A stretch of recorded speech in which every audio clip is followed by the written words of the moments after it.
Whipper Audio presents an unabridged recording of The Island of Dr. Moreau by H. G. Wells, narrated by Simon Preble.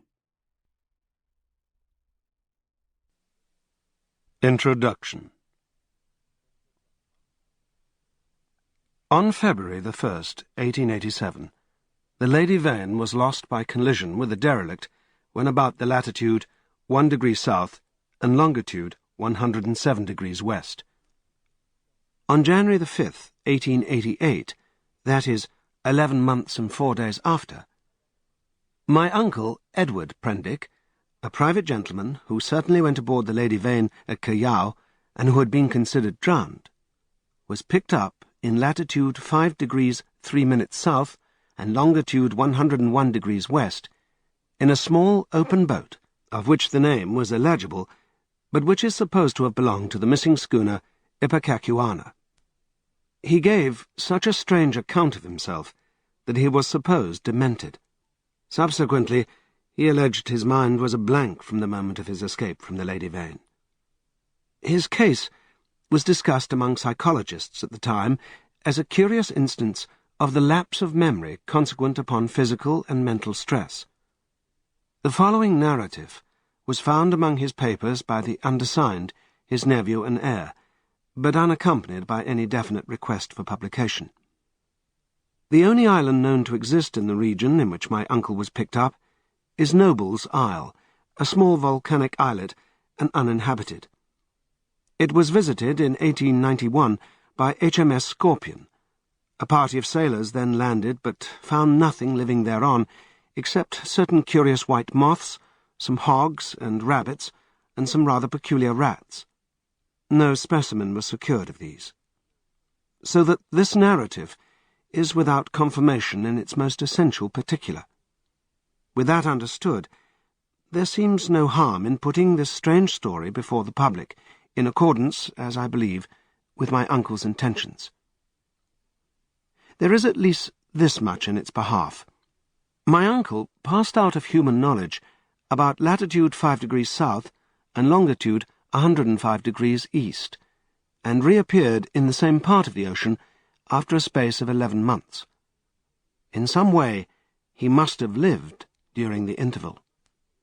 And it seems that a schooner called the Ipecacuanha, with a drunken captain, John Davis, did start from Africa with a puma and certain other animals aboard in January 1887, that the vessel was well known at several ports in the South Pacific, and that it finally disappeared from those seas, with a considerable amount of copra aboard, sailing to its unknown fate from Banya in December 1887, a date that tallies entirely with my uncle's story.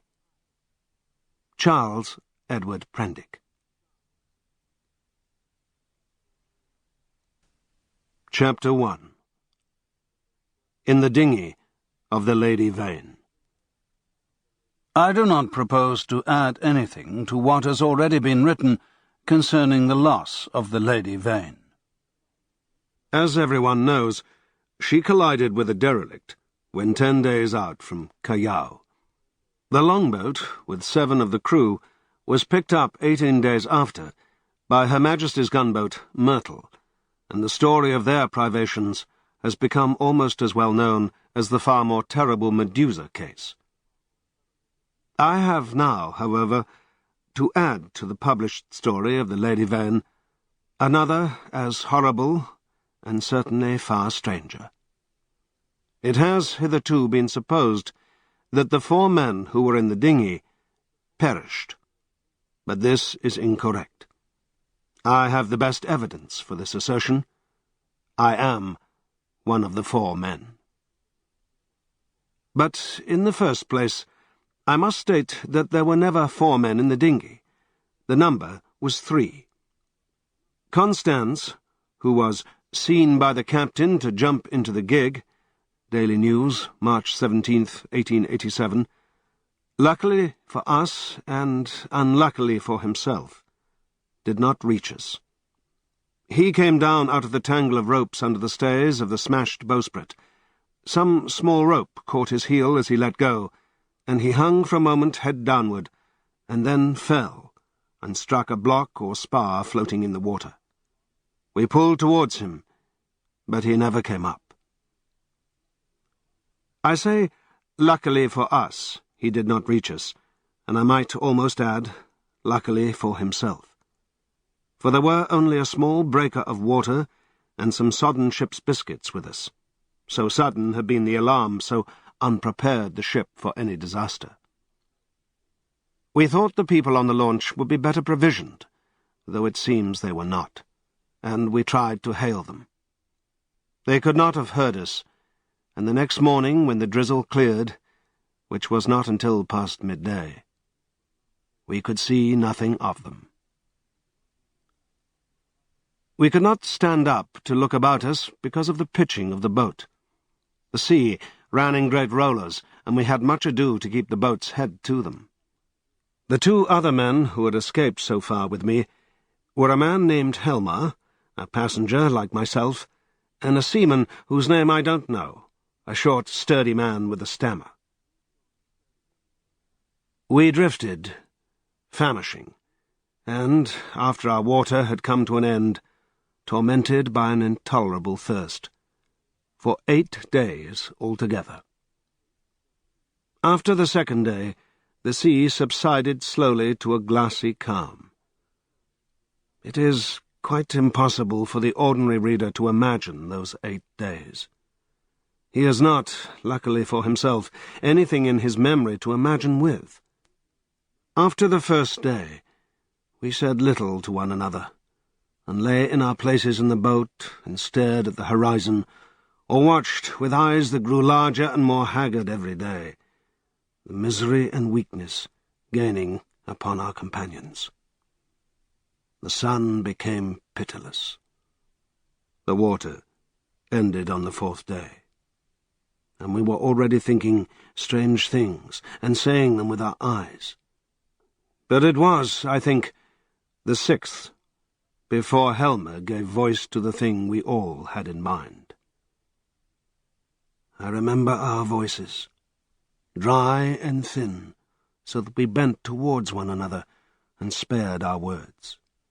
I stood out against it with all my might, was rather for scuttling the boat and perishing together among the sharks that followed us. But when Helmer said that if his proposal was accepted, we should have drink, the sailor came round to him. I would not draw lots, however, and in the night the sailor whispered to Helmer again and again, and I sat in the bows with my clasp-knife in my hand, though I doubt if I had the stuff in me to fight. And in the morning I agreed to Helmer's proposal, and we handed halfpence to find the odd man. The lot fell upon the sailor, but he was the strongest of us, and would not abide by it, and attacked Helmer with his hands. They grappled together and almost stood up. I crawled along the boat to them, intending to help Helmer by grasping the sailor's leg, but the sailor stumbled with the swaying of the boat, and the two fell upon the gunwale and rolled overboard together.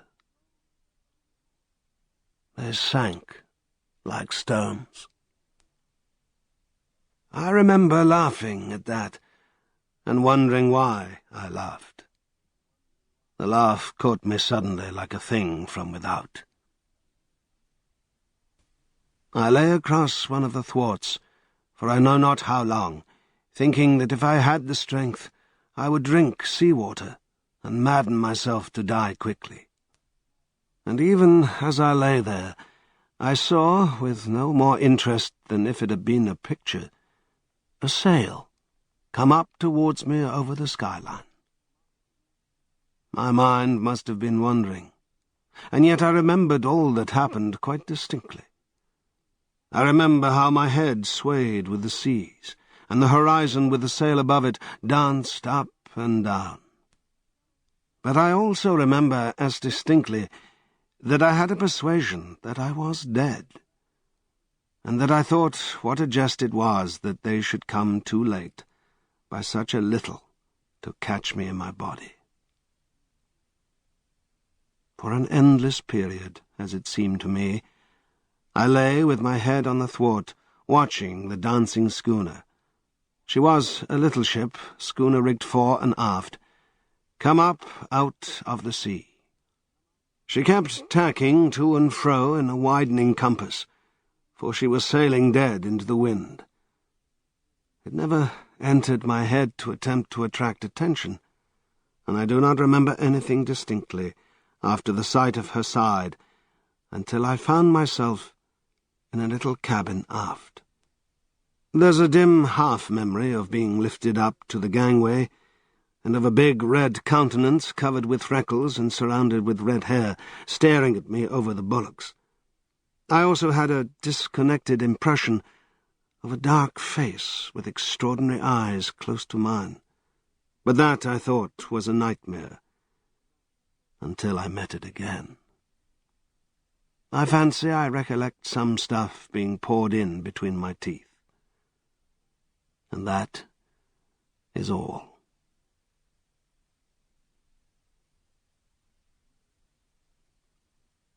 Chapter 2.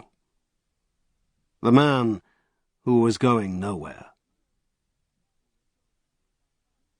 The cabin in which I found myself was small and rather untidy.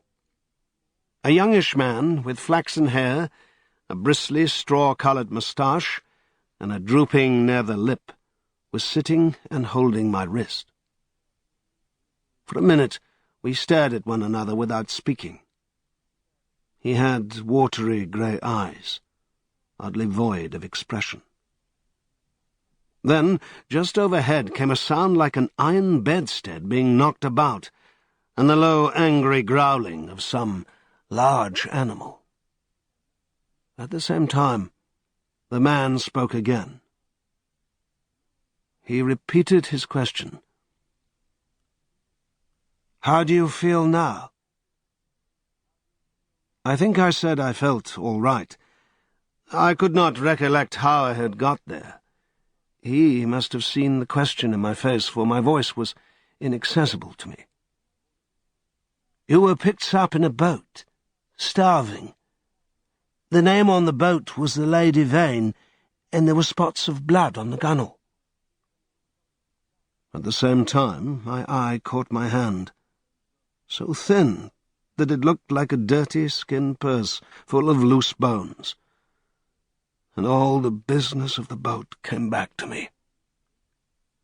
"Have some of this," said he, and gave me a dose of some scarlet stuff, iced. It tasted like blood, and made me feel stronger. "You were in luck," said he, "to get picked up by a ship with a medical man aboard." He spoke with a slobbering articulation, with the ghost of a lisp. "What ship is this?" I said, slowly, hoarse from my long silence. "It's a little trader from Arica and Callao. I never asked where she came from in the beginning. Out of the land of born fools, I guess. I'm a passenger myself from Arica. The silly ass who owns her, he's captain too, named Davis. He's lost his certificate or something. You know the kind of man. Calls the thing the Ipecacuana, of all the silly infernal names, though when there's much of a sea without any wind, she certainly acts according."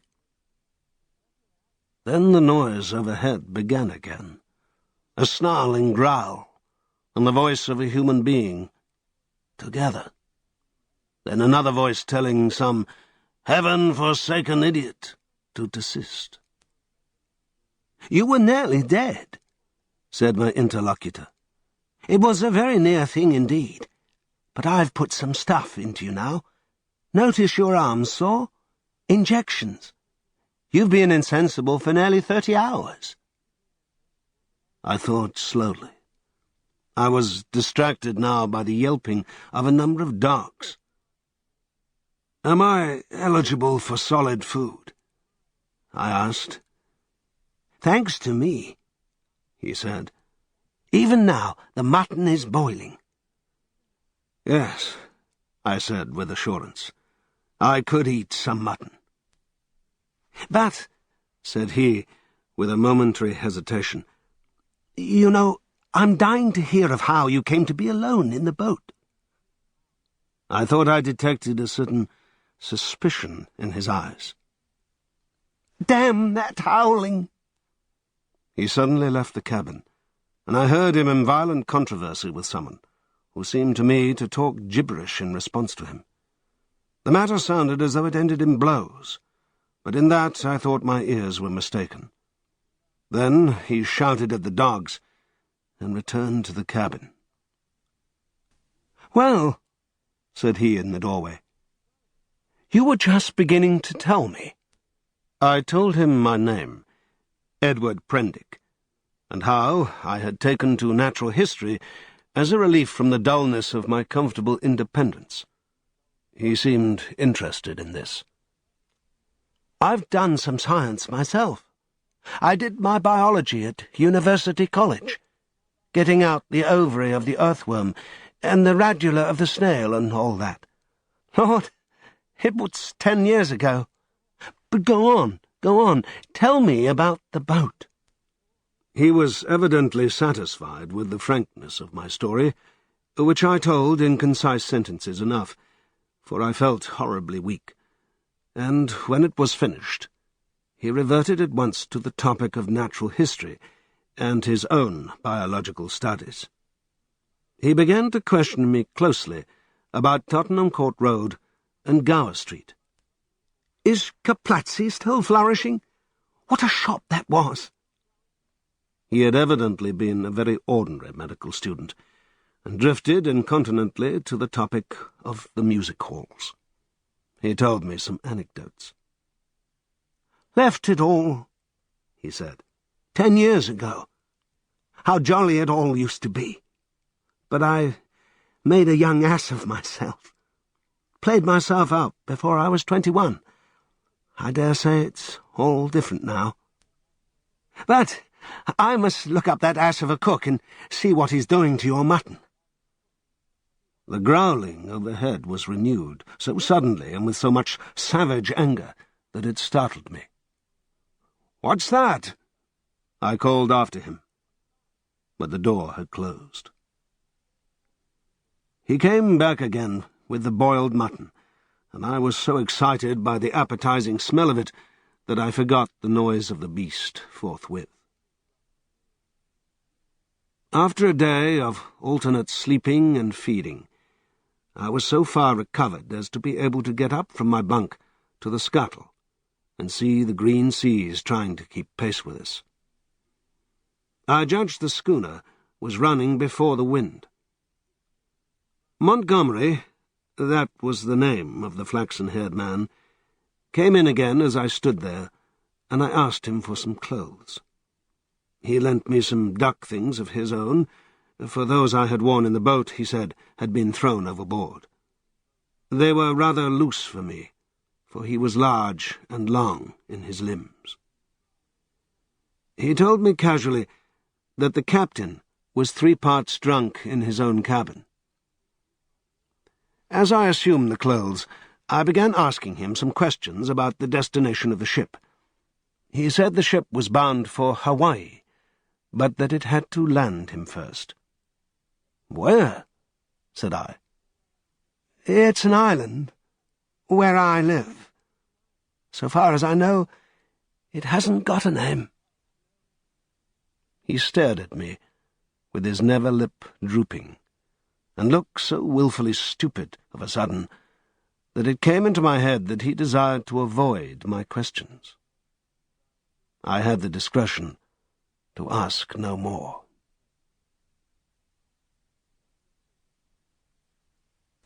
Chapter 3. The Strange Face. We left the cabin and found a man at the companion obstructing our way. He was standing on the ladder with his back to us, peering over the combing of the hatchway. He was, I could see, a misshapen man, short, broad, and clumsy, with a crooked back, a hairy neck, and a head sunk between his shoulders. He was dressed in dark blue serge, and had peculiarly thick, coarse black hair. I heard the unseen dogs growl furiously, and forthwith he ducked back, coming into contact with the hand I put out to fend him off from myself. He turned with animal swiftness. In some indefinable way, the black face thus flashed upon me shocked me profoundly. It was a singularly deformed one. The facial part projected, forming something dimly suggestive of a muzzle, and the huge, half-open mouth showed as big white teeth as I had ever seen in a human mouth. His eyes were bloodshot at the edges, with scarcely a rim of white round the hazel pupils. There was a curious glow of excitement in his face. "Confound you!" said Montgomery. "Why the devil don't you get out of the way?" The black-faced man started aside without a word. I went on up the companion, instinctively staring at him as I did so. Montgomery stayed at the foot for a moment. "You have no business here, you know," he said in a deliberate tone. "Your place is forward." The black-faced man cowered. "They won't have me forward." He spoke slowly, with a queer hoarse quality in his voice. "Won't have you forward," said Montgomery in a menacing voice. "But I tell you to go." He was on the brink of saying something further, then looked up at me suddenly and followed me up the ladder. I had paused halfway through the hatchway, looking back, still astonished beyond measure at the grotesque ugliness of this black-faced creature. I had never beheld such a repulsive and extraordinary face before, and yet, if the contradiction is credible, I experienced at the same time an odd feeling that, in some way, I had already encountered exactly the features and gestures that now amazed me.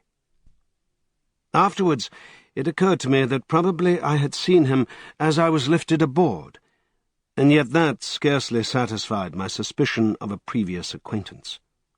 Yet how one could have set eyes on so singular a face and have forgotten the precise occasion passed my imagination. Montgomery's movement to follow me released my attention, and I turned and looked about me at the flush deck of the little schooner. I was already half prepared by the sounds I had heard for what I saw. Certainly I never beheld a deck so dirty. It was littered with scraps of carrot, shreds of green stuff, and indescribable filth.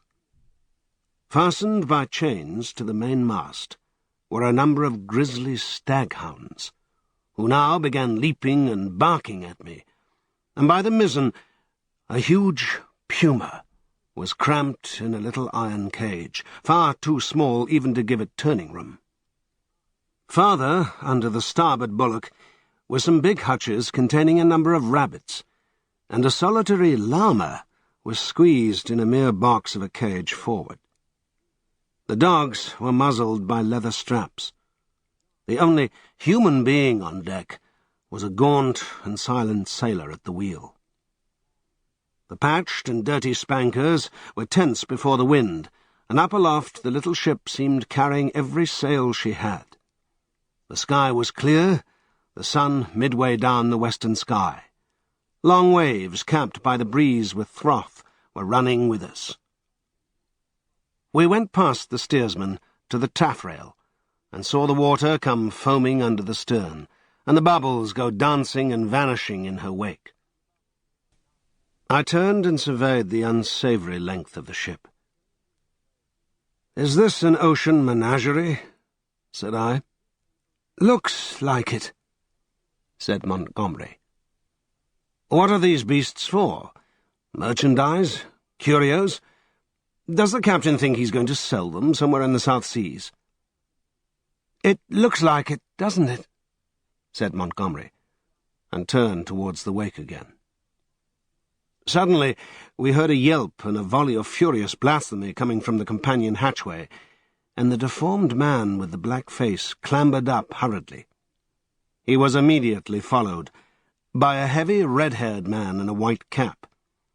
At the sight of the former, the staghounds, who had all tired of barking at me by this time, became furiously excited, howling and leaping against their chains. The black hesitated before them, and this gave the red-haired man time to come up with him and deliver a tremendous blow between the shoulder blades. The poor devil went down like a felled ox and rolled in the dirt among the furiously excited dogs. It was lucky for him they were muzzled. The red-haired man gave a yawp of exultation and stood staggering, and, as it seemed to me, in serious danger of either going backwards down the companion hatchway or forwards upon his victim. So soon as the second man had appeared, Montgomery had started violently. "Steady on there!" he cried in a tone of remonstrance. A couple of sailors appeared on the forecastle. The black-faced man, howling in a singular voice, rolled about under the feet of the dogs. No one attempted to help him. The brutes did their best to worry him, butting their muzzles at him. There was a quick dance of their lithe grey bodies over the clumsy, prostrate figure. The sailors forward shouted to them as though it was admirable sport. Montgomery gave an angry exclamation and went striding down the deck. I followed him. In another second, the black-faced man had scrambled up and was staggering forward. He stumbled up against the bulwark by the main shrouds, where he remained panting and glaring over his shoulder at the dogs. The red-haired man laughed a satisfied laugh. "Look here, Captain," said Montgomery, with his lisp a little accentuated, gripping the elbows of the red-haired man. "This won't do." I stood behind Montgomery. The captain came half round and regarded him with the dull and solemn eyes of a drunken man. "What won't do?" he said, and added, after looking sleepily into Montgomery's face for a minute, "Blasted sawbones!" With a sudden movement, he shook his arms free, and after 2 ineffectual attempts, stuck his freckled fists into his side pockets. "That man's a passenger," said Montgomery. "I'd advise you to keep your hands off him." "Go to hell," said the captain loudly. He suddenly turned and staggered towards the side. "Do what I like in my own ship," he said. I think Montgomery might have left him then, seeing the brute was drunk. But he only turned a shade paler and followed the captain to the bulwarks. "Look here, Captain," he said. "That man of mine is not to be ill-treated. He has been hazed ever since he came aboard." For a minute, alcoholic fumes kept the captain speechless. "Blasted sawbones," was all he considered necessary. I could see that Montgomery had one of those slow, pertinacious tempers that will warm day after day to a white heat, and never again cool to forgiveness. And I saw, too, that this quarrel had been some time growing. "The man's drunk," said I, perhaps officiously. "You'll do no good." Montgomery gave an ugly twist to his drooping lip. "He's always drunk. Do you think that excuses his assaulting his passengers?" "My ship," began the captain, waving his hand unsteadily towards the cages, "was a clean ship. Look at it now." It was certainly anything but clean. "Crew," continued the captain. "Clean, respectable crew." "You agreed to take the beasts?" "I wish I'd never set eyes on your infernal island. What the devil want beasts for on an island like that? Then, that man of yours. Understood he was a man. He's a lunatic, and he had no business aft. Do you think the whole damn ship belongs to you?" "Your sailors began to haze the poor devil as soon as he came aboard." "Well, that's just what he is. He's a devil, an ugly devil. My men can't stand him. I can't stand him. None of us can't stand him. Nor you, either." Montgomery turned away. "You leave that man alone, anyhow," he said, nodding his head as he spoke. But the captain meant to quarrel now. He raised his voice. "If he comes this end of the ship again, I'll cut his insides out. I tell you, cut out his blasted insides. Who are you to tell me what I'm to do? I tell you, I'm captain of the ship, captain and owner. I'm the law here. I tell you, the law and the prophets. I bargained to take a man and his attendant to and from Arica and bring back some animals. I never bargained to carry a mad devil and a silly sawbones, Well, never mind what he called Montgomery. I saw the latter take a step forward and interposed. "He's drunk," said I. The captain began some abuse even fouler than the last. "Shut up," I said, turning on him sharply, for I had seen danger in Montgomery's white face. With that, I brought the downpour on myself.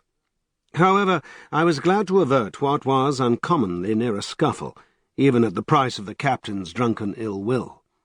I do not think I have ever heard quite so much vile language come in a continuous stream from any man's lips before, though I have frequented eccentric company enough.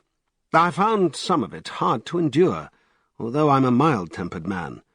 But certainly, when I told the captain to shut up, I had forgotten I was merely a bit of human flotsam, cut off from my resources, and with my fare unpaid, a mere casual dependent on the bounty or speculative enterprise of the ship. He reminded me of it with considerable vigour. But, at any rate, I prevented a fight.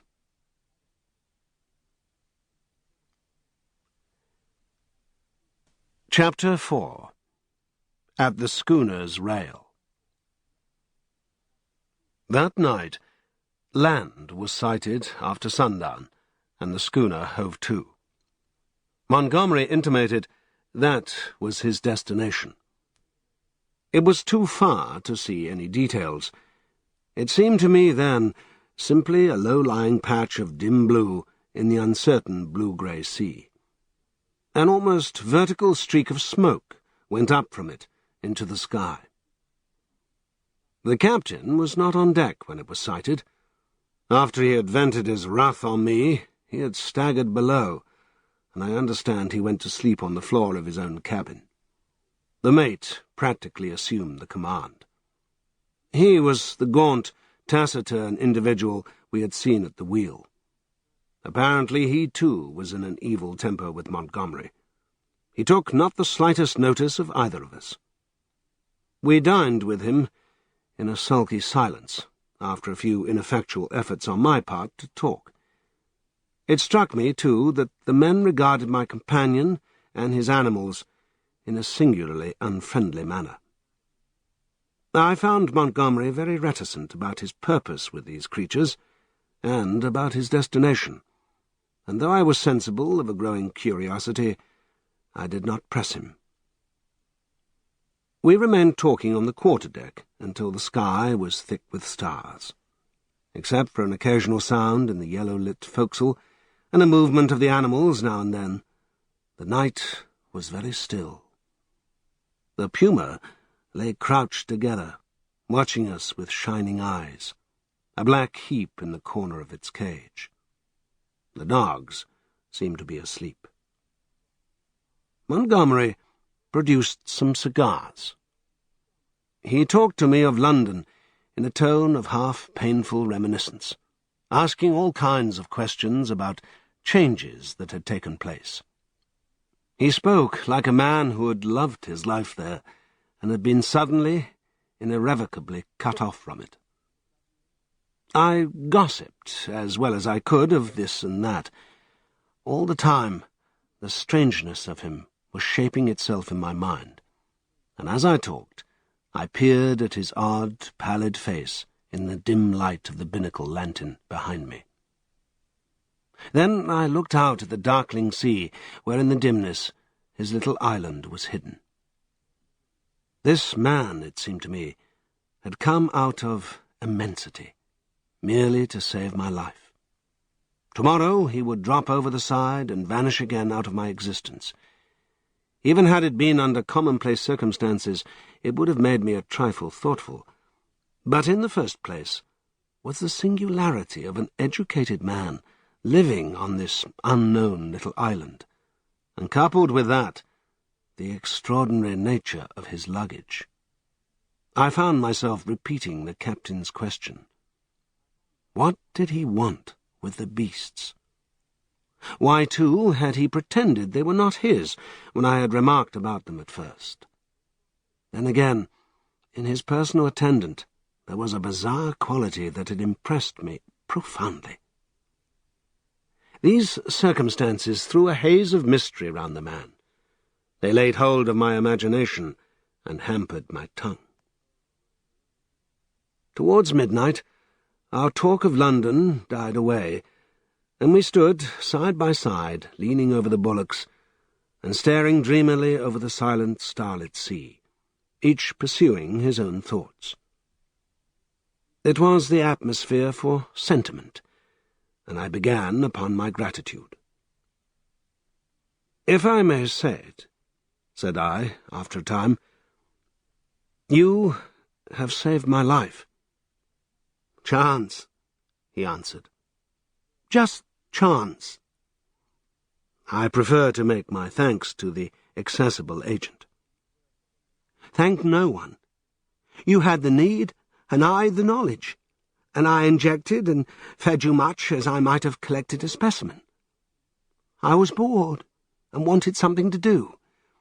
If I'd been jaded that day, or hadn't liked your face, well, it's a curious question where you would have been now." This damped my mood a little. "At any rate," I began. "It's chance, I tell you," he interrupted, "as everything is in a man's life. Only the asses won't see it. Why am I here now, an outcast from civilization, instead of being a happy man enjoying all the pleasures of London? Simply because 11 years ago I lost my head for 10 minutes on a foggy night." He stopped. "Yes?" said I.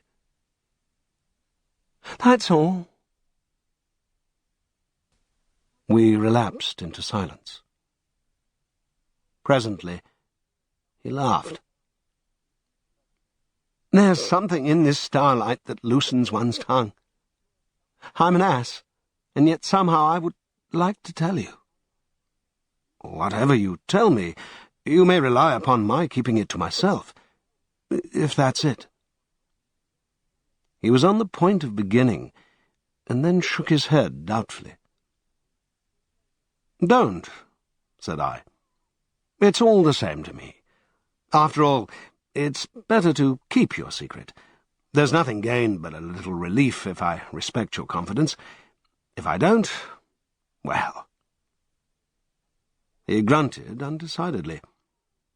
I felt I had him at a disadvantage, had caught him in the mood of indiscretion. And, to tell the truth, I was not curious to learn what might have driven a young medical student out of London. I have an imagination. I shrugged my shoulders and turned away. Over the taffrail leant a silent black figure watching the stars. It was Montgomery's strange attendant. It looked over its shoulder quickly with my movement, then looked away again. It may seem a little thing to you, perhaps, but it came like a sudden blow to me. The only light near us was a lantern at the wheel. The creature's face was turned for one brief instant out of the dimness of the stern towards this illumination, and I saw that the eyes that glanced at me shone with a pale green light. I did not know then that a reddish luminosity, at least, is not uncommon in human eyes. The thing came to me as stark inhumanity. That black figure with its eyes of fire struck down through all my adult thoughts and feelings, and for a moment the forgotten horrors of childhood came back to my mind. Then the effect passed as it had come. An uncouth black figure of a man, a figure of no particular import, hung over the taffrail against the starlight. And I found Montgomery was speaking to me. "I'm thinking of turning in, then," said he, "if you had enough of this." I answered him incongruously. We went below, and he wished me good night at the door of my cabin. That night I had some very unpleasant dreams. The waning moon rose late. Its light struck a ghostly faint white beam across my cabin and made an ominous shape on the planking by my bunk.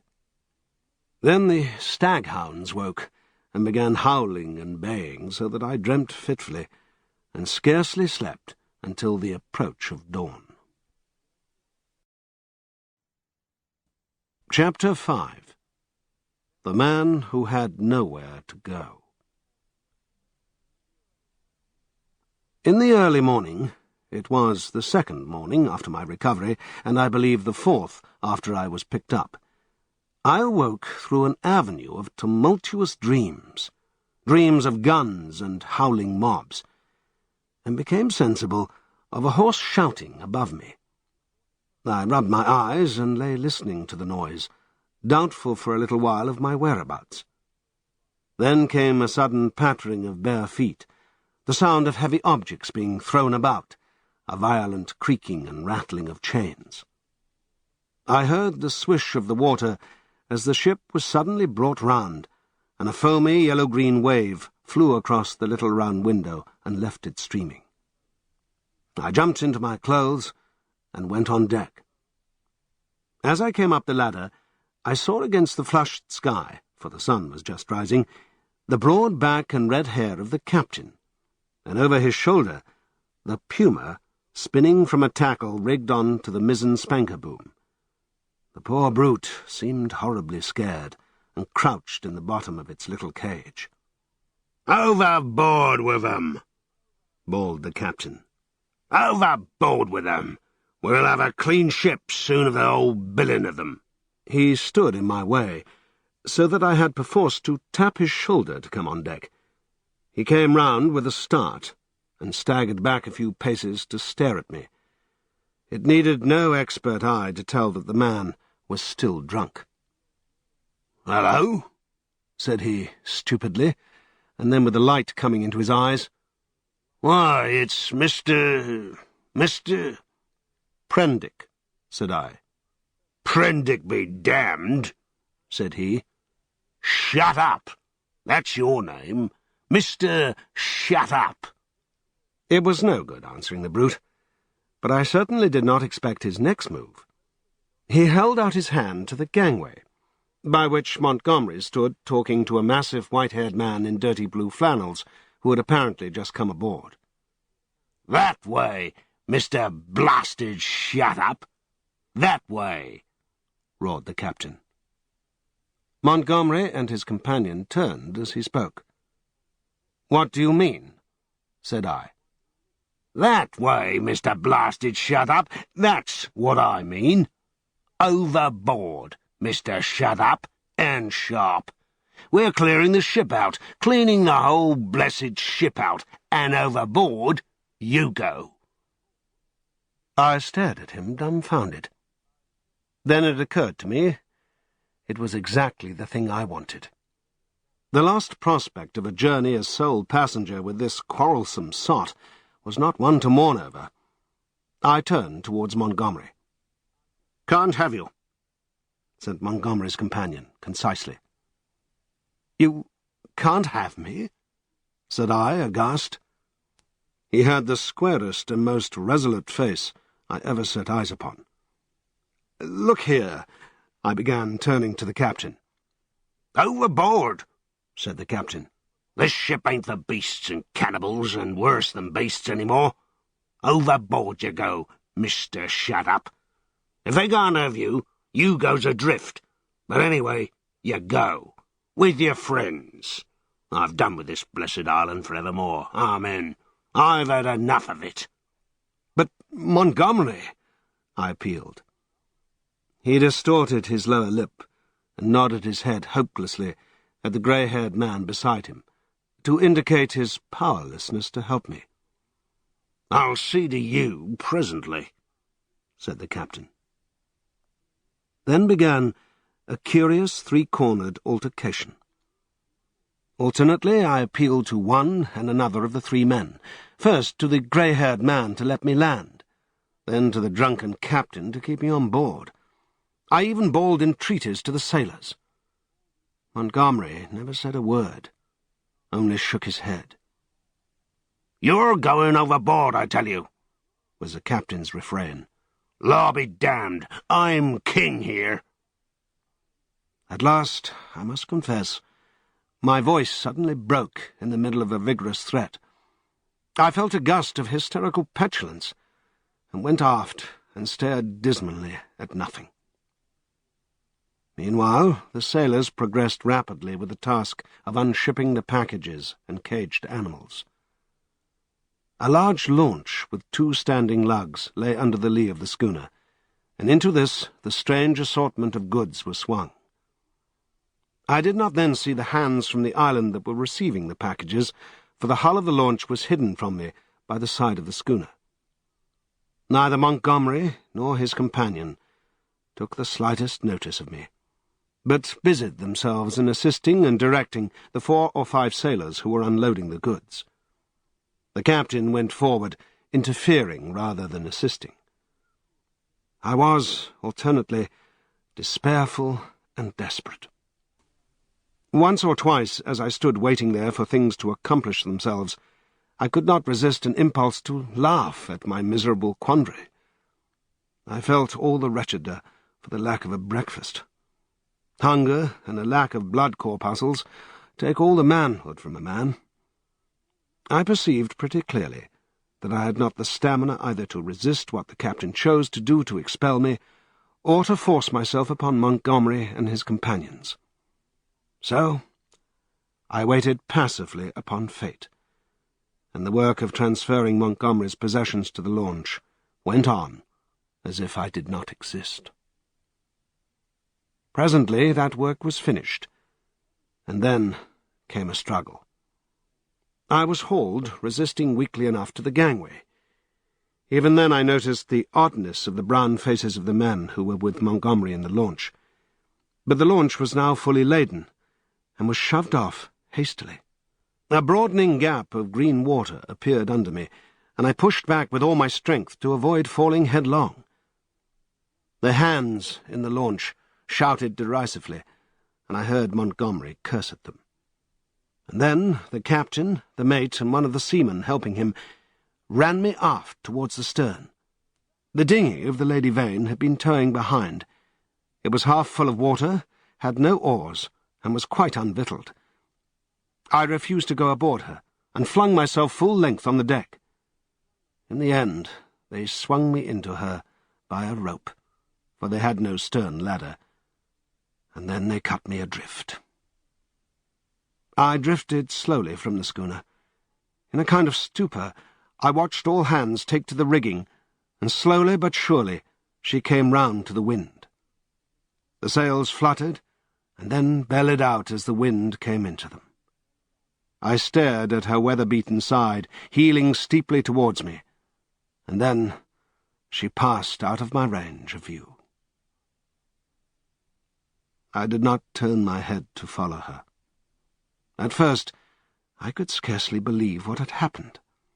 I crouched in the bottom of the dinghy, stunned and staring blankly at the vacant, oily sea.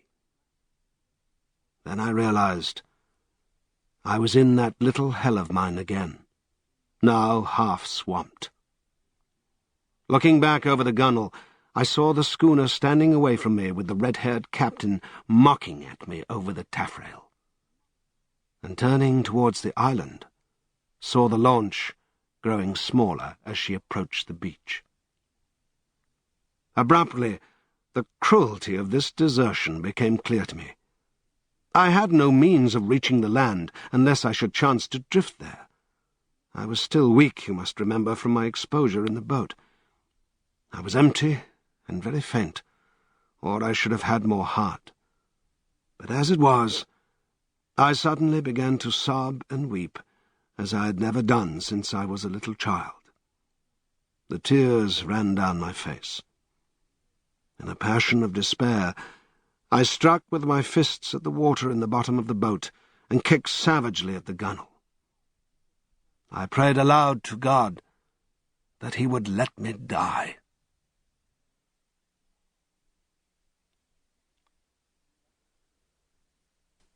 Chapter 6. The Evil-Looking Boatman. But the islanders, seeing I was really adrift, took pity on me. I drifted very slowly to the eastward, approaching the island slantingly, and presently I saw with hysterical relief the launch come round and return towards me. She was heavily laden, and as she drew near, I could make out Montgomery's white-haired, broad-shouldered companion sitting cramped up with the dogs and several packing cases in the stern sheets. This individual stared fixedly at me, without moving or speaking. The black-faced cripple was glaring at me as fixedly in the bows near the Puma. There were 3 other men besides, strange, brutish-looking fellows, at whom the staghounds were snarling savagely. Montgomery, who was steering, brought the boat to me, and rising, caught and fastened my painter to the tiller to tow me, for there was no room aboard. I had recovered from my hysterical phase by this time, and answered his hail as he approached bravely enough. I told him the dinghy was nearly swamped, and he reached me a piggin. I was jerked back as the rope tightened between the boats. For some time I was busy bailing. It was not until I had got the water under, for the water in the dinghy had been shipped, the boat was perfectly sound, that I had the leisure to look at the people in the launch again. The white-haired man, I found, was still regarding me steadfastly, but with an expression, as I now fancied, of some perplexity. When my eyes met his, he looked down at the staghound that sat between his knees. He was a powerfully built man, as I have said, with a fine forehead and rather heavy features, but his eyes had that odd drooping of the skin above the lids that often comes with advancing years, and the fall of his heavy mouth at the corners gave him an expression of pugnacious resolution. He talked to Montgomery in a tone too low for me to hear. From him my eyes travelled to his 3 men, and a strange crew they were. I saw only their faces, yet there was something in their faces, I knew not what, that gave me a queer spasm of disgust. I looked steadily at them, and the impression did not pass, though I failed to see what had occasioned it. They seemed to me then to be brown men, but their limbs were oddly swathed in some thin, dirty white stuff, down even to the fingers and feet. I have never seen men so wrapped up before, and women so only in the East. They wore turbans, too, and thereunder peered out their elfin faces at me, faces with protruding lower jaws and bright eyes. They had lank black hair, almost like horsehair, and seemed, as they sat, to exceed in stature any race of men I have seen. The white-haired man, who I knew was a good 6 feet in height, sat a head below any one of the 3. I found afterwards that really none were taller than myself, but their bodies were abnormally long, and the thigh part of the leg short and curiously twisted. At any rate, they were an amazingly ugly gang, and over the heads of them, under the forward lug, peered the black face of the man whose eyes were luminous in the dark. As I stared at them, they met my gaze, and then, first one and then another, turned away from my direct stare, and looked at me in an odd, furtive manner. It occurred to me that I was perhaps annoying them, and I turned my attention to the island we were approaching. It was low and covered with thick vegetation, chiefly a kind of palm that was new to me. From one point, a thin white thread of vapour rose slantingly to an immense height, and then frayed out like a down feather. We were now within the embrace of a broad bay, flanked on either hand by a low promontory. The beach was of dull grey sand, and sloped steeply up to a ridge, perhaps 60 or 70 feet above the sea level, and irregularly set with trees and undergrowth. Halfway up was a square piebald stone enclosure that I found subsequently was built partly of coral and partly of pumiceous lava. 2 thatched roofs peeped from within this enclosure. A man stood awaiting us at the water's edge. I fancied, while we were still far off, that I saw some other and very grotesque-looking creatures scuttle into the bushes upon the slope, but I saw nothing of these as we drew nearer. This man was of moderate size, and with a black negroid face. He had a large, almost lipless mouth, extraordinary lank arms, long thin feet, and bow legs, and stood, with his heavy face thrust forward, staring at us. He was dressed, like Montgomery and his white-haired companion, in jacket and trousers of blue serge. As we came still nearer, this individual began to run to and fro on the beach, making the most grotesque movements. At a word of command from Montgomery, the 4 men in the launch sprang up with singular awkward gestures and struck the lugs. Montgomery steered us round and into a narrow little dock excavated in the beach. Then the man on the beach hastened towards us. This dock, as I call it, was really a mere ditch, just long enough at this phase of the tide to take the longboat. I heard the bows ground in the sand, staved the dinghy off the rudder of the big boat with my pig in, and freeing the painter, landed. The 3 muffled men, with the clumsiest movements, scrambled out upon the sand, and forthwith set to landing the cargo, assisted by the man on the beach. I was struck especially with the curious movements of the legs of the 3 swathed and bandaged boatmen.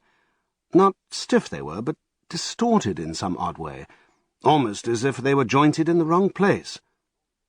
The dogs were still snarling and strained at their chains after these men, as the white-haired man landed with them. The 3 fellows spoke to one another in odd guttural tones, and the man who had waited for us on the beach began chattering to them excitedly, a foreign language, as I fancied, as they laid hands on some bales piled near the stern. Somewhere I had heard such a voice before, and could not think where. The white-haired man stood holding in a tumult of 6 dogs and bawling orders over their din. Montgomery, having unshipped the rudder, landed likewise, and all set to work at unloading. I was too faint, what with my long fast and the sun beating down on my bare head, to offer any assistance. Presently the white-haired man seemed to recollect my presence, and came up to me. "You look," said he, "as though you had scarcely breakfasted." His little eyes were a brilliant black under his heavy brows. "I must apologize for that. Now you are our guest, we must make you comfortable, though you are uninvited, you know." He looked keenly into my face. "Montgomery says you are an educated man, Mr. Prendick. Says you know something of science. May I ask what that signifies?" I told him I had spent some years at the Royal College of Science, and had done some research in biology under Huxley. He raised his eyebrows slightly at that. "That alters the case a little, Mr. Prendick," he said, with a trifle more respect in his manner. "As it happens, we are biologists here. This is a biological station, of a sort." His eye rested on the men in white who were busy hauling the puma on rollers towards the walled yard. "I and Montgomery, at least," he added. Then, "When you will be able to get away, I can't say. We're off the track to anywhere. We see a ship once in a 12-month or so." He left me abruptly, and went up the beach past this group, and I think entered the enclosure. The other 2 men were with Montgomery, erecting a pile of smaller packages on a low-wheeled truck. The llama was still on the launch with the rabbit hutches, the staghounds still lashed to the thwarts. The pile of things completed, all 3 men laid hold of the truck and began shoving the ton weight or so upon it after the puma. Presently, Montgomery left them, and coming back to me, held out his hand. "I'm glad," said he. "For my own part, that captain was a silly ass. He'd have made things lively for you." "It was you," said I, "that saved me again." "That depends. You'll find this island an infernally rum place, I promise you. I'd watch my goings carefully if I were you. He hesitated, and seemed to alter his mind about what was on his lips. "I wish you'd help me with these rabbits," he said. His procedure with the rabbits was singular. I waded in with him and helped him lug one of the hutches ashore. No sooner was that done than he opened the door of it, and tilting the thing on one end, turned its living contents out on the ground.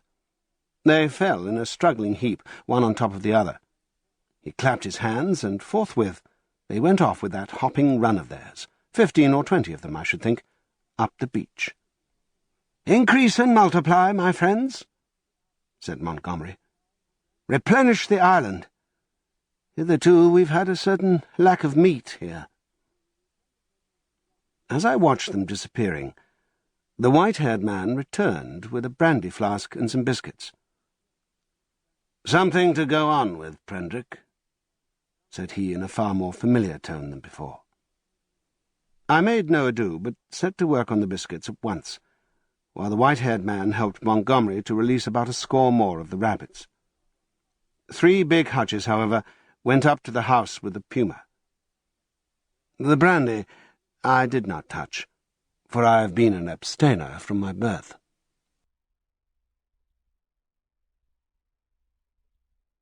This ends Disc 1. The Island of Dr. Moreau, Disc 2. Chapter 7. The Locked Door. The reader will perhaps understand that at first everything was so strange about me, and my position was the outcome of such unexpected adventures, that I had no discernment of the relative strangeness of this or that thing about me. I followed the llama up the beach, and was overtaken by Montgomery, who asked me not to enter the stone enclosure. I noticed then that the puma in its cage and the pile of packages had been placed outside the entrance to this quadrangle. I turned and saw that the launch had now been unloaded, run out again, and was being beached, and the white-haired man was walking towards us. He addressed Montgomery. "And now comes the problem of this uninvited guest. What are we to do with him?" "He knows something of science," said Montgomery. "I'm itching to get to work again, with this new stuff," said the grey-haired man, nodding towards the enclosure. His eyes grew brighter. "I dare say you are," said Montgomery, in anything but a cordial tone. "We can't send him over there, and we can't spare the time to build him a new shanty, and we certainly can't take him into our confidence just yet." "I'm in your hands," said I. I had no idea of what he meant by over there. "I've been thinking of the same things," Montgomery answered. "There's my room with the outer door." "That's it," said the elder man promptly, looking at Montgomery, and all 3 of us went towards the enclosure. "I'm sorry to make a mystery, Mr. Prendick, but you'll remember you're uninvited. Our little establishment here contains a secret or so, is a kind of Bluebeard's chamber, in fact. Nothing very dreadful, really, to a sane man. But just now, as we don't know you—" "Decidedly," said I. "I should be a fool to take offence at any want of confidence." He twisted his heavy mouth into a faint smile. He was one of those saturnine people who smile with the corners of the mouth down, and bowed his acknowledgment of my complaisance. The main entrance to the enclosure we passed. It was a heavy wooden gate, framed in iron and locked, with the cargo of the launch piled outside it. And at the corner we came to a small doorway I had not previously observed. The grey-haired man produced a bundle of keys from the pocket of his greasy blue jacket, opened this door, and entered. His eyes, and the elaborate locking up of the place, even while it was still under his eye, struck me as peculiar.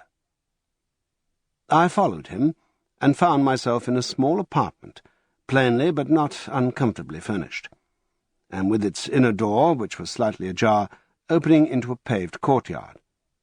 This inner door Montgomery at once closed. A hammock was slung across the darker corner of the room, and a small unglazed window, defended by an iron bar, looked out towards the sea. This, the grey-haired man told me, was to be my apartment, and the inner door which, for fear of accidents, he said, he would lock on the other side, was my limit inward. He called my attention to a convenient deck chair before the window and to an array of old books. Chiefly, I found, surgical works and editions of the Latin and Greek classics, languages I cannot read with any comfort, on a shelf near the hammock. He left the room by the outer door, as if to avoid opening the inner one again. "We usually have our meals in here," said Montgomery, and then, as if in doubt, went out after the other. "Moreau," I heard him call, and for the moment I do not think I noticed. Then, as I handled the books on the shelf, it came up in consciousness. Where had I heard the name of Moreau before? I sat down before the window, took out the biscuits that still remained to me, and ate them with an excellent appetite. Moreau. Through the window, I saw one of those unaccountable men in white lugging a packing case along the beach. Presently the window frame hid him. Then I heard a key inserted, and turned in the lock behind me. After a little while I heard through the locked door the noise of the staghounds, which had now been brought up from the beach. They were not barking, but sniffing and growling in a curious fashion. I could hear the rapid patter of their feet, and Montgomery's voice soothing them. I was very much impressed by the elaborate secrecy of these two men regarding the contents of the place, and for some time I was thinking of that, and of the unaccountable familiarity of the name of Moreau. But so odd is the human memory that I could not then recall that well-known name in its proper connection. From that, my thoughts went to the indefinable queerness of the deformed and white-swathed man on the beach. I never saw such a gait, such odd motions, as he pulled at the box. I recalled that none of these men had spoken to me, though most of them I had found looking at me at one time or another in a peculiar, furtive manner, quite unlike the frank stare of your unsophisticated savage. I wondered what language they spoke. They had all seemed remarkably taciturn, and when they did speak, endowed with very uncanny voices. What was wrong with them? Then I recalled the eyes of Montgomery's ungainly attendant. Just as I was thinking of him, he came in. He was now dressed in white, and carried a little tray with some coffee and boiled vegetables thereon.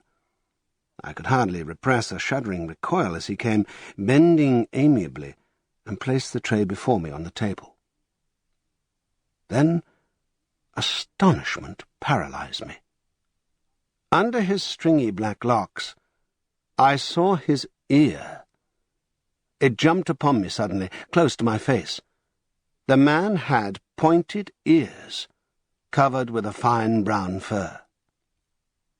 "Your breakfast, sir," he said. I stared at his face without attempting to answer him. He turned and went towards the door, regarding me oddly over his shoulder. I followed him out with my eyes, and as I did so, by some trick of unconscious cerebration, there came surging into my head the phrase, "The Moreau Hollows." Was it? The Moreau. Ah! It sent my memory back 10 years. The Moreau Horrors! The phrase drifted loose in my mind for a moment, and then I saw it in red lettering on a little buff-coloured pamphlet that to read made one shiver and creep. Then I remembered distinctly all about it. That long-forgotten pamphlet came back with startling vividness to my mind.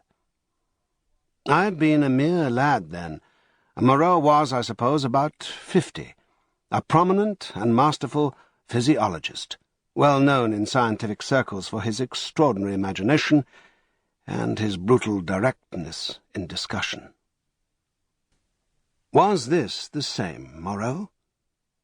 He had published some very astonishing facts in connection with the transfusion of blood, and in addition was known to be doing valuable work on morbid growths. Then, suddenly, his career was closed. He had to leave England. A journalist obtained access to his laboratory in the capacity of laboratory assistant, with the deliberate intention of making sensational exposures, and by the help of a shocking accident, if it was an accident, his gruesome pamphlet became notorious. On the day of its publication, a wretched dog, flayed and otherwise mutilated, escaped from Moreau's house. It was in the silly season, and a prominent editor, a cousin of the temporary laboratory assistant, appealed to the conscience of the nation. It was not the first time that conscience had turned against the methods of research. The doctor was simply howled out of the country. It may be he deserved to be, but I still think the tepid support of his fellow investigators and his desertion by the great body of scientific workers was a shameful thing. Yet some of his experiments, by the journalist's account, were wantonly cruel. He might perhaps have purchased his social peace by abandoning his investigations, but he apparently preferred the latter, as most men would who have once fallen under the overmastering spell of research.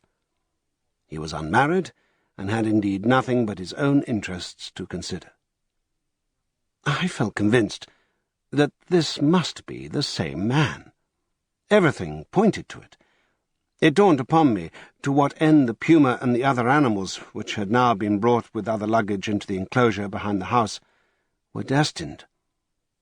And a curious, faint odour, the halitus of something familiar, an odour that had been in the background of my consciousness hitherto, suddenly came forward into the forefront of my thoughts. It was the antiseptic odour of the operating room. I heard the puma growling through the wall, and one of the dogs yelped as though it had been struck. Yet surely, and especially to another scientific man, there was nothing so horrible in vivisection as to account for this secrecy. And by some odd leap in my thoughts, the pointed ears and luminous eyes of Montgomery's attendant came back again before me with the sharpest definition. I stared before me out at the green sea, frothing under a freshening breeze, and let these and other strange memories of the last few days chase each other through my mind. What could it mean? A locked enclosure on a lonely island, a notorious vivisector, and these crippled and distorted men.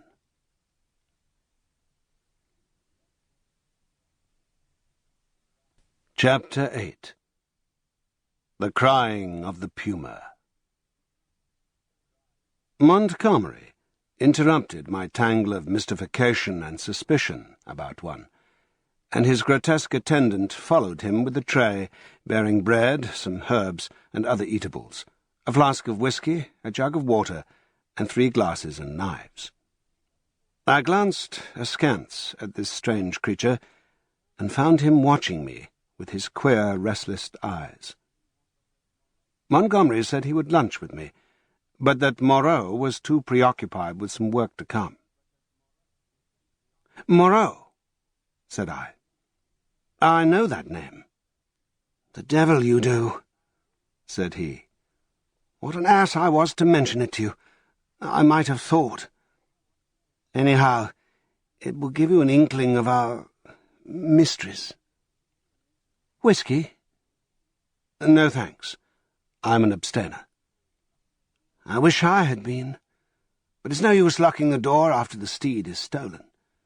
It was that infernal stuff led to my coming here. That and a foggy night.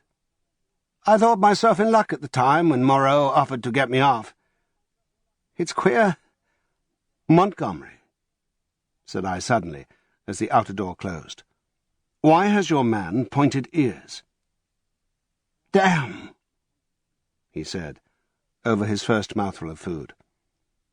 He stared at me for a moment, then repeated, "Pointed ears?" "Little points to them," said I, as calmly as possible, with a catch in my breath. "And a fine black fur at the edges." He helped himself to whiskey and water with great deliberation. "I was under the impression that his hair covered his ears." "I saw them as he stooped by me to put that coffee you sent me on the table. And his eyes shine in the dark." By this time, Montgomery had recovered from the surprise of my question. "I always thought," he said, deliberately, with a certain accentuation of his flavouring of lisp, "that there was something the matter with his ears, from the way he covered them." "What were they like?"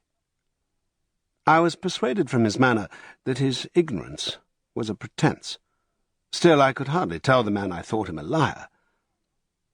"Pointed," I said, "rather small and furry, distinctly furry, but the whole man is one of the strangest things I ever set eyes on." A sharp, hoarse cry of animal pain came from the enclosure behind us. Its depth and volume testified to the puma. I saw Montgomery wince. "Yes," he said. "Where did you pick the creature up?" San Francisco. He's an ugly brute, I admit. Half-witted, you know. Can't remember where he came from. But I'm used to him, you know. We both are." "How does he strike you?" "He's unnatural," I said. "There's something about him. Don't think me fanciful, but it gives me a nasty little sensation, a tightening of my muscles when he comes near me. It's a touch of the diabolical, in fact." Montgomery had stopped eating while I told him this. "Rum," he said. "I can't see it." He resumed his meal. "I had no idea of it," he said, and masticated. "The crew of the schooner must have felt it the same. Made a dead set at the poor devil. You saw the captain." Suddenly the puma howled again, this time more painfully. Montgomery swore under his breath. I had half a mind to attack him about the men on the beach. Then the poor brute within gave vent to a series of short, sharp screams.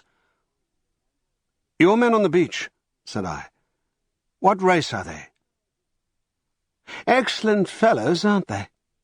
said he, absent-mindedly, knitting his brows as the animal yelled out sharply. I said no more.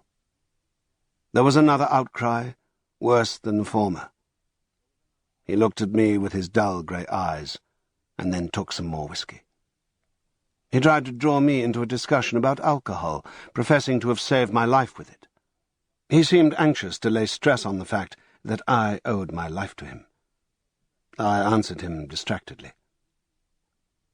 Presently our meal came to an end. The misshapen monster with the pointed ears cleared away, and Montgomery left me alone in the room again. All the time he was in a state of ill-concealed irritation at the noise of the vivisected puma. He spoke of his odd want of nerve, and left me to the obvious application. I found myself that the cries were singularly irritating, and that they grew in depth and intensity as the afternoon wore on. They were painful at first, but their constant resurgence at last altogether upset my balance. I flung aside a crib of Horace I'd been reading, and began to clench my fist, to bite my lips and pace the room. Presently I got to stopping my ears with my fingers. The emotional appeal of those yells grew upon me steadily, grew at last to such an exquisite expression of suffering that I could stand it in that confined room no longer. I stepped out of the door into the slumberous heat of the late afternoon, and walking past the main entrance, locked again, I noticed, turned the corner of the wall. The crying sounded even louder out of doors. It was as if all the pain in the world had found a voice. Yet had I known such pain was in the next room, and had it been dumb, I believe, I have thought since, I could have stood it well enough. It is when suffering finds a voice, and sets our nerves quivering, that this pity comes troubling us.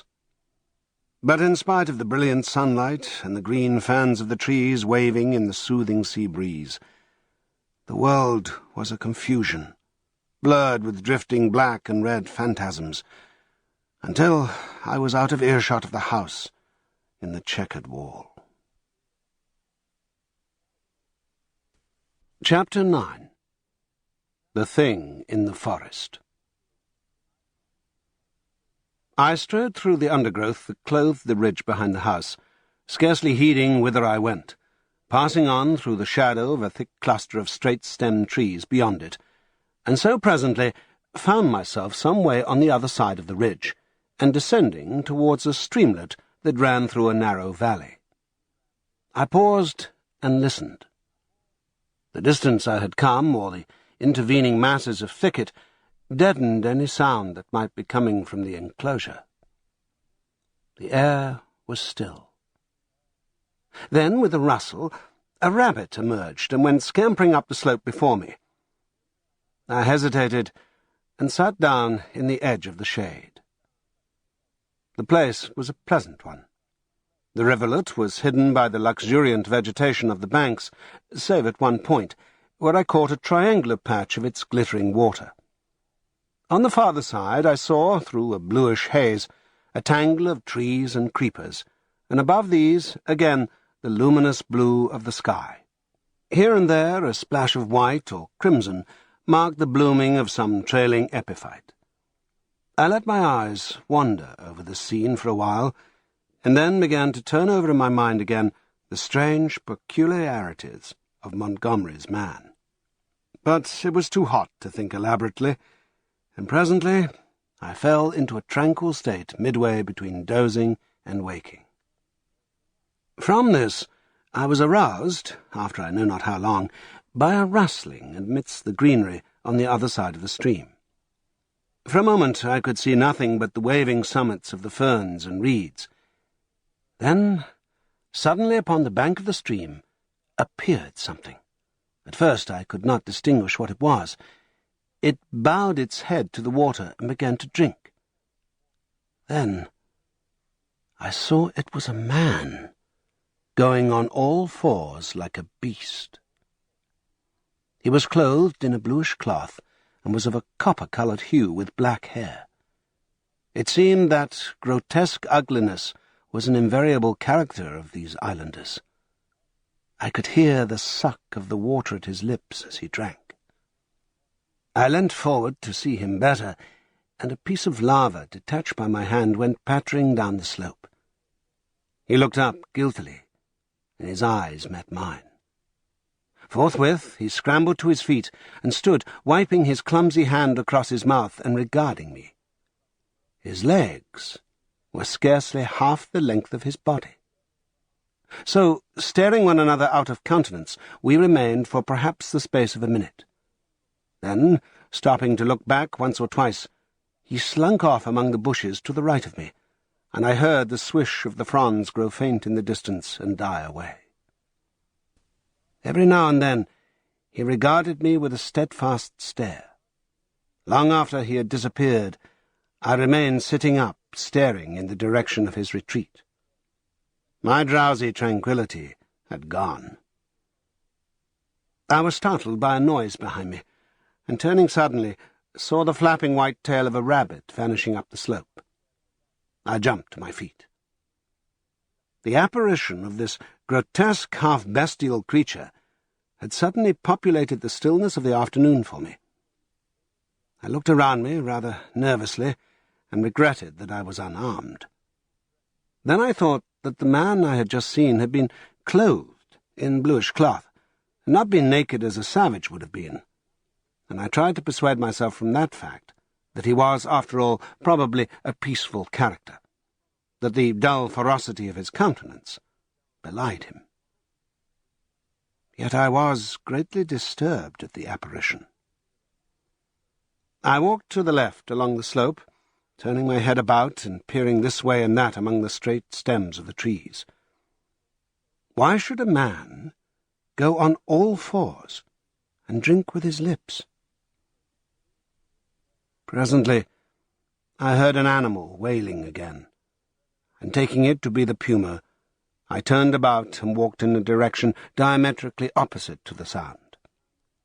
This led me down the stream, across which I stepped and pushed my way up through the undergrowth beyond. I was startled by a great patch of vivid scarlet on the ground, and going up to it, found it to be a peculiar fungus, branched and corrugated like a foliaceous lichen, but deliquescing into slime at the touch. And then, in the shadow of some luxuriant ferns, I came upon an unpleasant thing. The dead body of a rabbit, covered with shining flies, but still warm, and with the head torn off. I stopped aghast at the sight of the scattered blood. Here at least was one visitor to the island disposed of. There were no traces of other violence about it. It looked as though it had been suddenly snatched up and killed. And as I stared at the little furry body, came the difficulty of how the thing had been done. The vague dread that had been in my mind since I had seen the inhuman face of the man at the stream grew distincter as I stood there. I began to realize the hardihood of my expedition among these unknown people. The thicket about me became altered to my imagination. Every shadow became something more than a shadow, became an ambush.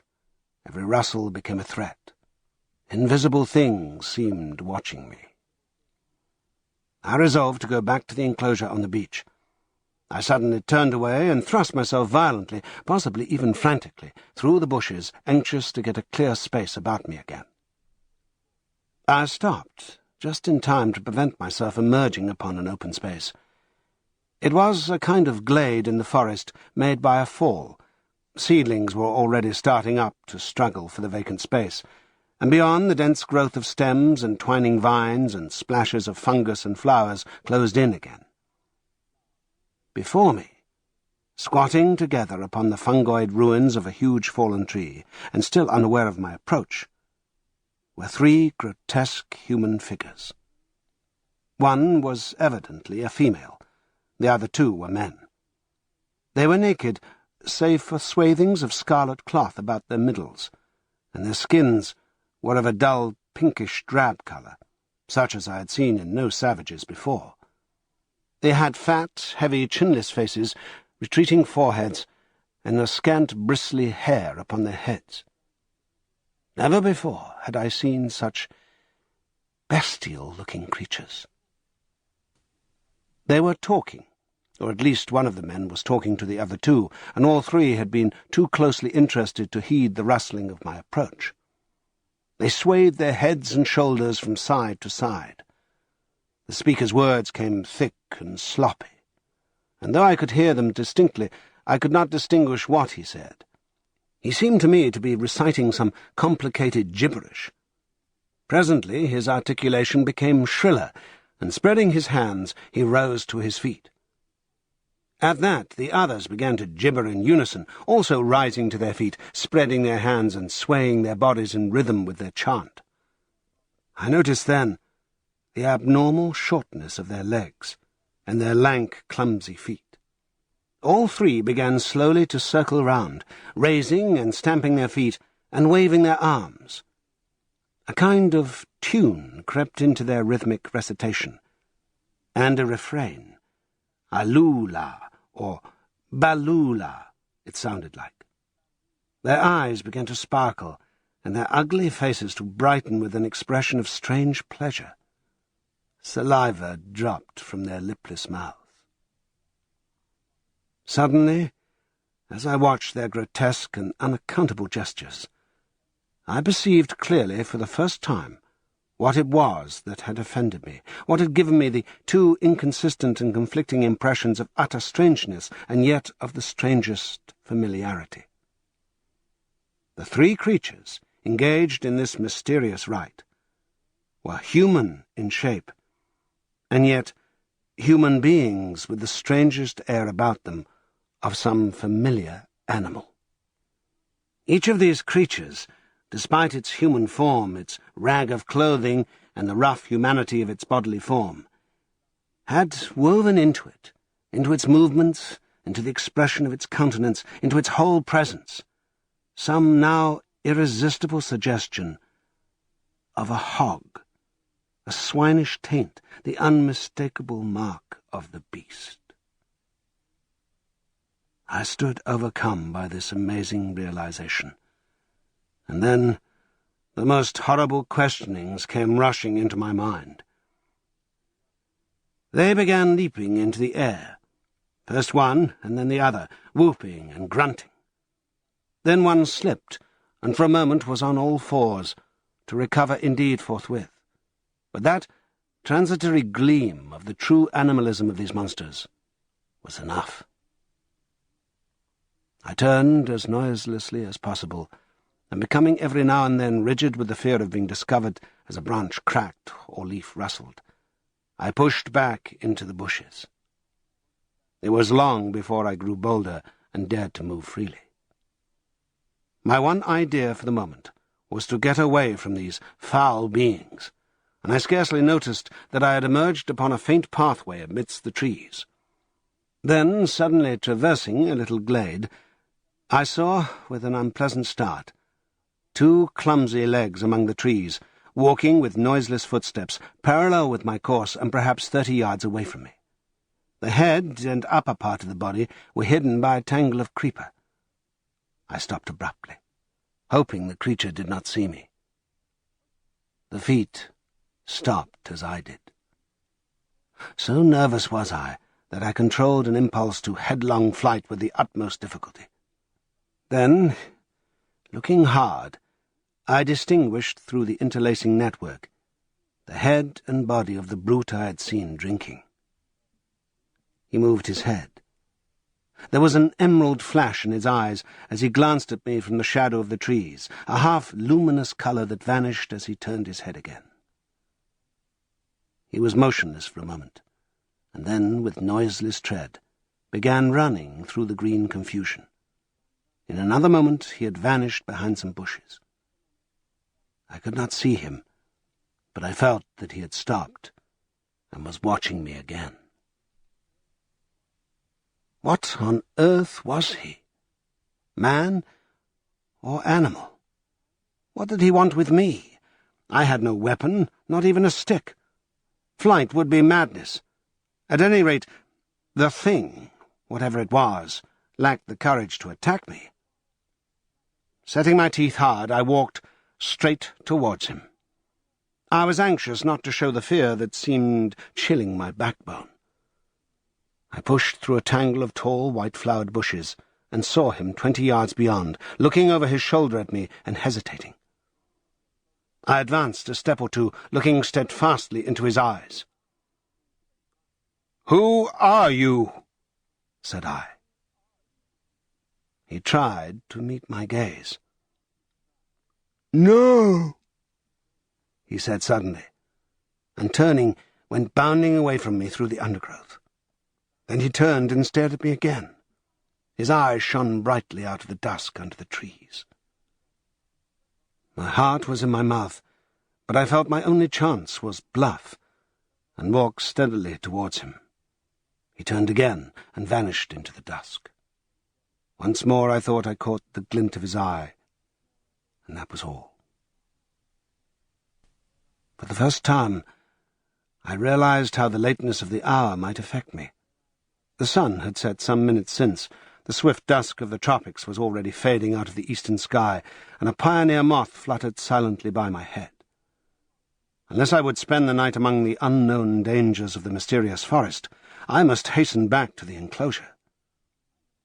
The thought of a return to that pain-haunted refuge was extremely disagreeable, but still more so was the idea of being overtaken in the open by darkness, and all that darkness might conceal. I gave one more look into the blue shadows that had swallowed up this odd creature, and then retraced my way down the slope towards the stream, going, as I judged, in the direction from which I had come. I walked eagerly, perplexed by all these things, and presently found myself in a level place among scattered trees. The colourless clearness that comes after the sunset flush was darkling. The blue sky above grew momentarily deeper, and the little stars, one by one, pierced the attenuated light. The interspaces of the trees, the gaps in the farther vegetation that had been hazy blue in the daylight, grew black and mysterious. I pushed on. The colour vanished from the world. The tree-tops rose against the luminous blue sky in inky silhouette, and all below that outline melted into one formless blackness. Presently the trees grew thinner, and the shrubbery undergrowth more abundant. Then there was a desolate space covered with white sand, then another expanse of tangled bushes. I was tormented by a faint rustling upon my right hand.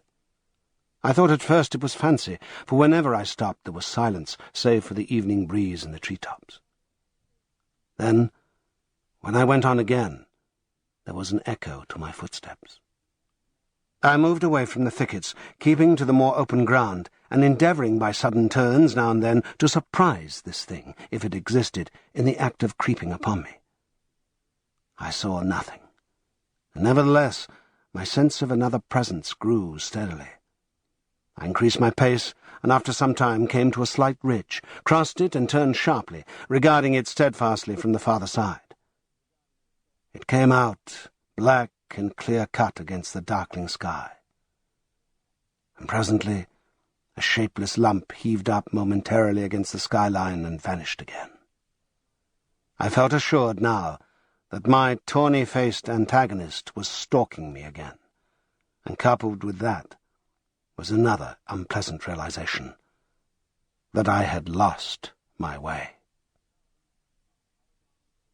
For a time I hurried on, hopelessly perplexed, pursued by that stealthy approach. Whatever it was, the thing either lacked the courage to attack me, or it was waiting to take me at some disadvantage. I kept studiously to the open. At times I would turn and listen, and presently I half persuaded myself that my pursuer had abandoned the chase, or was a mere creation of my disordered imagination. Then I heard the sound of the sea. I quickened my footsteps almost to a run, and immediately there was a stumble in my rear. I turned suddenly and stared at the uncertain trees behind me. One black shadow seemed to leap into another. I listened rigid and heard nothing but the creep of the blood in my ears. I thought that my nerves were unstrung, and that my imagination was tricking me, and turned resolutely towards the sound of the sea again. In a minute or so the trees grew thinner, and I emerged upon a bare low headland running out into the sombre water. The night was calm and clear, and the reflection of the growing multitude of the stars shivered in the tranquil heaving of the sea. Some way out, the wash upon an irregular band of reef shone with a pallid light of its own. Westward, I saw the zodiacal light mingling with the yellow brilliance of the evening star. The coast fell away from me to the east, and westward it was hidden by the shoulder of the cape. Then I recalled the fact that Moreau's beach lay to the west. A twig snapped behind me, and there was a rustle. I turned and stood facing the dark trees. I could see nothing, or else I could see too much. Every dark form in the dimness had its ominous quality, its peculiar suggestion of alert watchfulness. So I stood for perhaps a minute, and then, with an eye to the trees still, turned westward to cross the headland. And as I moved, one among the lurking shadows moved to follow me. My heart beat quickly. Presently the broad sweep of a bay to the westward became visible, and I halted again. The noiseless shadow halted a dozen yards from me. A little point of light shone on the further bend of the curve, and the grey sweep of the sandy beach lay faint under the starlight. Perhaps 2 miles away was that little point of light. To get to the beach, I should have to go through the trees where the shadows lurked, and down a bushy slope. I could see the thing rather more distinctly now. It was no animal, for it stood erect. At that, I opened my mouth to speak, and found a hoarse phlegm choked my voice. I tried again and shouted, "Who is there?" There was no answer. I advanced a step. The thing did not move, only gathered itself together. My foot struck a stone. That gave me an idea. Without taking my eyes off the black form before me, I stooped and picked up this lump of rock. But at my motion, the thing turned abruptly as a dog might have done, and slunk obliquely into the further darkness. Then I recalled a schoolboy expedient against big dogs, twisted the rock into my handkerchief, and gave this turn around my wrist. I heard a movement farther off among the shadows, as if the thing was in retreat. Then suddenly my tense excitement gave way. I broke into a profuse perspiration, and fell a-trembling, with my adversary routed, and this weapon in my hand. It was some time before I could summon resolution to go down through the trees and bushes upon the flank of the headland to the beach. At last I did it, at a run, and as I emerged from the thicket upon the sand, I heard some other body crashing after me. At that, I completely lost my head with fear, and began running along the sand. Forthwith there came the swift patter of soft feet in pursuit. I gave a wild cry, and redoubled my pace. Some dim black things about 3 or 4 times the size of rabbits went running or hopping up from the beach towards the bushes as I passed.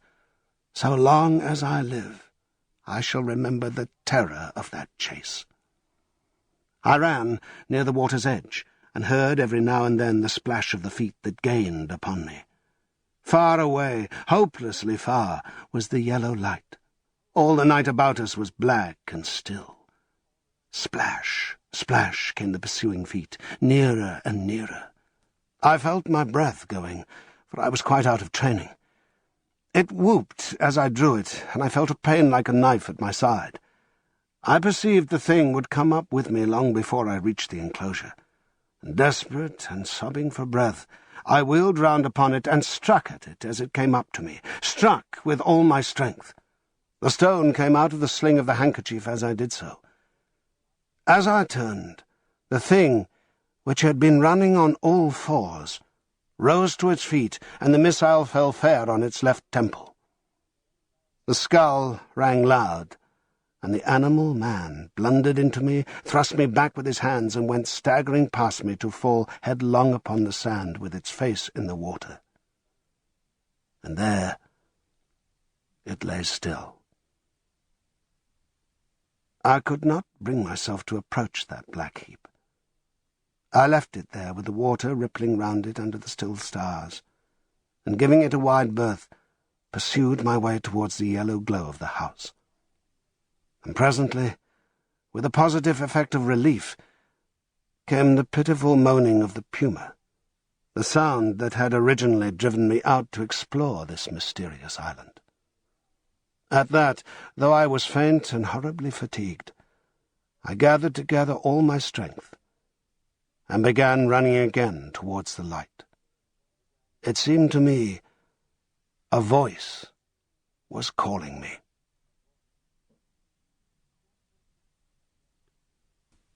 Chapter 10. The Crying of the Man.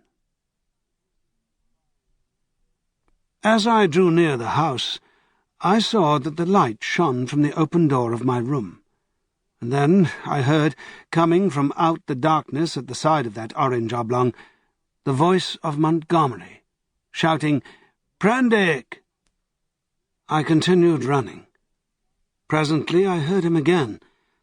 I replied by a feeble "Hello!" and in another moment had staggered up to him. "Where have you been?" said he, holding me at arm's length, so that the light from the door fell on my face. "We have both been so busy that we forgot you until about half an hour ago." He led me into the room and sat me down in the deck chair. For a while I was blinded by the light. "We did not think you would start to explore this island of ours without telling us," he said. And then, "I was afraid. But, what? Hello!" For my last remaining strength slipped from me, and my head fell forward on my chest. I think he found a certain satisfaction in giving me brandy. "For God's sake," said I, "fasten that door." "You've been meeting some of our curiosities, eh?" said he. He locked the door and turned to me again. He asked me no questions, but gave me some more brandy and water and pressed me to eat. I was in a state of collapse. He said something vague about his forgetting to warn me, and asked me briefly when I left the house and what I had seen. I answered him as briefly in fragmentary sentences. "Tell me what it all means," said I, in a state bordering on hysterics. "It's nothing so very dreadful," said he, "but I think you've had about enough for one day." The puma suddenly gave a sharp yell of pain. At that he swore under his breath. "I'm damned," said he, "if this place is not as bad as Gower Street, with its cats." "Montgomery," said I, "what was that thing that came after me? Was it a beast, or was it a man?" "If you don't sleep tonight," he said, "you'll be off your head tomorrow." I stood up in front of him. "What was that thing that came after me?" I asked. He looked me squarely in the eyes and twisted his mouth askew. His eyes, which had seemed animated a minute before, went dull. "From your account," said he, "I'm thinking it was a bogle." I felt a gust of intense irritation that passed as quickly as it came. I flung myself into the chair again and pressed my hands on my forehead. The puma began again. Montgomery came round behind me and put his hand on my shoulder. "Look here, Prendick," he said. "I had no business to let you drift out into this silly island of ours, but it's not so bad as you feel, man. Your nerves are worked to rags. Let me give you something that will make you sleep, that will keep on for hours yet. You must simply get to sleep, or I won't answer for it." I did not reply. I bowed forward and covered my face with my hands. Presently he returned with a small measure containing a dark liquid. This he gave me. I took it unresistingly, and he helped me into the hammock. When I awoke, it was broad day. For a little while I lay flat, staring at the roof above me. The rafters, I observed, were made out of the timbers of a ship. Then I turned my head and saw a meal prepared for me on the table. I perceived that I was hungry, and prepared to clamber out of the hammock, which, very politely, anticipating my intention, twisted round and deposited me upon all fours on the floor. I got up and sat down before the food. I had a heavy feeling in my head, and only the vaguest memory at first of the things that had happened overnight. The morning breeze blew very pleasantly through the unglazed window, and that and the food contributed to the sense of animal comfort I experienced. Presently the door behind me, the door inward towards the yard of the enclosure, opened. I turned and saw Montgomery's face. "All right," said he. "I'm frightfully busy." And he shut the door. Afterwards I discovered that he forgot to relock it. Then I recalled the expression of his face the previous night, and with that the memory of all I had experienced reconstructed itself before me. Even as that fear returned to me, came a cry from within. But this time it was not the cry of a puma. I put down the mouthful that hesitated upon my lips, and listened. Silence, save for the whisper of the morning breeze. I began to think my ears had deceived me. After a long pause, I resumed my meal, but with my ears still vigilant. Presently I heard something else very faint and low. I sat as if frozen in my attitude. Though it was faint and low, it moved me more profoundly than all that I had hitherto heard of the abominations behind the wall. There was no mistake this time in the quality of the dim, broken sounds, no doubt at all of their source. For it was groaning, broken by sobs and gasps of anguish. It was no brute this time. It was a human being in torment. And as I realized this, I rose, and in 3 steps had crossed the room, seized the handle of the door into the yard, and flung it open before me. "Prendick, man, stop!" cried Montgomery, intervening. A startled deerhound yelped and snarled. There was blood, I saw, in the sink, brown, and some scarlet, and I smelt the peculiar smell of carbolic acid. Then, through an open doorway beyond, in the dim light of the shadow, I saw something bound painfully upon a framework, scarred, red and bandaged. And then, blotting this out, appeared the face of old Moreau, white and terrible. In a moment he had gripped me by the shoulder with a hand that was smeared red, had twisted me off my feet and flung me headlong back into my own room. He lifted me as though I was a little child. I fell at full length upon the floor, and the door slammed and shut out the passionate intensity of his face. Then I heard the key turn in the lock, and Montgomery's voice in expostulation. "Ruin the work of a lifetime," I heard Moreau say. "He does not understand," said Montgomery, and other things that were inaudible. "I can't spare the time yet," said Moreau. The rest I did not hear. I picked myself up and stood, trembling, my mind a chaos of the most horrible misgivings. Could it be possible, I thought, that such a thing as the vivisection of men was possible? The question shot like lightning across a tumultuous sky, and suddenly the clouded horror of my mind condensed into a vivid realization of my danger.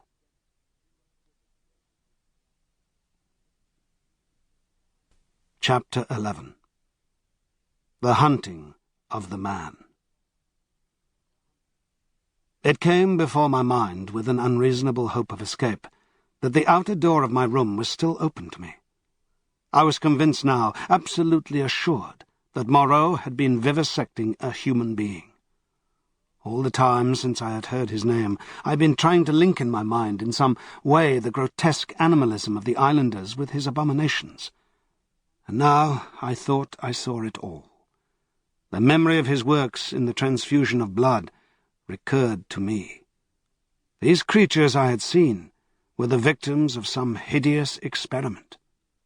These sickening scoundrels had merely intended to keep me back, to fool me with their display of confidence, and presently to fall upon me with a fate more horrible than death, with torture, and after torture the most hideous degradation it was possible to conceive. to send me off, a lost soul, a beast, to the rest of their comus rout. I looked round for some weapon. Nothing. Then, with an inspiration, I turned over the deck chair, put my foot on the side of it, and tore away the side rail. It happened that a nail came away with the wood, and projecting gave a touch of danger to an otherwise petty weapon. I heard a step outside, incontinently flung open the door, and found Montgomery within a yard of it. He meant to lock the outer door. I raised this nail-stick of mine and cut at his face, but he sprang back. I hesitated a moment, then turned and fled round the corner of the house. "Prendick, man!" I heard his astonished cry. "Don't be a silly ass, man!" Another minute, thought I, and he would have had me locked in, and as ready as a hospital rabbit for my fate. He emerged behind the corner, for I heard him shout, "Prendick!" Then he began to run after me, shouting things as he ran. This time, running blindly, I went northeastward, in a direction at right angles to my previous expedition. Once, as I went running headlong up the beach, I glanced over my shoulder and saw his attendant with him. I ran furiously up the slope, over it, and then turned eastward along a rocky valley fringed on either side with jungle. I ran for perhaps a mile altogether, my chest straining, my heart beating in my ears. And then, hearing nothing of Montgomery or his man, and feeling upon the verge of exhaustion, I doubled sharply back towards the beach, as I judged, and lay down in the shelter of a canebrake. There I remained for a long time, too fearful to move, and indeed too fearful even to plan a course of action. The wild scene about me lay sleeping silently under the sun, and the only sound near me was the thin hum of some small gnats that had discovered me. Presently I became aware of a drowsy breathing sound, the soughing of the sea upon the beach. After about an hour, I heard Montgomery shouting my name far away to the north. That set me thinking of my plan of action. As I interpreted it then, this island was inhabited only by these two vivisectors and their animalized victims. Some of these, no doubt, they could press into their service against me if need arose.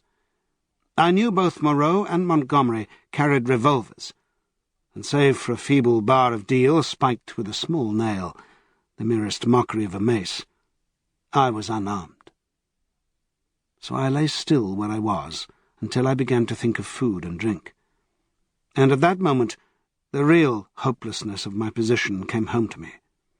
I knew no way of getting anything to eat. I was too ignorant of botany to discover any resort of root or fruit that might lie about me. I had no means of trapping the few rabbits upon the island. It grew blanker the more I turned the prospect over. At last, in the desperation of my position, my mind turned to the animal men I had encountered. I tried to find some hope in what I remembered of them. In turn, I recalled each one I had seen, and tried to draw some augury of assistance from my memory. Then suddenly I heard a staghound bay, and at that realized a new danger. I took little time to think, or they would have caught me then, but snatching up my nailed stick, rushed headlong from my hiding-place towards the sound of the sea. I remember a growth of thorny plants with spines that stabbed like penknives. I emerged, bleeding, and with torn cloth, upon the lip of a long creek opening northward. I went straight into the waves without a minute's hesitation, wading up the creek and presently finding myself knee-deep in a little stream. I scrambled out at last on the westward bank, and with my heart beating loudly in my ears, crept into a tangle of ferns to await the issue. I heard the dog, it was only one, draw nearer and yelp when it came to the thorns. Then I heard no more, and presently began to think I had escaped. The minutes passed, the silence lengthened out, and at last, after an hour of security, my courage began to return to me. By this time I was no longer very terrified or very miserable, for I had, as it were, passed the limit of terror and despair.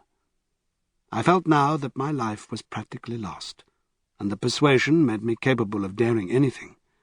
I had even a certain wish to encounter Moreau, face to face. And, as I had waded into the water, I remembered that if I were too hard pressed, at least one path of escape from torment still lay open to me. They could not very well prevent my drowning myself.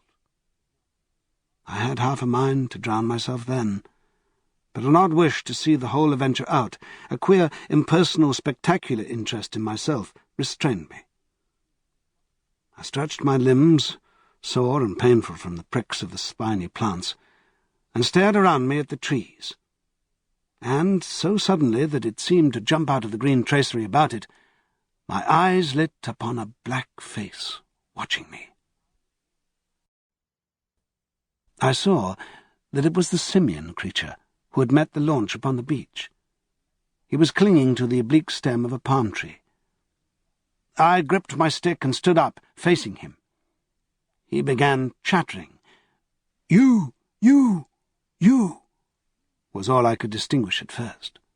Suddenly he dropped from the tree, and in another moment was holding the fronds apart and staring curiously at me.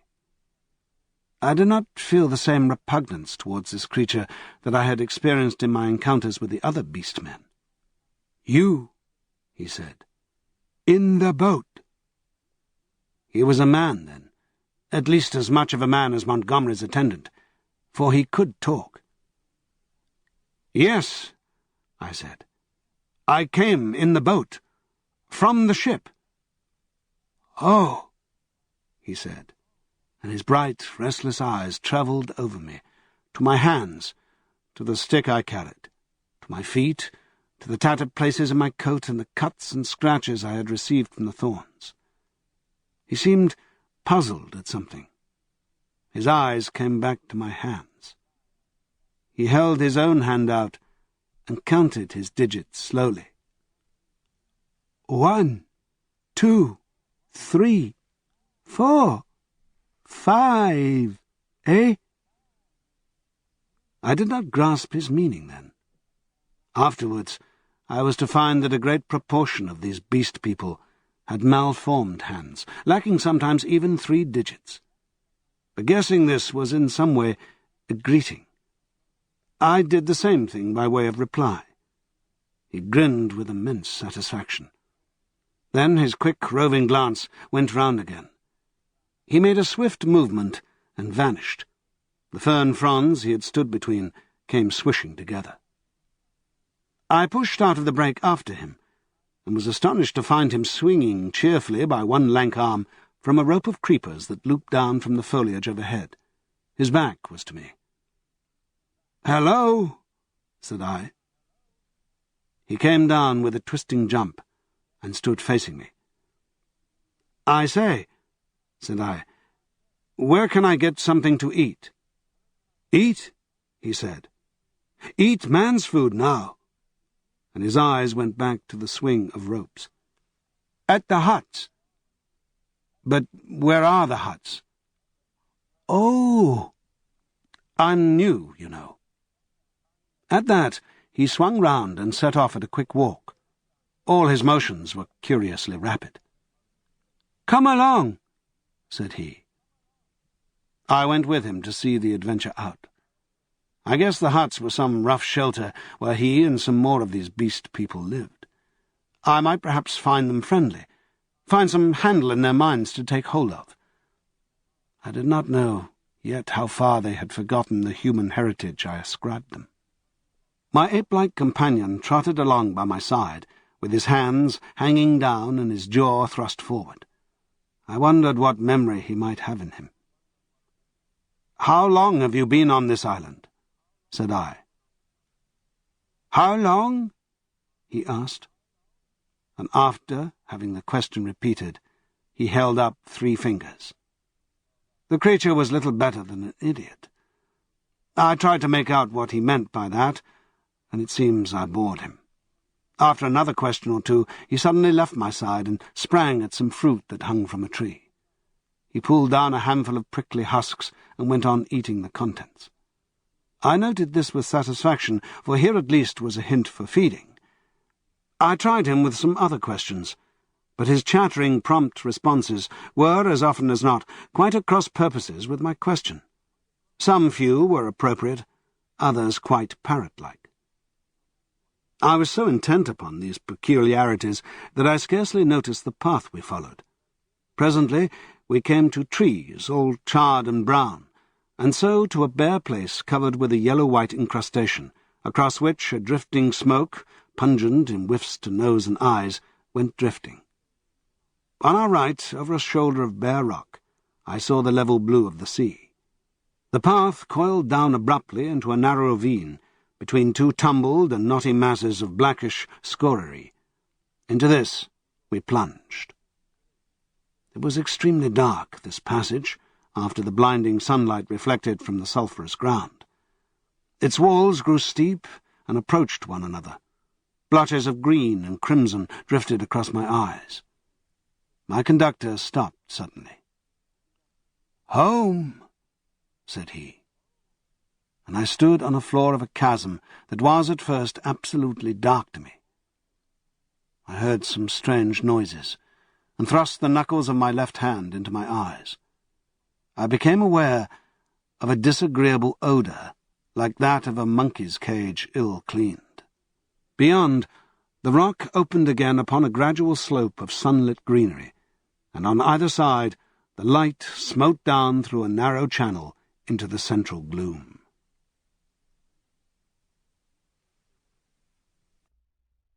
This ends Disc 2, The Island of Dr. Moreau, Disc 3. Chapter 12. The Sayers of the Law. Then something cold touched my hand. I started violently and saw close to me a dim, pinkish thing, looking more like a flayed child than anything else in the world. The creature had exactly the mild but repulsive features of a sloth, the same low forehead and slow gestures. As the first shock of the change of light passed, I saw about me more distinctly. The little sloth-like creature was standing and staring at me. My conductor had vanished. The place was a narrow passage between high walls of lava, a crack in its knotted flow, and on either side interwoven heaps of sea mat, palm fans and reeds leaning against the rock, formed rough and impenetrably dark dens. The winding way up the ravine between these was scarcely 3 yards wide, and was disfigured by lumps of decaying fruit pulp and other refuse, which accounted for the disagreeable stench of the place. The little pink sloth creature was still blinking at me when my ape-man reappeared at the aperture of the nearest of these dens and beckoned me in.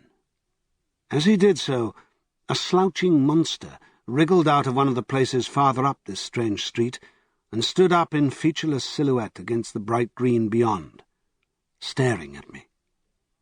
I hesitated, had half a mind to bolt the way I had come, and then, determined to go through with the adventure, gripped my nailed stick about the middle and crawled into the little evil-smelling lean-to after my conductor. It was a semicircular space, shaped like the half of a beehive, and against the rocky wall that formed the inner side of it was a pile of variegated fruits, coconuts and others. Some rough vessels of lava and wood stood about the floor, and one on a rough stool. There was no fire. In the darkest corner of the hut sat a shapeless mass of darkness that grunted, "Hey!" as I came in. And my ape-man stood in the dim light of the doorway and held out a split coconut to me as I crawled into the other corner and squatted down. I took it and began gnawing it as serenely as possible, in spite of my tense trepidation and the nearly intolerable closeness of the den. The little pink sloth creature stood in the aperture of the hut, and something else with a drab face and bright eyes came staring over its shoulder. "Hey!" came out of the lump of mystery opposite. "It is a man! It is a man!" gabbled my conductor. "A man! A man! A live man like me!" "Shut up!" said the voice from the dark, and grunted. I gnawed my coconut amid an impressive silence. I peered hard into the blackness, but could distinguish nothing. "It is a man," the voice repeated. "He comes to live with us." It was a thick voice with something in it, a kind of whistling overtone that struck me as peculiar, but the English accent was strangely good. The ape-man looked at me as though he expected something. I perceived the pause was interrogative. "He comes to live with you," I said. "It is a man. He must learn the law." I began to distinguish now a deeper blackness in the black, a vague outline of a hunched-up figure. Then I noticed the opening of the place was darkened by two more heads. My hand tightened on my stick. The thing in the dark repeated in a louder tone, "Say the words." I had missed its last remark. "Not to go on all fours. That is the law," it repeated in a kind of sing-song. I was puzzled. "Say the words," said the ape-man, repeating, and the figures in the doorway echoed this with a threat in the tone of their voices. I realized I had to repeat this idiotic formula. And then began the insanest ceremony. The voice in the dark began intoning a mad litany, line by line, and I and the rest to repeat it. As they did so, they swayed from side to side and beat their hands upon their knees, and I followed their example. I could have imagined I was already dead and in another world. The dark hut, these grotesque dim figures just flecked here and there by a glimmer of light, and all of them swaying in unison and chanting, "Not to go on all fours, that is the law. Are we not men? Not to suck up drink, that is the law. Are we not men? Not to eat flesh nor fish, that is the law. Are we not men? Not to claw bark of trees, that is the law. Are we not men? Not to chase other men, that is the law. Are we not men?" And so, from the prohibition of these acts of folly, on to the prohibition of what I thought then were the maddest, most impossible, and most indecent things one could well imagine. A kind of rhythmic fervour fell on all of us. We gabbled and swayed faster and faster, repeating this amazing law. Superficially, the contagion of these brute men was upon me. But deep down within me, laughter and disgust struggled together. We ran through a long list of prohibitions, and then the chant swung round to a new formula. "His is the house of pain. His is the hand that makes. His is the hand that wounds. His is the hand that heals." And so on, for another long series, mostly quite incomprehensible gibberish to me, about him, whoever he might be. I could have fancied it was a dream, but never before have I heard chanting in a dream. "His is the lightning flash," we sang. "His is the deep salt sea." A horrible fancy came into my head, that Moreau, after animalizing these men, had infected their dwarfed brains with a kind of deification of himself. However, I was too keenly aware of white teeth and strong claws about me to stop my chanting on that account. "His are the stars in the sky." At last, that song ended. I saw the ape-man's face shining with perspiration, and my eyes being now accustomed to the darkness, I saw more distinctly the figure in the corner from which the voice came. It was the size of a man, but it seemed covered with a dull grey hair, almost like a Skye Terrier. What was it? What were they all? Imagine yourself surrounded by all the most horrible cripples and maniacs it is possible to conceive, and you may understand a little of my feelings with these grotesque caricatures of humanity about me. He is a five-man, a five-man, a five-man, like me, said the ape-man. I held out my hands. The grey creature in the corner leant forward. Not to run on all fours. That is the law. Are we not men? He said. He put out a strangely distorted talon and gripped my fingers. The thing was almost like the hoof of a deer produced into claws.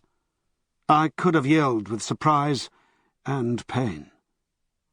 His face came forward and peered at my nails, came forward into the light of the opening of the hut, and I saw, with a quivering disgust, that it was like the face of neither man or beast, but a mere shock of grey hair, with 3 shadowy overarchings to mark the eyes and mouth. "He has little nails," said this grisly creature in his hairy beard. "It is well." He threw my hand down, and instinctively I gripped my stick. "Eat roots and herbs. It is his will," said the ape-man. "I am the sayer of the law," said the grey creature. "Here come all that be new to learn the law. I sit in the darkness and say the law." "It is even so," said one of the beasts in the doorway. "Evil are the punishments of those who break the law. None escape." "None escape," said the beast folk, glancing furtively at each other.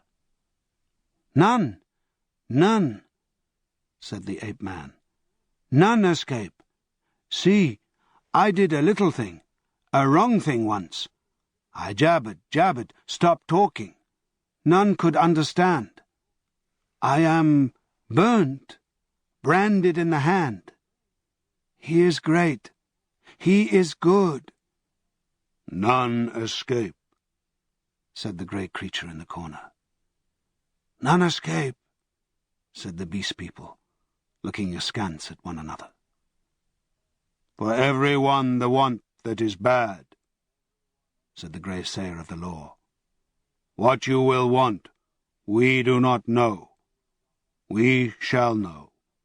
Some want to follow things that move, to watch and slink, and wait and spring, to kill and bite deep and rich, sucking the blood. It is bad. Not to chase other men, that is the law. Are we not men? Not to eat flesh nor fish, that is the law. Are we not men?" "None escape," said a dappled brute standing in the doorway. "For every one the want, that is bad," said the grey sayer of the law. "Some want to go tearing with teeth and hands into the roots of things, snuffing into the earth. It is bad." "None escape," said the men in the door. "Some go clawing trees. Some go scratching at the graves of the dead. Some go fighting with foreheads or feet or claws. Some bite suddenly, none giving occasion. Some love uncleanness." "None escape," said the ape-man, scratching his calf. "None escape," said the little pink sloth creature. "Punishment is sharp and sure. Therefore learn the law. Say the words." And incontinently he began again the strange litany of the law. And again I and all these creatures began singing and swaying. My head reeled with this jabbering and the close stench of the place. But I kept on, trusting to find presently some chance of a new development. "Not to go on all fours. That is the law. Are we not men?"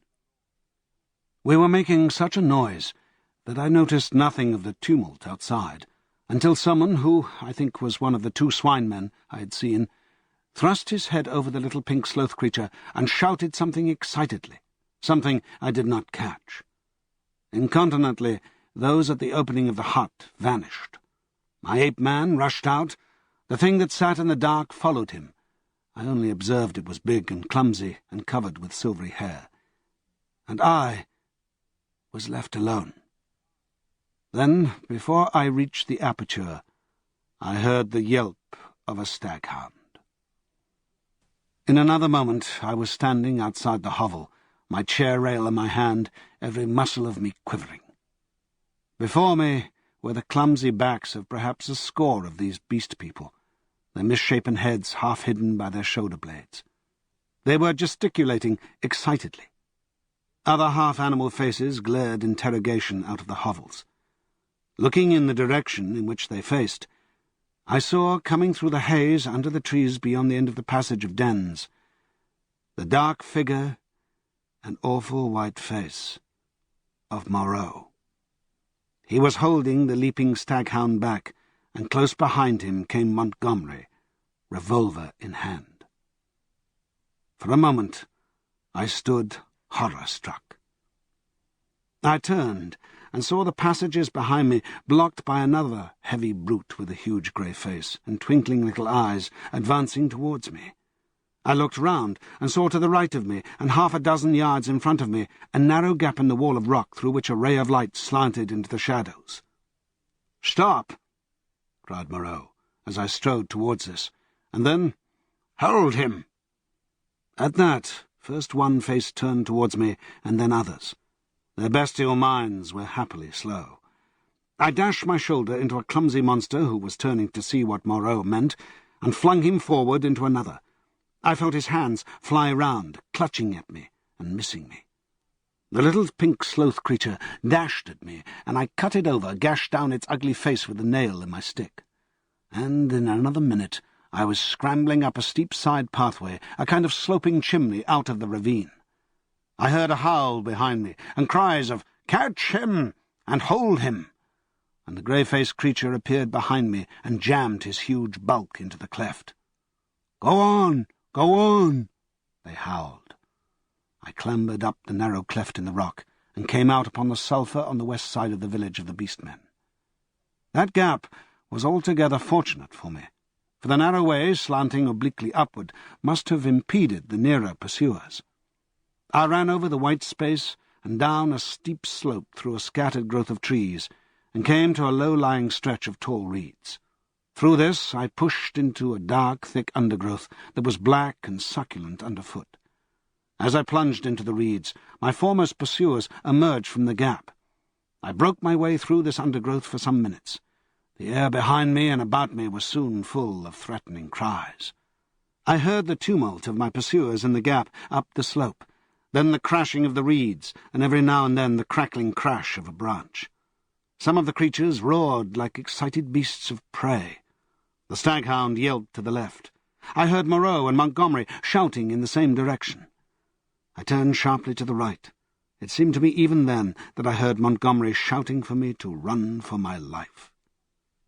Presently the ground gave rich and oozy under my feet, but I was desperate and went headlong into it, struggling through knee-deep, and so came to a winding path among tall canes. The noise of my pursuers passed away to my left. In one place 3 strange pink-hopping animals about the size of cats bolted before my footsteps. This pathway ran uphill, across another open space covered with white incrustation, and plunged into a cane brake again. Then, suddenly, it turned parallel with the edges of a steep-walled gap, which came without warning, like the ha-ha of an English park, turned with unexpected abruptness. I was still running with all my might, and I never saw this drop, until I was flying headlong through the air. I fell on my forearms and head among thorns. and rose with a torn ear and bleeding face. I had fallen into a precipitous ravine, rocky and thorny, full of a hazy mist that drifted about me in wisps, and with a narrow streamlet from which this mist came, meandering down the centre. I was astonished at this thin fog in the full blaze of daylight, but I had not time to stand wondering then. I turned to my right downstream, hoping to come to the sea in that direction, and so have my way open to drown myself. It was only later I found that I had dropped my nailed stick in my fall. Presently the ravine grew narrower for a space, and carelessly I stepped into the stream. I jumped out again pretty quickly, for the water was almost boiling. I noticed, too, there was a thin, sulphurous scum drifting upon its coiling water. Almost immediately came a turn in the ravine and the indistinct blue horizon. The nearer sea was flashing the sun from a myriad facets. I saw my death before me. But I was hot and panting, with the warm blood oozing out of my face and running pleasantly through my veins. I felt more than a touch of exultation, too, at having distanced my pursuers. It was not in me then to go out and drown myself. I stared back the way I had come. I listened. Save for the hum of the gnats and the chirp of some small insects that hopped among the thorns, the air was absolutely still. Then came the yelp of a dog, very faint, and a chattering and gibbering, the snap of a whip, and voices. They grew louder, then fainter again. The noise receded up the stream and faded away. For a while, the chase was over. But I knew now how much hope of help for me lay in the beast people. Chapter 13. A Parley. I turned again and went on down towards the sea. I found the hot stream broadened out to a shallow, weedy sand, in which an abundance of crabs and long-bodied, many-legged creatures started from my footfall. I walked to the very edge of the salt water, and then I felt I was safe. I turned and stared, arms akimbo, at the thick green behind me, into which the steamy ravine cut like a smoking gash. But as I say, I was too full of excitement, and, a true saying, though those who have never known danger may doubt it, too desperate to die. Then it came into my head that there was one chance before me yet. While Moreau and Montgomery and their bestial rabble chased me through the island, might I not go round the beach until I came to their enclosure? Make a flank march upon them, in fact, and then, with a rock lugged out of their loosely built wall, perhaps smash in the lock of the smaller door and see what I could find, knife, pistol, or what not, to fight them with when they returned. It was at any rate a chance of getting a price for my life. So I turned to the westward and walked along by the water's edge. The setting sun flashed his blinding heat into my eyes. The slight Pacific tide was running in with a gentle ripple. Presently the shore fell away southward, and the sun came round upon my right hand. Then suddenly, far in front of me, I saw first one and then several figures emerging from the bushes. Moreau, with his grey staghound, then Montgomery and two others. At that, I stopped. They saw me and began gesticulating and advancing. I stood watching them approach. The two beast men came running forward to cut me off from the undergrowth inland. Montgomery came running also, but straight towards me. Moreau followed slower with the dog. At last I roused myself from inaction, and turning seaward, walked straight into the water. The water was very shallow at first.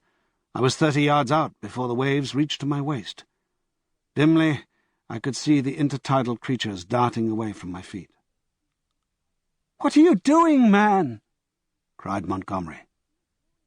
I turned, standing waist-deep, and stared at them. Montgomery stood panting at the margin of the water.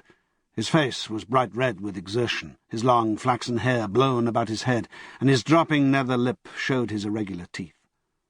Moreau was just coming up, his face pale and firm, and the dog at his hand barked at me.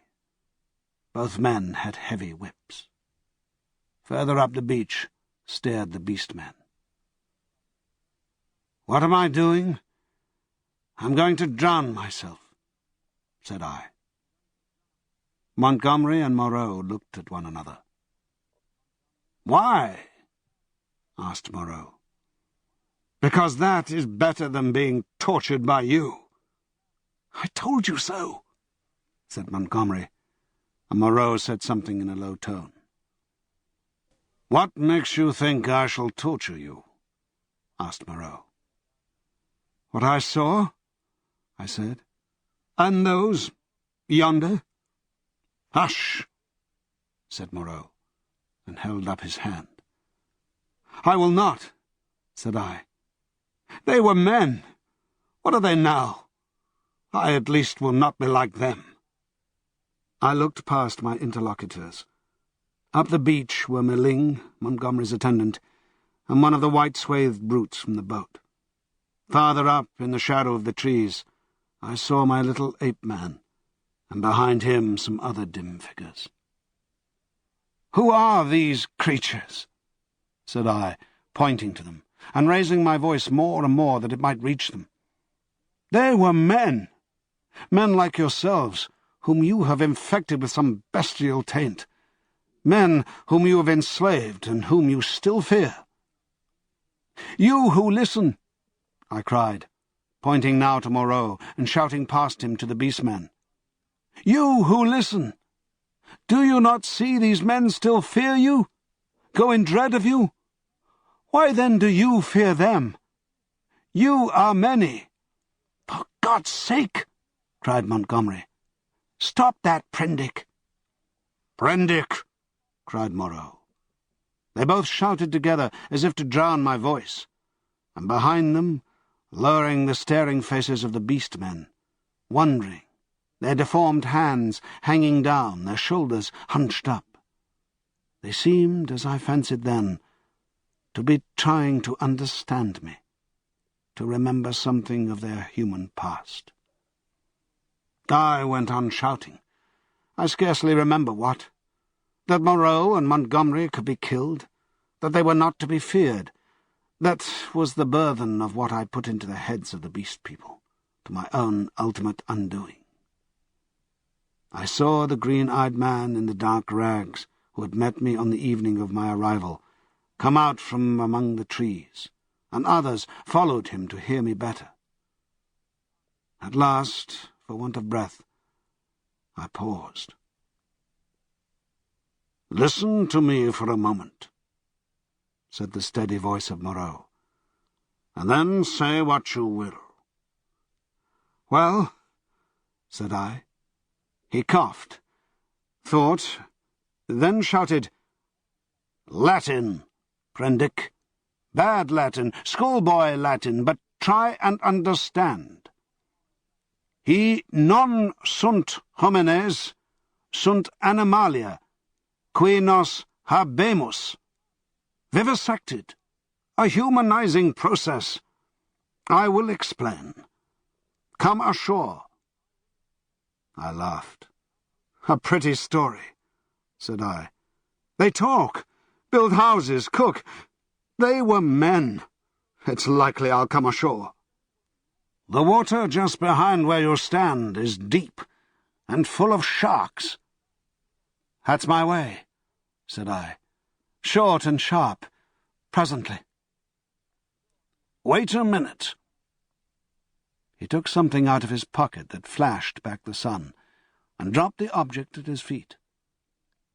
"That's a loaded revolver," said he.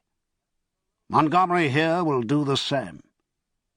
Now we are going up the beach until you are satisfied the distance is safe. Then come and take the revolvers." "Not I. You have a third between you." I want you to think over things, Prendick. In the first place, I never asked you to come upon this island. In the next, we had you drugged last night. Had we wanted to work you any mischief? And in the next, now your first panic is over, and you can think a little. Is Montgomery here quite up to the character you give him? We have chased you for your good, because this island is full of inimical phenomena. Why should we want to shoot you when you have just offered to drown yourself? Why did you set your people onto me when I was in the hut? We felt sure of catching you and bringing you out of danger. Afterwards we drew away from the scent, for your good. I mused. It seemed just possible. Then I remembered something again. "But I saw," said I, "in the enclosure." "That was the puma." "Look here, Prendick," said Montgomery. "You're a silly ass. Come out of the water and take these revolvers and talk. We can't do anything more then than we could do now." I will confess that then, and indeed always, I distrusted and dreaded Moreau. But Montgomery was a man I felt I understood. "Go up the beach," said I, after thinking, and added, "holding your hands up." "Can't do that," said Montgomery, with an explanatory nod over his shoulder. "Undignified." "Go up to the trees, then," said I, "as you please." "It's a damned silly ceremony," said Montgomery. Both turned and faced the 6 or 7 grotesque creatures who stood there in the sunlight, solid, casting shadows, moving and yet so incredibly unreal. Montgomery cracked his whip at them, and forthwith they all turned and fled, helter-skelter into the trees. And when Montgomery and Moreau were at a distance I judged sufficient, I waded ashore and picked up and examined the revolvers. To satisfy myself against the subtlest trickery, I discharged one at a rounded lump of lava, and had the satisfaction of seeing the stone pulverized and the beach splashed with lead. Still I hesitated for a moment. "I'll take the risk," said I at last, and with a revolver in each hand, I walked up the beach towards them. "That's better," said Moreau without affection. "As it is, you have wasted the best part of my day with your confounded imagination." And with a touch of contempt that humiliated me, he and Montgomery turned and went on in silence before me. The knot of beast men, still wondering, stood back among the trees. I passed them as serenely as possible. One started to follow me, but retreated again when Montgomery cracked his whip. The rest stood silent, watching. They may once have been animals, but I never before saw an animal trying to think. Chapter 14. Dr. Moreau explains. "And now, Prendick, I will explain," said Dr. Moreau, as soon as we had eaten and drunk. "I must confess you are the most dictatorial guest I ever entertained. I warn you that this is the last I do to oblige you. The next thing you threaten to commit suicide about, I shan't do, even at some personal inconvenience." He sat in my deck chair, a cigar half consumed in his white, dexterous-looking fingers. The light of the swinging lamp fell on his white hair. He stared through the little window out at the starlight. I sat as far away from him as possible, the table between us and the revolvers to hand. Montgomery was not present. I did not care to be with the two of them in such a little room. "You admit that vivisected human being, as you call it, is, after all, only the puma," said Moreau. He had made me visit that horror in the inner room to assure myself of its inhumanity. "It is the puma," I said. "Still alive, but so cut and mutilated as I pray I may never see living flesh again. Of all vile—" "Never mind that," said Moreau. "At least spare me those youthful horrors. Montgomery used to be just the same. You admit it is the puma. Now be quiet while I reel off my physiological lecture to you." And forthwith, beginning in the tone of a man supremely bored, but presently warming a little, he explained his work to me. He was very simple and convincing. Now and then there was a touch of sarcasm in his voice.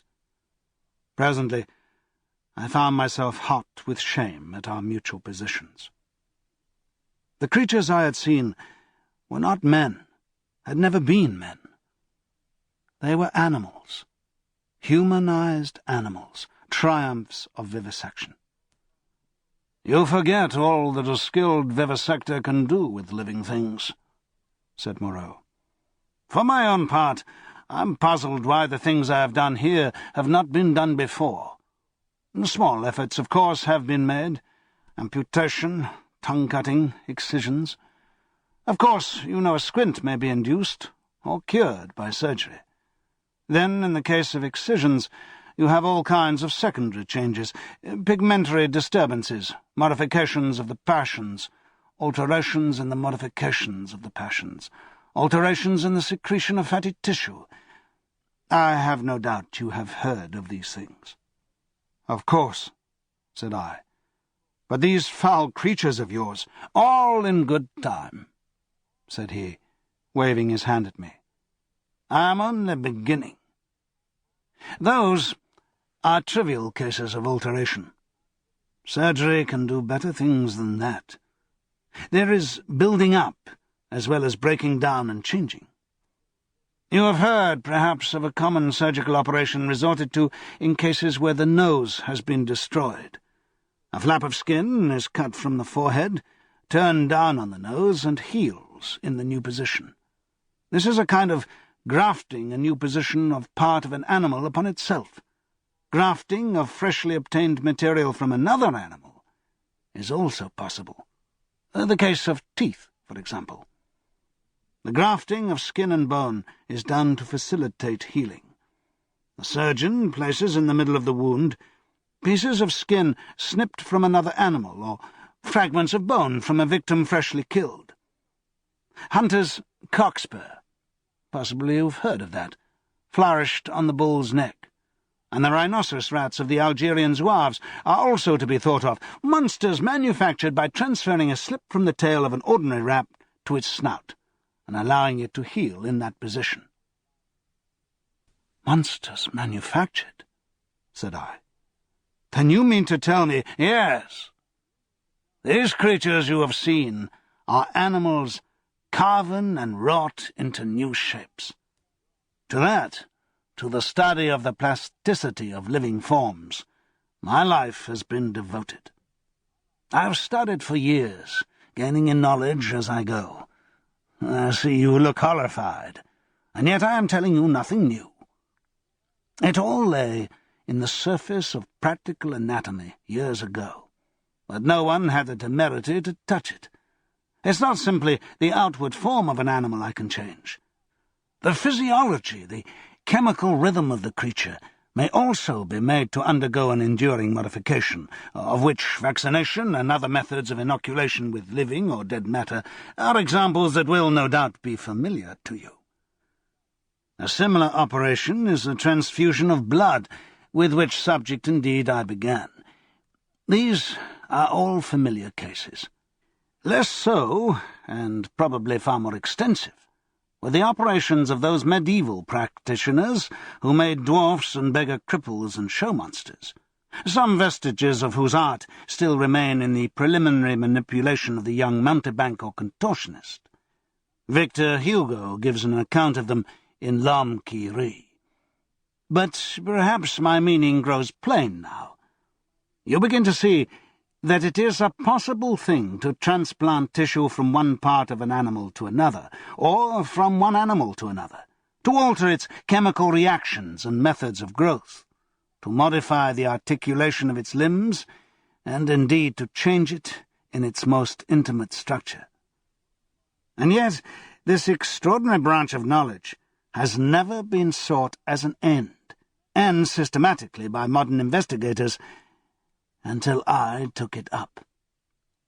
Some such things have been hit upon in the last resort of surgery, or most of the kindred evidence that will recur to your mind has been demonstrated, as it were, by accident, by tyrants, by criminals, by the breeders of horses and dogs, by all kinds of untrained, clumsy-handed men working for their own immediate ends. I was the first man to take up this question, armed with antiseptic surgery and with a really scientific knowledge of the laws of growth. Yet one would imagine it must have been practiced in secret before. Such creatures as the Siamese twins, and in the vaults of the Inquisition. And no doubt their chief aim was artistic torture, but some, at least of the inquisitors, must have had a touch of scientific curiosity. "But," said I, "these things, these animals, talk." He said that was so, and proceeded to point out that the possibilities of vivisection do not stop at a mere physical metamorphosis. A pig may be educated. The mental structure is even less determinate than the bodily. In our growing science of hypnotism, we find the promise of a possibility of replacing old inherent instincts by new suggestions, grafting upon or replacing the inherited fixed ideas. Very much indeed of what we call moral education is such an artificial modification and perversion of instinct. Pugnacity is trained into courageous self-sacrifice, and suppressed sexuality into religious emotion. And the great difference between man and monkey is in the larynx, he said, in the incapacity to frame delicately different sound symbols by which thought could be sustained. In this I failed to agree with him, but with a certain incivility he declined to notice my objection. He repeated that the thing was so, and continued his account of his work. But I asked him why he had taken the human form as a model. There seemed to me then, and there still seems to me now, a strange wickedness in that choice. He confessed that he had chosen that form by chance. "I might just as well have worked to form sheep into llamas and llamas into sheep. I suppose there is something in the human form that appeals to the artistic turn of mind more powerfully than any animal shape can. But I have not confined myself to man-making. Once or twice—" He was silent for a minute, perhaps. "These years, how they've slipped by. And here I have wasted a day saving your life, and I'm now wasting an hour explaining myself." "But," said I still don't understand. Where is your justification for inflicting all this pain? The only thing that could excuse vivisection to me would be some application." "Precisely," said he. "But you see, I am differently constituted. We are on different platforms. You are a materialist." "I am not a materialist," I began hotly. In my view, for it is just this question of pain that parts us. So long as visible or audible pain turns you sick, so long as your own pain drives you, so long as pain underlies your proposition about sin, so long, I tell you, you are an animal, thinking a little less obscurely what an animal feels. This pain—" I gave an impatient shrug at such sophistry. But it is such a little thing. A mind truly open to what science has to teach must see that it is a little thing. It may be that, save in this little planet, this speck of cosmic dust, invisible long before the nearest star could be attained, it may be, I say, that nowhere else, does this thing called pain occur. But the laws we feel our way towards, why, even on this earth, even among living things, what pain is there?" He drew a little penknife, as he spoke, from his pocket, opened the smaller blade, and moved his chair so that I could see his thigh. Then, choosing the place deliberately, he drove the blade into his leg and withdrew it. "No doubt you have seen that before. It does not hurt a pinprick. But what does it show? The capacity for pain is not needed in the muscle, and it is not placed there. It is but little needed in the skin, and only here and there over the thigh is a spot capable of feeling pain. Pain is simply our intrinsic medical adviser, to warn us and stimulate us. All living flesh is not painful, nor is all nerve, nor even all sensory nerve. There is no taint of pain, real pain, in the sensations of the optic nerve. If you wound the optic nerve, you merely see flashes of light, just as the disease of the auditory nerve merely means a humming in our ears. Plants do not feel pain. The lower animals, it's possible that such animals as a starfish and crayfish, do not feel pain. Then, with men, the more intelligent they become, the more intelligently they will see after their own welfare, and the less they will need the goad to keep them out of danger. I never yet heard of a useless thing that was not ground out of existence by evolution sooner or later. Did you? And pain gets needless. Then I am a religious man, Prendick, as every sane man must be. It may be, I fancy, I have seen more of the ways of this world's maker than you, for I have sought his laws in my way all my life, while you, I understand, have been collecting butterflies. And I tell you, pleasure and pain have nothing to do with heaven or hell. Pleasure and pain. Bah! What is your theologian's ecstasy but Mohammed's houri in the dark? This store men and women set on pleasure and pain, Prendick, is the mark of the beast upon them, the mark of the beast from which they came. Pain, pain and pleasure, they are for us only so long as we wriggle in the dust. You see, I went on with this research just the way it led me. That is the only way I have ever heard of research going. I asked a question, devised some method of getting an answer, and got a fresh question. Was this possible, or that possible?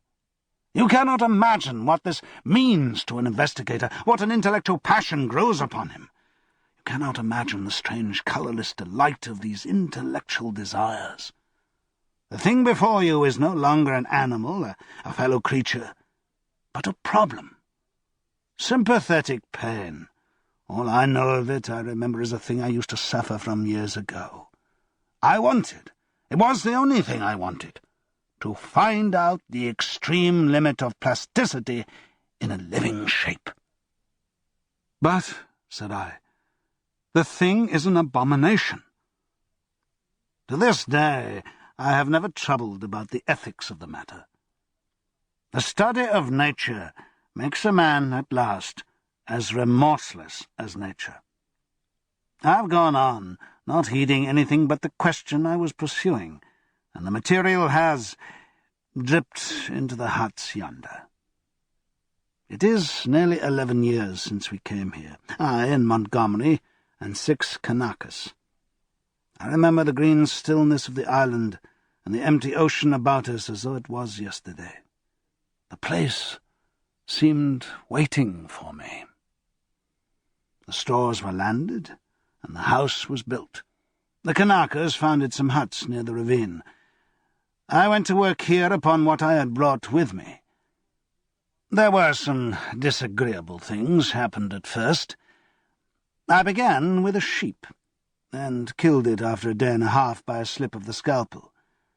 I took another sheep, and made a thing of pain and fear, and left it bound up to heal. It looked quite human to me when I had finished it, but when I went to it, I was discontented with it. It remembered me, and was terrified beyond imagination, and it had no more than the wits of a sheep. The more I looked at it, the clumsier it seemed, until at last I put the monster out of its misery. These animals without courage, these fear-haunted, pain-driven things, without a spark of pugnacious energy to face torment, they are no good for man-making. Then I took a gorilla I had, and upon that, working with infinite care and mastering difficulty after difficulty, I made my first man. All the week, night and day, I moulded him. With him it was chiefly the brain that needed moulding. Much had to be added, much changed. I thought him a fair specimen of the negroid type when I had done him, and he lay bandaged, bound, and motionless before me. It was only when his life was assured that I left him, and came into the room again, and found Montgomery much as you are. He had heard some of the cries as the thing grew human, cries like those that disturbed you so. I didn't take him completely into my confidence at first. And the Kanakas, too, had realized something of it. They were scared out of their wits by the sight of me. I got Montgomery over to me, in a way, but I and he had the hardest job to prevent the Kanakas deserting. Finally they did, and so we lost the yacht. I spent many days educating the brute. Altogether, I had him for 3 or 4 months. I taught him the rudiments of English, gave him ideas of counting, even made the thing read the alphabet. But at that he was slow, though I've met with idiots slower. He began with a clean sheet, mentally. Had no memories left in his mind of what he had been. When his scars were quite healed, and he was no longer anything but painful and stiff, and able to converse a little, I took him yonder, and introduced him to the Kanakas as an interesting stowaway. They were horribly afraid of him at first, somehow, which offended me rather, for I was conceited about him. But his ways seemed so mild, and he was so abject, that after a time they received him and took his education in hand. He was quick to learn, very imitative and adaptive, and built himself a hovel rather better, it seemed to me, than their own shanties. There was one among the boys, a bit of a missionary, and he taught the thing to read, or at least to pick out letters, and gave him some rudimentary ideas of morality. But it seems the beast's habits were not all that is desirable. I rested from work for some days, and was in a mind to write an account of the whole affair to wake up English physiology. Then I came upon the creature squatting up in a tree, gibbering at 2 of the Kanakas who had been teasing him. I threatened him, told him the inhumanity of such a proceeding, aroused his sense of shame, and came here resolved to do better before I took my work back to England. I have been doing better, but somehow the things drift back again. The stubborn beast-flesh grows, day by day.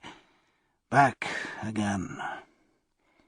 I mean to do better things still. I mean to conquer that. This puma. But that's the story. All the Kanaka boys are dead now. One fell overboard of the launch, and one died of a wounded heel that he poisoned in some way with plant juice. 3 went away in the yacht, and I suppose, and hope, were drowned. The other one was killed. Well, I have replaced them. Montgomery went on, much as you are disposed to do at first. And then— "What became of the other one?" said I sharply. "The other Kanaka who was killed?" "The fact is, after I had made a number of human creatures, I made a thing." He hesitated. "Yes?" said I. "It was killed." "I don't understand," said I. "Do you mean to say—" "It killed the Kanaka, yes. It killed several other things that it caught. We chased it for a couple of days. It only got loose by accident. I never meant it to get away. It wasn't finished. It was purely an experiment. It was a limbless thing with a horrible face that writhed along the ground in a serpentine fashion. It was immensely strong and in infuriating pain, and it travelled in a rollicking way like a porpoise swimming. It lurked in the woods for some days, doing mischief to all it came across, until we hunted it, and then it wriggled into the northern part of the island, and we divided the party to close in upon it. Montgomery insisted upon coming with me. The man had a rifle, and when his body was found, the one of the barrels was curved into the shape of an S and very nearly bitten through. Montgomery shot the thing. After that, I stuck to the ideal of humanity, except for little things. He became silent. I sat in silence, watching his face. "So for 20 years altogether, counting 9 years in England, I have been going on, and there is still something in everything I do that defeats me, makes me dissatisfied, challenges me to further effort. Sometimes I rise above my level, sometimes I fall below it, but always I fall short of the things I dream. The human shape I can get now almost with ease, so that it is lithe and graceful, or thick and strong, but often there is trouble with the hands and claws, painful things that I dare not shape too freely. But it is in the subtle grafting and reshaping one must needs do to the brain that my trouble lies. The intelligence is often oddly low, with unaccountable blank ends, unexpected gaps. And least satisfactory of all is something that I cannot touch, somewhere, I cannot determine where, in the seat of the emotions. Cravings, instincts, desires that harm humanity, a strange hidden reservoir to burst suddenly and inundate the whole being of the creature with anger, hate, or fear. These creatures of mine seem strange and uncanny to you as soon as you begin to observe them. But to me, just after I make them, they seem to be indisputable human beings. It's afterwards, as I observe them, that the persuasion fades. First one animal trait, then another creeps to the surface and stares out at me. But I will conquer yet. Each time I dip a living creature into the bath of burning pain, I say, "This time I will burn out all the animal. This time I will make a rational creature of my own." After all, what is 10 years? Man has been 100,000 in the making. He thought darkly. But I'm drawing near the fastness. This puma of mine. After a silence. And they revert. As soon as my hand is taken from them, the beast begins to creep back, begins to assert itself again. Another long silence. "Then you take the things you make into those dens?" said I. They go. I turn them out when I begin to feel the beast in them, and presently they wander there. They all dread this house and me. There is a kind of travesty of humanity over there.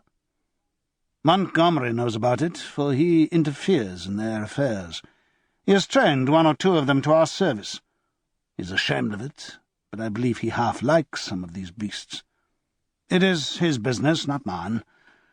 They only sicken me with a sense of failure. I take no interest in them. I fancy they follow in the lines the Kanaka missionary marked out, and have a kind of mockery of a rational life. Poor beasts! There's something they call the law, sing hymns about all thine. They build themselves their dens, gather fruit and pull herbs, marry even. But I can see through it all, see into their very souls, and see there nothing but the souls of beasts, beasts that perish, anger and the lusts to live and gratify themselves. Yet they're odd, complex, like everything else alive. There's a kind of upward striving in them, part vanity, part waste sexual emotion, part waste curiosity. It only mocks me. I have some hope of that puma. I've worked hard at her head and brain. And now, said he, standing up after a long gap of silence, during which we had each pursued our own thoughts. What do you think? Are you in fear of me still? I looked at him and saw but a white-faced, white-haired man with calm eyes. Save for his serenity, the touch almost of beauty that resulted from his set tranquillity and from his magnificent build, he might have passed muster among 100 other comfortable old gentlemen. Then I shivered. By way of answer to his second question, I handed him a revolver with either hand. "Keep them," he said, and snatched at a yawn. He stood up, stared at me for a moment, and smiled. "You have had 2 eventful days," said he. "I should advise some sleep. I'm glad it's all clear. Good night." He thought me over for a moment, then went out by the inner door. I immediately turned the key in the outer one. I sat down again, sat for a time in a kind of stagnant mood, so weary, emotionally, mentally, and physically, that I could not think beyond the point at which he had left me. The black window stared at me like an eye. At last, with an effort, I put out the lamp and got into the hammock. Very soon I was asleep.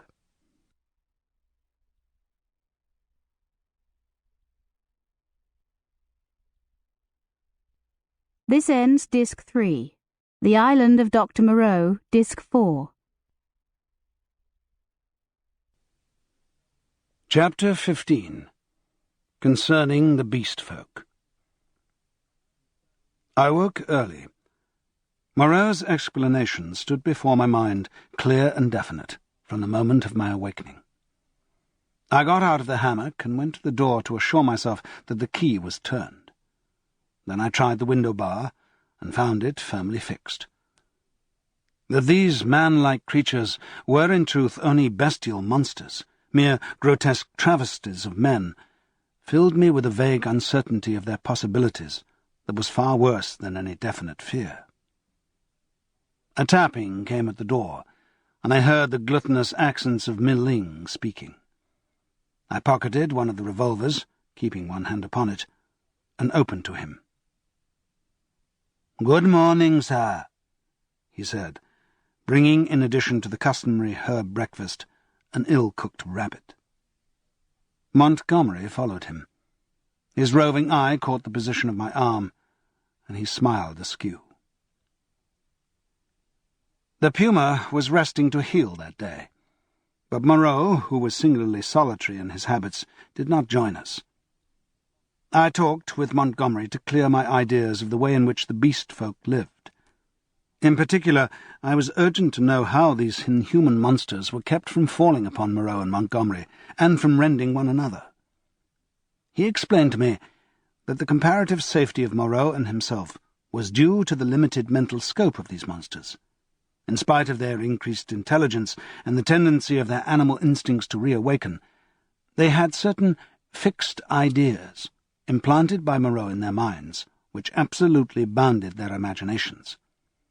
They were really hypnotized, had been told certain things were impossible, and certain things were not to be done. and these prohibitions were woven into the texture of their minds beyond any possibility of disobedience or dispute. Certain matters, however, in which old instinct was at war with Moreau's convenience, were in a less stable condition. A series of propositions called the law, I had already heard them recited, battled in their minds with the deep-seated, ever-rebellious cravings of their animal natures. This law they were ever repeating, I found, and ever breaking. Both Montgomery and Moreau displayed particular solicitude to keep them ignorant of the taste of blood. They feared the inevitable suggestion of that flavour. Montgomery told me that the law, especially among the feline beast people, became oddly weakened about nightfall, that then the animal was at its strongest. A spirit of adventure sprang up in them at dusk. They would dare things they never seemed to dream about by day. To that I owed my stalking by the leopard man on the night of my arrival. But during these earlier days of my stay, they broke the law only furtively, and after dark. In the daylight, there was a general atmosphere of respect for its multifarious prohibitions. And here, perhaps, I may give a few general facts about the island and the beast people. The island, which was of irregular outline, and lay low upon the wide sea, had a total area, I suppose, of 7 or 8 square miles. It was volcanic in origin, and was now fringed on 3 sides by coral reefs. Some fumaroles, to the northward, and a hot spring, were the only vestiges of the forces that had long since originated it. Now and then a faint quiver of earthquake would be sensible, and sometimes the ascent of the spire of smoke would be rendered tumultuous by gusts of steam. But that was all. The population of the island, Montgomery informed me, now numbered rather more than 60 of these strange creations of Moreau's art, not counting the smaller monstrosities which lived in the undergrowth and were without human form. Altogether, he had made nearly 120, but many had died, and others, like the writhing, footless thing of which he had told me, had come by violent ends. In answer to my question, Montgomery said that they actually bore offspring, but that these generally died. There was no evidence of the inheritance of the acquired human characteristics. When they lived, Moreau took them and stamped the human form upon them. The females were less numerous than the males, and liable to much furtive persecution, in spite of the monogamy the law enjoined. It would be impossible for me to describe these beast people in detail. My eye has had no training in details, and unhappily I cannot sketch. Most striking, perhaps, in their general appearance, was the disproportion between the legs of these creatures and the length of their bodies. And yet, so relative is our idea of grace, my eye became habituated to their forms, and at last I even fell in with their persuasion that my own long thighs were ungainly. Another point was the forward carriage of the head, and the clumsy and inhuman curvature of the spine. Even the ape-man lacked that inward sinuous curve of the back that makes the human figure so graceful. Most had their shoulders hunched clumsily, and their short forearms hung weakly at their sides. Few of them were conspicuously hairy, at least until the end of my time upon the island. The next most obvious deformity was in their faces, almost all of which were prognathous, malformed about the ears with large and protuberant noses, very furry or very bristly hair, and often strangely coloured or strangely placed eyes. None could laugh, though the ape-man had a chattering titter. Beyond these general characters, their heads had little in common. Each preserved the quality of its particular species. The human mark distorted but did not hide the leopard, the ox, or the sow, or other animal or animals from which the creature had been moulded. The voices, too, varied exceedingly. The hands were always malformed, and though some surprised me by their unexpected humanity, almost all were deficient in the number of digits, clumsy about the fingernails, and lacking any tactile sensibility. The two most formidable animal men were my leopard man and a creature made of hyena and swine. Larger than these were the three bull creatures who pulled in the boat. Then came the silvery hairy man, who was also the sayer of the law, Meling, and a satyr-like creature of ape and goat. There were 3 swine men and a swine woman, a mare rhinoceros creature, and several other females whose sources I did not ascertain. There were several wolf creatures, a bear bull, and a St. Bernard dog-man. I have already described the ape-man, and there was a particularly hateful and evil-smelling old woman made of vixen and bear, whom I hated from the beginning. She was said to be a passionate votary of the law. Smaller creatures were certain dappled youths and my little sloth creature. But enough of this catalogue. At first, I had a shivering horror of the brutes, felt all too keenly that they were still brutes. But insensibly I became a little habituated to the idea of them, and moreover I was affected by Montgomery's attitude towards them. He had been with them so long that he had come to regard them as almost human beings. His London days seemed a glorious, impossible past to him. Only once in a year or so did he go to Africa to deal with Moreau's agent, a trader in animals there. He hardly met the finest type of mankind in that seafaring village of Spanish mongrels. The men aboard ship, he told me, seemed at first strange to him, as the beast men seemed to me, unnaturally long in the leg, flat in the face, prominent in the forehead, suspicious, dangerous, and cold-hearted. In fact, he did not like men. His heart had warmed to me, he thought, because he had saved my life. I fancied, even then, that he had a sneaking kindness for some of these metamorphosed brutes, a vicious sympathy with some of their ways, but that he attempted to veil from me at first. Meling, the black-faced man, his attendant, the first of the beast folk I had encountered, did not live with the others across the island, but in a small kennel at the back of the enclosure.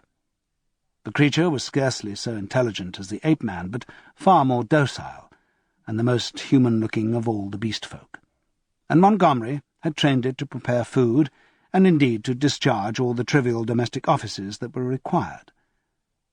It was a complex trophy of Moreau's horrible skill. A bear, tainted with dog and ox, and one of the most elaborately made of all his creatures. It treated Montgomery with a strange tenderness and devotion. Sometimes he would notice it, pat it, call it half-mocking, half-jocular names, and so make it caper with extraordinary delight. Sometimes he would ill-treat it, especially after he had been at the whisky, kicking it, beating it, pelting it with stones or lighted fuses. But whether he treated it well or ill, it loved nothing so much as to be near him. I say I became habituated to the beast people, that 1,000 things that had seemed unnatural and repulsive speedily became natural and ordinary to me. I suppose everything in existence takes its colour from the average hue of our surroundings. Montgomery and Moreau were too peculiar and individual to keep my general impressions of humanity well defined. I would see one of the clumsy, bovine creatures who worked the launch treading heavily through the undergrowth, and find myself asking, trying hard to recall, how he differed from some really human yokel trudging home from his mechanical labours. Or I would meet the fox-bear woman's vulpine, shifty face, strangely human in its speculative cunning, and even imagine I had met it before in some city byway. Yet every now and then the beast would flash out upon me beyond doubt or denial. An ugly-looking man, a hunchbacked human savage to all appearance, squatting in the aperture of one of the dens, would stretch his arms and yawn, showing with startling suddenness scissor-edge incisors and sabre-like canines, keen and brilliant as knives. Or in some narrow pathway, glancing with a transitory daring into the eyes of some lithe, white-swathed female figure, I would suddenly see, with a spasmodic revulsion, that they had slit-like pupils. Or glancing down, note the curving nail, with which she held her shapeless wrap about her. It is a curious thing, by the way, for which I am quite unable to account, that these weird creatures, the females, I mean, had in the early days of my stay an instinctive sense of their own repulsive clumsiness, and displayed, in consequence, a more than human regard for the decencies and decorum of external costume.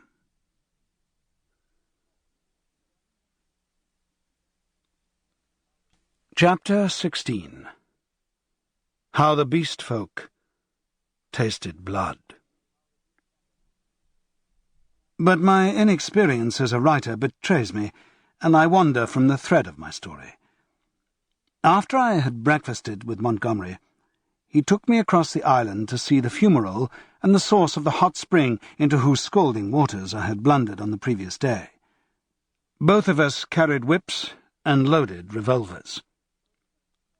While going through a leafy jungle on our road thither, we heard a rabbit squealing. We stopped and listened, but we heard no more, and presently we went on our way, and the incident dropped out of our minds.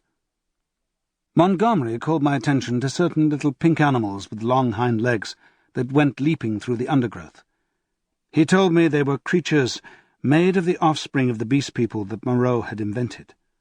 He had fancied they might serve for meat, but a rabbit-like habit of devouring their young had defeated this intention. I had already encountered some of these creatures, once during my moonlight flight from the leopard man, and once during my pursuit by Moreau on the previous day. By chance, one hopping to avoid us leapt into the hole caused by the uprooting of a wind-blown tree. Before it could extricate itself, we managed to catch it. It spat like a cat, scratched and kicked vigorously with its hind legs, and made an attempt to bite, but its teeth were too feeble to inflict more than a painless pinch. It seemed to me rather a pretty little creature, and as Montgomery stated that it never destroyed the turf by burrowing, and was very cleanly in its habits, I should imagine it might prove a convenient substitute for the common rabbit in gentlemen's parks. We also saw, on our way, the trunk of a tree, barked in long strips and splintered deeply. Montgomery called my attention to this. "Not to claw bark of trees, that is the law," he said. "Much some of them care for it." It was after this, I think, that we met the satyr and the ape-man. The satyr was a gleam of classical memory on the part of Moreau, his face ovine in expression, like the coarser Hebrew type, his voice a harsh bleat, his nether extremities satanic. He was gnawing the husk of a pod-like fruit as he passed us. Both of them saluted Montgomery. "Hail," said they, "to the other with the whip." "There's a third with a whip now," said Montgomery, "so you'd better mind." "Was he not made?" said the ape-man. He said he was made." The satyr man looked curiously at me. "The third with a whip, he that walks weeping into the sea, has a thin white face." "He has a thin long whip," said Montgomery. "Yesterday he bled and wept," said the satyr. "You never bleed nor weep. The master does not bleed nor weep." "Ullenduffian beggar," said Montgomery. "You'll bleed and weep if you don't look out." "He has 5 fingers. He is a 5-man like me," said the ape-man. "Come along, Prendick," said Montgomery, taking my arm, and I went on with him. The satyr and the ape-man stood watching us and making other remarks to each other. "He says nothing," said the satyr. "Men have voices." "Yesterday he asked me of things to eat," said the ape-man.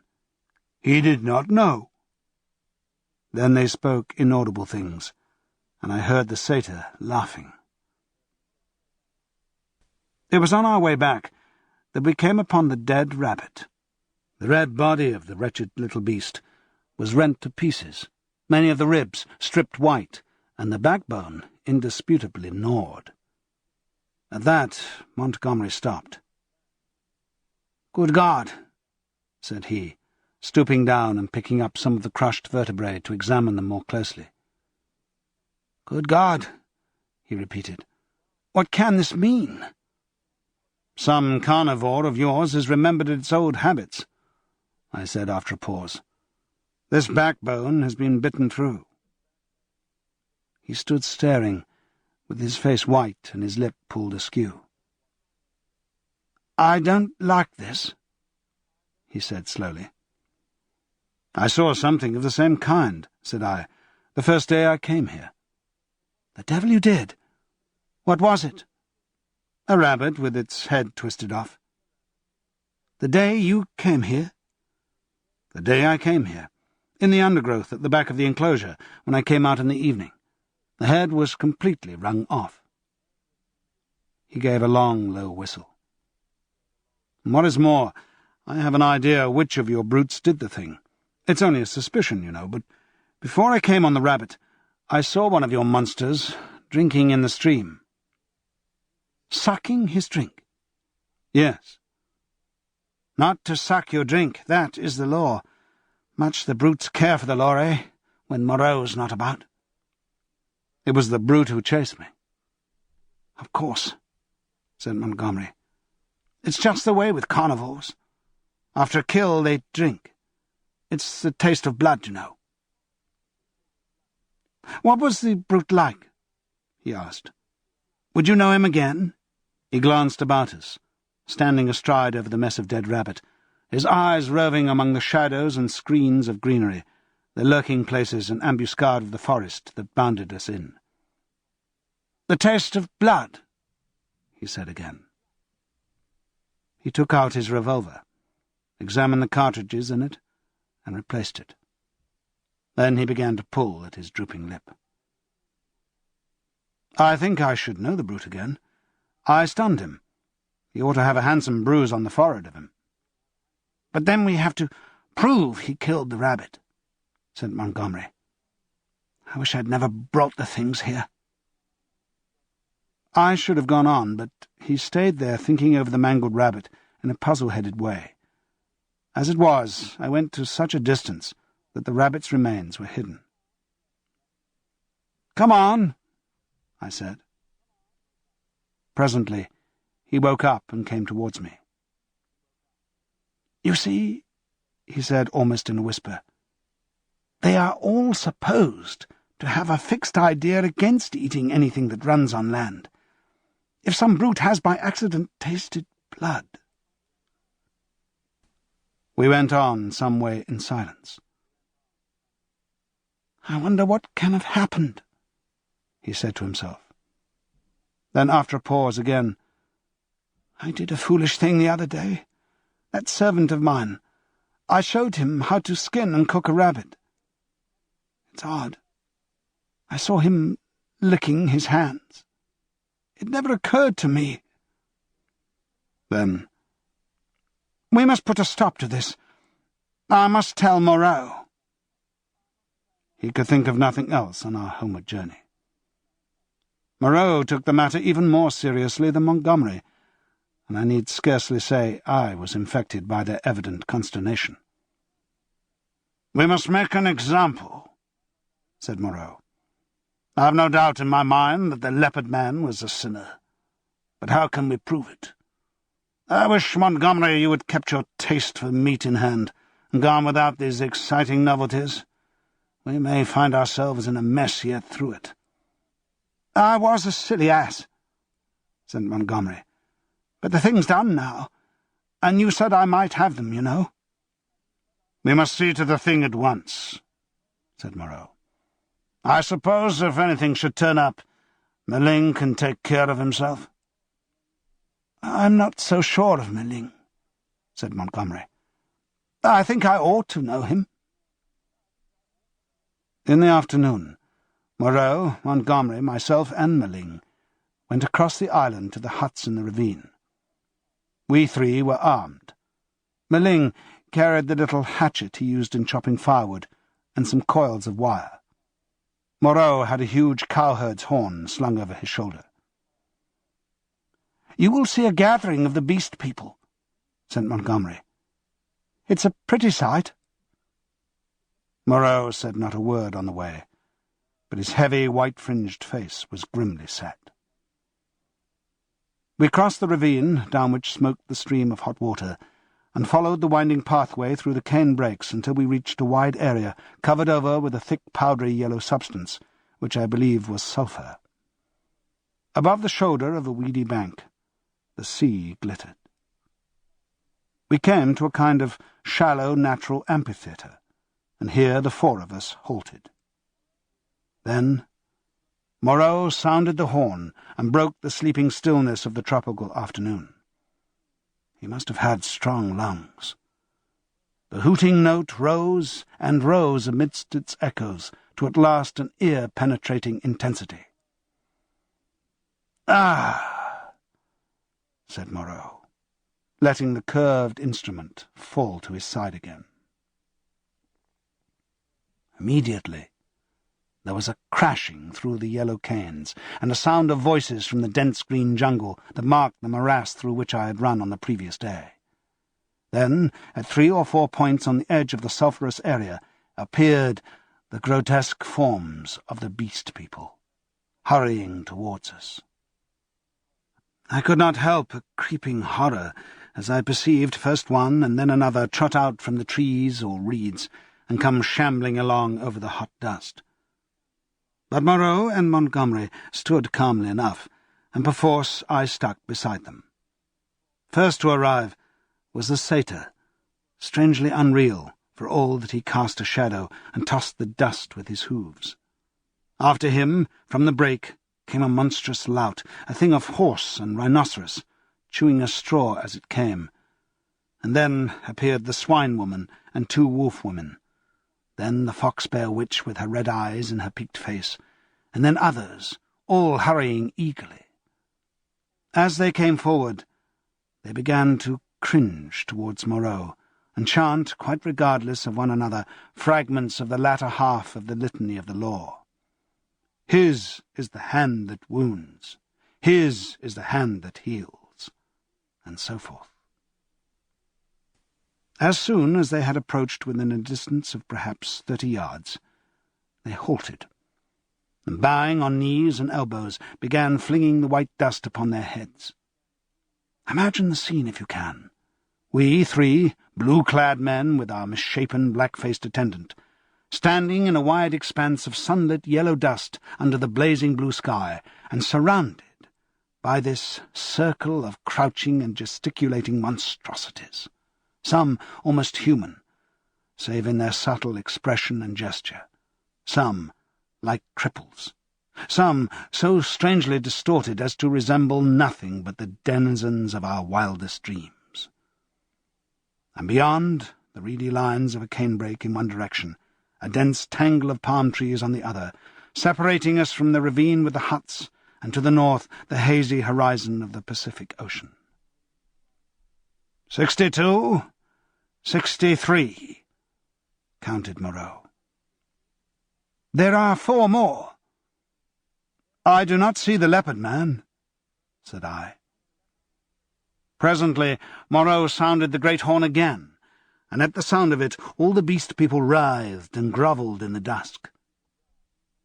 Then, slinking out of the canebrake, stooping near the ground and trying to join the dust-throwing circle behind Moreau's back, came the leopard man, and I saw that his forehead was bruised. The last of the beast people to arrive was the little ape-man. The earlier animals, hot and weary with their grovelling, shot vicious glances at him. "Cease," said Moreau, in his firm, loud voice, and the beast people sat back upon their hams and rested from their worshipping. "Where is the sayer of the law?" said Moreau, and the hairy grey monster bowed his face in the dust. "Say the words," said Moreau, and forthwith all in the kneeling assembly, swaying from side to side and dashing up the sulphur with their hands, first the right hand and a puff of dust, then the left, began once more to chant their strange litany. When they reached, "Not to eat flesh or fish, that is the law," Moreau held up his lank white hand. "Stop!" he cried, and there fell absolute silence upon them all. I think they all knew and dreaded what was coming. I looked round at their strange faces. When I saw their wincing attitudes and the furtive dread in their bright eyes, I wondered that I had ever believed them to be men.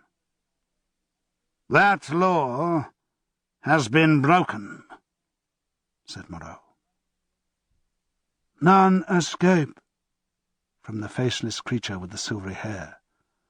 "None escape," repeated the kneeling circle of beast people. "Who is he?"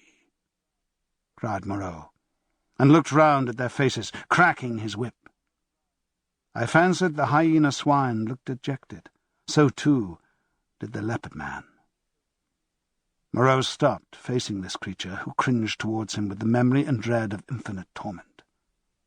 "Who is he?" repeated Moreau in a voice of thunder. "Evil is he who breaks the law," chanted the sayer of the law. Moreau looked into the eyes of the leopard man and seemed to be dragging the very soul out of the creature. "Who breaks the law?" said Moreau, taking his eyes off his victim and turning towards us. It seemed to me there was a touch of exultation in his voice. "Goes back to the house of pain," they all clamoured. "Goes back to the house of pain, O master!" "Back to the house of pain! Back to the house of pain!" gabbled the ape-man, as though the idea was sweet to him. "Do you hear?" said Moreau, turning back to the criminal. "My friend, hello!" For the leopard man, released from Moreau's eye, had risen straight from his knees, and now, with eyes aflame and his huge feline tusks flashing out from under his curling lips, leapt towards his tormentor. I am convinced that only the madness of unendurable fear could have prompted this attack. The whole circle of 80 monsters seemed to rise about us. I drew my revolver. The two figures collided. I saw Moreau reeling back from the leopard man's blow. There was a furious yelling and howling all about us. Everyone was moving rapidly. For a moment I thought it was a general revolt. The furious face of the leopard man flashed by mine, with Meling close in pursuit. I saw the yellow eyes of the hyena swine blazing with excitement, his attitude as if he were half resolved to attack me. The satyr, too, glared at me over the hyena swine's hunched shoulders. I heard the crack of Moreau's pistol and saw the pink flash dart across the tumult. The whole crowd seemed to swing round in the direction of the glint of fire, and I too was swung round by the magnetism of the movement. In another second I was running, one of a tumultuous, shouting crowd, in pursuit of the escaping leopard man. That is all that I can tell definitely. I saw the leopard man strike Moreau, and then everything spun about me until I was running headlong. Meling was ahead, close in pursuit of the fugitive. Behind, their tongues already lolling out, ran the wolf-woman in great leaping strides. The swine-folk followed, squealing with excitement, and the two bull-men in their swathings of white. Then came Moreau in a cluster of the beast people, his wide-brimmed straw hat blown off, his revolver in hand, and his lank white hair streaming out. The hyena swine ran beside me, keeping pace with me, and glancing furtively at me out of his feline eyes, and the others came pattering and shouting behind us. The leopard man went bursting his way through the long canes, which sprang back as he passed and rattled in Meling's face. We others, in the rear, found a trampled path for us when we reached the break. The chase lay through the break for perhaps a quarter of a mile, and then plunged into a dense thicket that retarded our movements exceedingly, though we went through it in a crowd together, fronds flicking into our faces, ropey creepers catching us under the chin or gripping our ankles, thorny plants hooking into and tearing cloth and flesh together. "He has gone on all fours through this," panted Moreau, now just ahead of me. "An escape," said the wolf-bear, laughing into my face with the exultation of hunting. We burst out again among the rocks, and saw the quarry ahead, running lightly on all fours, and snarling at us over his shoulder. At that, the wolf-folk howled with delight. The thing was still clothed, and at a distance its face still seemed human, but the carriage of its 4 limbs was feline, and the furtive droop of its shoulder was distinctly that of a hunted animal. It leapt over some thorny yellow-flowering bushes and was hidden. Maling was halfway across the space. Most of us now had lost the first speed of the chase, and had fallen into a longer and steadier stride. I saw, as we traversed the open, that the pursuit was now spreading from a column into a line. A hyena swine still ran close to me, watching me as it ran, every now and then puckering its muzzle with a snarling laugh. At the edge of the rocks, the leopard man, realizing he was making for the projecting cape upon which he had stalked me on the night of my arrival, had doubled in the undergrowth. But Montgomery had seen the manoeuvre and turned him again. So, panting, tumbling against rocks, torn by brambles, impeded by ferns and reeds, I helped to pursue the leopard man who had broken the law, and the hyena swine ran, laughing savagely by my side. I staggered on, my head reeling and my heart beating against my ribs, tired almost to death, and yet not daring to lose sight of the chase, lest I should be left alone with this horrible companion. I staggered on in spite of infinite fatigue and the dense heat of the tropical afternoon. And at last the fury of the hunt slackened. We had pinned the wretched brute into a corner of the island. Moreau, whip in hand, marshalled us all into an irregular line, and we advanced, now slowly, shouting to one another as we advanced, and tightening the cordon about our victim.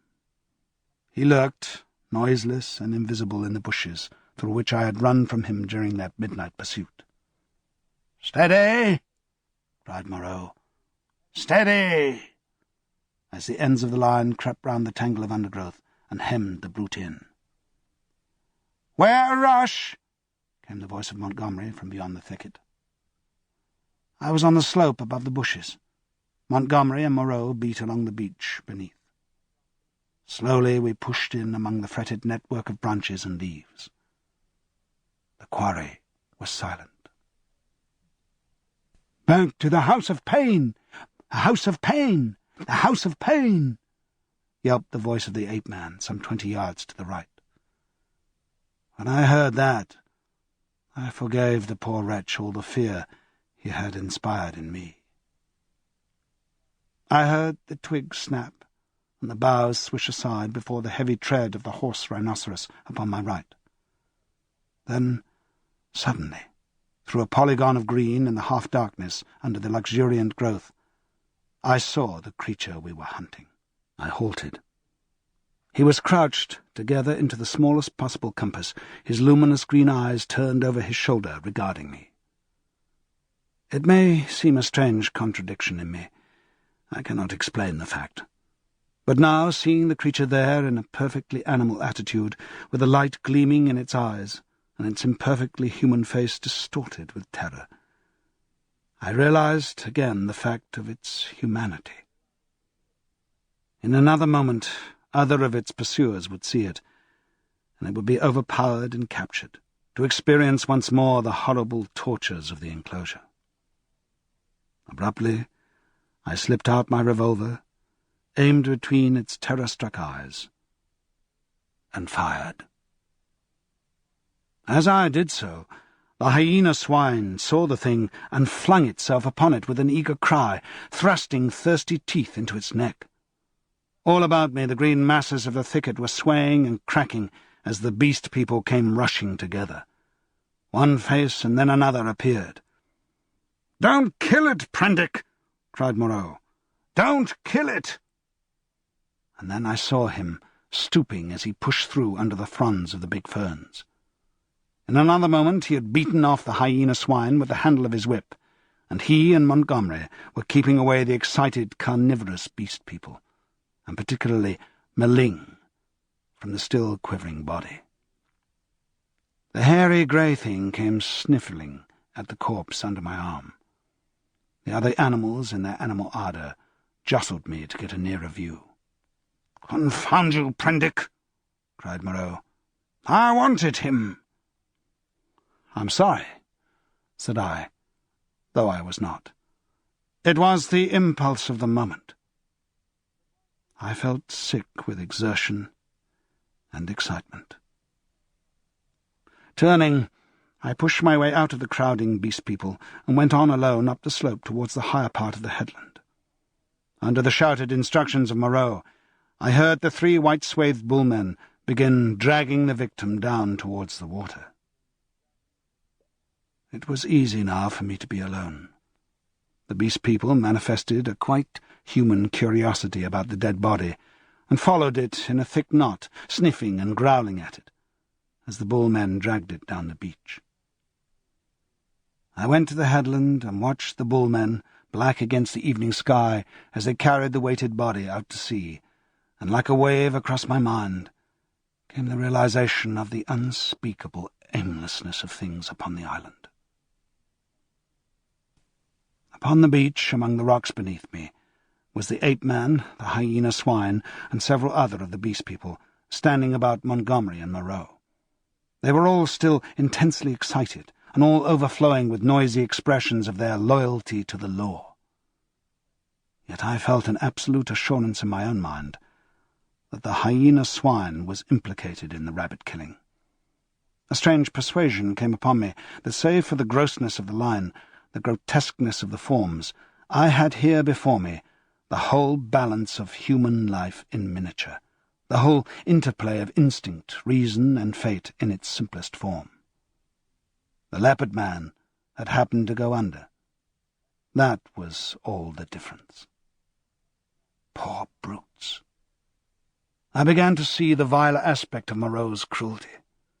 I had not thought before of the pain and trouble that came to these poor victims after they had passed from Moreau's hands.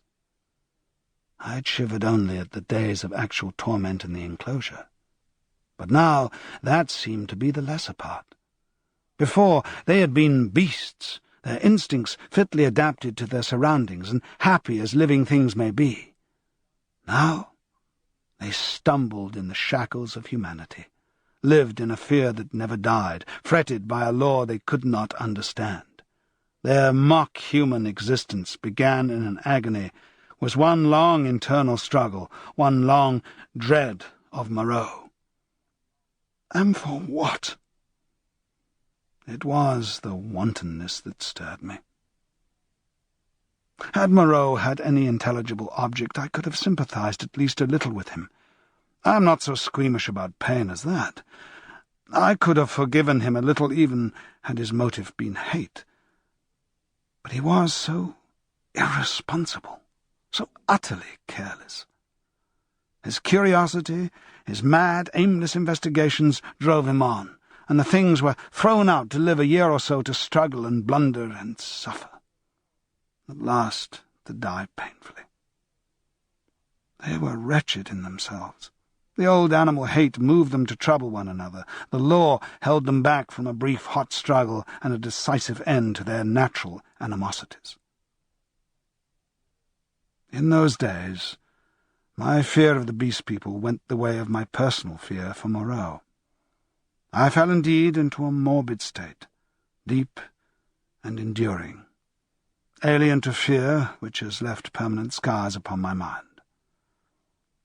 I must confess, I lost faith in the sanity of the world when I saw it suffering the painful disorder of this island.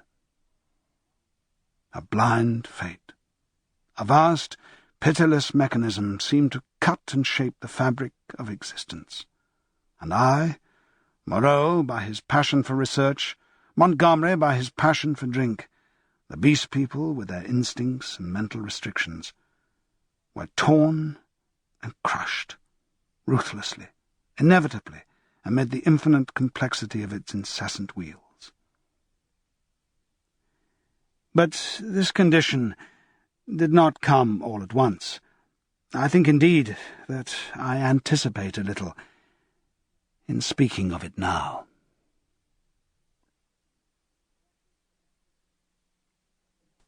Chapter 17. A Catastrophe. Scarcely 6 weeks passed before I had lost every feeling but dislike and abhorrence of these infamous experiments of Moreau's.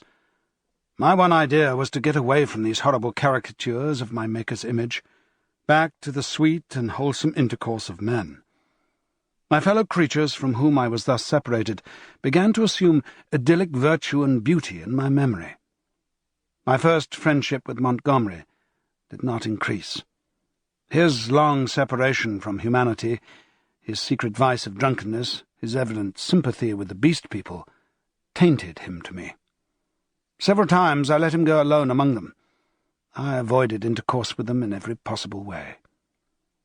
I spent an increasing proportion of my time upon the beach, looking for some liberating sail that never appeared, until one day there fell upon us an appalling disaster that put an altogether different aspect upon my strange surroundings. It was about 7 or 8 weeks after my landing, rather more, I think, though I had not troubled to keep account of the time, when this catastrophe occurred. It happened in the early morning, I should think about 6. I had risen and breakfasted early, having been aroused by the noise of 3 beast men carrying wood into the enclosure. After breakfast, I went to the open gateway of the enclosure and stood there smoking a cigarette and enjoying the freshness of the early morning. Moreau presently came round the corner of the enclosure and greeted me. He passed by me, and I heard him behind me unlock and enter his laboratory. So undulated was I at that time to the abomination of the place that I heard without a touch of emotion the puma victim begin another day of torture. It met its persecutor with a shriek almost exactly like that of an angry virago. Then something happened. I do not know what it was exactly to this day. I heard a sharp cry behind me, a fall, and then, turning, saw an awful face rushing upon me. Not human, not animal, but hellish. Brown, seamed with red branching scars, red drops starting out upon it, and the lidless eyes ablaze. I flung up my arm to defend myself from the blow that flung me headlong with a broken forearm, and the great monster, swathed in lint and with red-stained bandages fluttering about it, leapt over me and passed. I rolled over and over down the beach, tried to sit up, and collapsed upon my broken arm. Then Moreau appeared, his massive white face all the more terrible for the blood that trickled from his forehead. He carried a revolver in one hand. He scarcely glanced at me, but rushed off at once in pursuit of the puma. I tried the other arm and sat up. The muffled figure in front ran in great striding leaps along the beach, and Moreau followed her. She turned her head and saw him, then, doubling abruptly, made for the bushes. She gained upon him at every stride. I saw her plunge into them, and Moreau, running slantingly to intercept her, fired and missed as she disappeared. Then he, too, vanished in the green confusion. I stared after them, and then the pain in my arm flamed up, and with a groan I staggered to my feet. Montgomery appeared in the doorway, dressed and with his revolver in his hand. "Great God, Prendick!" he said, not noticing that I was hurt. "The brute's loose! Tore the fetter out of the wall! Have you seen them?" Then sharply, seeing I gripped my arm, "What's the matter?" "I was standing in the doorway," said I. He came forward and took my arm. "Blood on the sleeve," said he, and rolled back the flannel. He pocketed the weapon, felt my arm about painfully, and led me inside. "Your arm is broken," he said, and then, "Tell me exactly how it happened. What happened?" I told him what I had seen, told him in broken sentences, with gasps of pain between them, and very dexterously and swiftly he bound my arm meanwhile. He slung it from my shoulder, stood back, and looked at me. "You'll do," he said. "And now—" he thought. Then he went out and locked the gates of the enclosure. He was absent some time. I was chiefly concerned about my arm. The incident seemed merely one more of many horrible things. I sat down in the deck chair, and I must admit swore heartily at the island. The first dull feeling of injury in my arm had already given way to a burning pain when Montgomery reappeared. His face was rather pale, and he showed more of his lower gums than ever. "I can neither see nor hear anything of him," he said. "I've been thinking he may want my help." He stared at me with his expressionless eyes. "That was a strong brute," he said. "It simply wrenched its fetter out of the wall." He went to the window, then to the door, and there turned to me. "I shall go after him," he said. "There's another revolver I can leave with you. To tell you the truth, I feel anxious somehow." He obtained the weapon and put it ready to my hand on the table, then went out, leaving a restless contagion in the air. I did not sit long after he left. I took the revolver in hand and went to the doorway. The morning was as still as death. Not a whisper of wind was stirring. The sea was like polished glass, the sky empty, the beach desolate. In my half-excited, half-feverish state, this stillness of things oppressed me. I tried to whistle, and the tune died away. I swore again, the second time that morning. Then I went to the corner of the enclosure and stared inland at the green bush that had swallowed up Moreau and Montgomery. When would they return? And how? Then, far away up the beach, a little grey beast-man appeared, ran down to the water's edge, and began splashing about. I strolled back to the doorway, then to the corner again, and so began pacing to and fro like a sentinel upon duty. Once I was arrested by the distant voice of Montgomery, bawling, "Cooey! Moreau!" My arm became less painful, but very hot. I got feverish and thirsty. My shadow grew shorter. I watched the distant figure until it went away again. Would Moreau and Montgomery never return? 3 seabirds began fighting for some stranded treasure. Then, from far away behind the enclosure, I heard a pistol shot. A long silence, and then came another. Then a yelling cry nearer, and another dismal gap of silence. My unfortunate imagination set to work to torment me. Then suddenly a shot close by. I went to the corner, startled, and saw Montgomery, his face scarlet, his hair disordered, and the knee of his trousers torn. His face expressed profound consternation. Behind him slouched the beast-man Meling, and round Meling's jaws were some ominous brown stains. "Has he come?" he said. "Moreau?" said I. "No." "My God!" The man was panting, almost sobbing for breath. "Go back in," he said, taking my arm. "They're mad. They're all rushing about, mad. What can have happened? I don't know. I'll tell you when my breath comes. Where's some brandy?" He limped before me into the room and sat down in the deck chair. Meling flung himself down just outside the door and began panting like a dog. I got Montgomery some brandy and water. He sat staring blankly in front of him, recovering his breath. After some minutes, he began to tell me what had happened. He had followed their tracks for some way.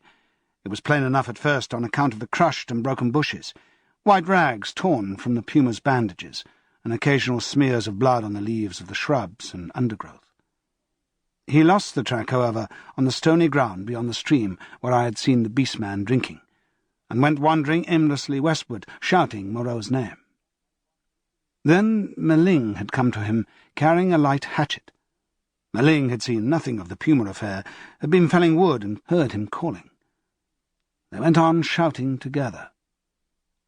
2 beast-men came crouching and peering at them through the undergrowth, with gestures and a furtive carriage that alarmed Montgomery by their strangeness. He hailed them, and they fled guiltily. He stopped shouting after that, and after wandering some time further in an undecided way, determined to visit the huts. He found the ravine deserted. Growing more alarmed every minute, he began to retrace his steps. Then it was he encountered the 2 swine-men I had seen dancing on the night of my arrival. Blood-stained they were about the mouth, and intensely excited. They came crashing through the ferns, and stopped with fierce faces when they saw him. He cracked his whip in some trepidation, and forthwith they rushed at him. Never before had a beast-man dared to do that. One he shot through the head. Meling flung himself upon the other, and the 2 rolled grappling. Meling got the brute under, and with his teeth in its throat, and Montgomery shot that too as it struggled in Meling's grip. He had some difficulty in inducing Meling to come on with him. Thence they had hurried back to me. On the way, Meling had suddenly rushed into a thicket and driven out an undersized ocelot man, also blood-stained and lame through a wound in the foot. This brute had run a little way and then turned savagely at bay, and Montgomery, with a certain wantonness, I thought, had shot him. "What does it all mean?" said I. He shook his head and turned once more to the brandy. Chapter 18. The Finding of Moreau. When I saw Montgomery swallow a 3rd dose of brandy, I took it upon myself to interfere. He was already more than half fuddled. I told him that some serious thing must have happened to Moreau by this time, or he would have returned, and that it behoved us to ascertain what that catastrophe was. Montgomery raised some feeble objections, and at last agreed. We had some food, and then all 3 of us started. It is possibly due to the tension of my mind at the time, but even now that start into the hot stillness of the tropical afternoon is a singularly vivid impression. Meling went first, his shoulders hunched, his strange black head moving with quick starts as he peered first on this side of the way and then on that. He was unarmed. His axe had dropped when he encountered the swine-men. Teeth were his weapons when it came to fighting. Montgomery followed with stumbling footsteps, his hands in his pockets, his face downcast. He was in a state of muddled sullenness with me on account of the brandy. My left arm was in a sling. It was lucky it was my left, and I carried my revolver in my right. We took a narrow path through the wild luxuriance of the island, going northwestward, and presently Meling stopped and became rigid with watchfulness. Montgomery almost staggered into him, and then stopped too. Then, listening intently, we heard, coming through the trees, the sound of voices and footsteps approaching us. "He is dead," said a deep, vibrating voice. "He is not dead! He is not dead!" jabbered another. We saw," said several voices. "Hello!"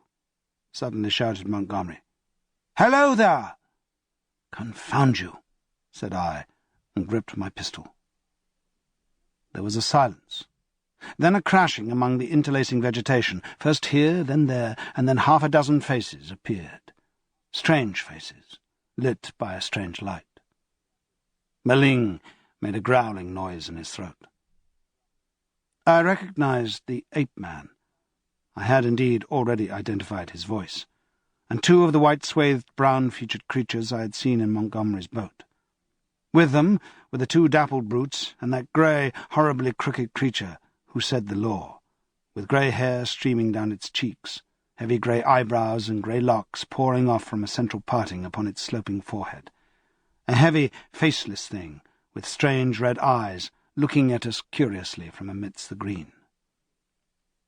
For a space no one spoke. Then Montgomery hiccuped, "Who said he was dead?" The monkey man looked guiltily at the hairy grey thing. "He is dead," said this monster. "They saw." There was nothing threatening about this detachment, at any rate. They seemed awe-stricken and puzzled. "Where is he?" said Montgomery. "Beyond," and the grey creature pointed. "Is there a law now?" asked the monkey man. "Is it still to be this and that? Is he dead indeed?" "Is there a law?" repeated the man in white. "Is there a law, thou other with the whip? He is dead," said the hairy grey thing. And they all stood, watching us. "Prendick," said Montgomery, turning his dull eyes to me. "He's dead, evidently." I had been standing behind him during this colloquy. I began to see how things lay with them. I suddenly stepped in front of him and lifted up my voice. "Children of the law," I said, "he is not dead." Meling turned his sharp eyes on me. "He has changed his shape. He has changed his body," I went on. "For a time you will not see him. He is there," I pointed upward, "where he can watch you. You cannot see him, but he can see you. Fear the law."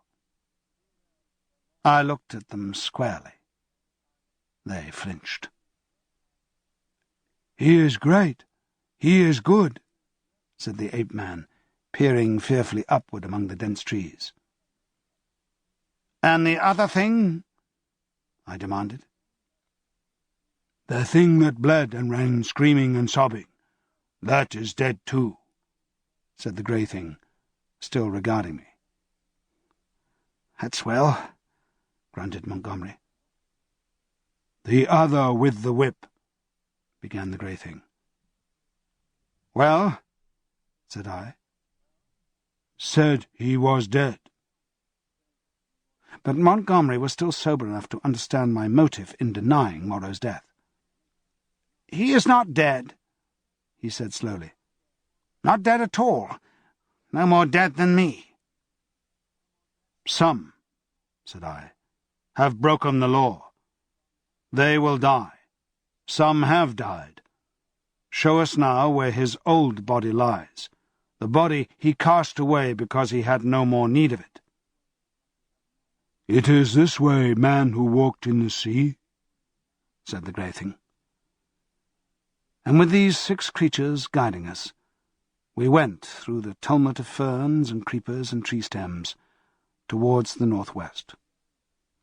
Then came a yelling, a crashing among the branches, and a little pink homunculus rushed by us shrieking. Immediately after appeared a feral monster in headlong pursuit, blood bedabbled, who was amongst us almost before he could stop his career. The grey thing leapt aside. Meling, with a snarl, flew at it and was struck aside. Montgomery fired and missed, bowed his head, threw up his arm, and turned to run.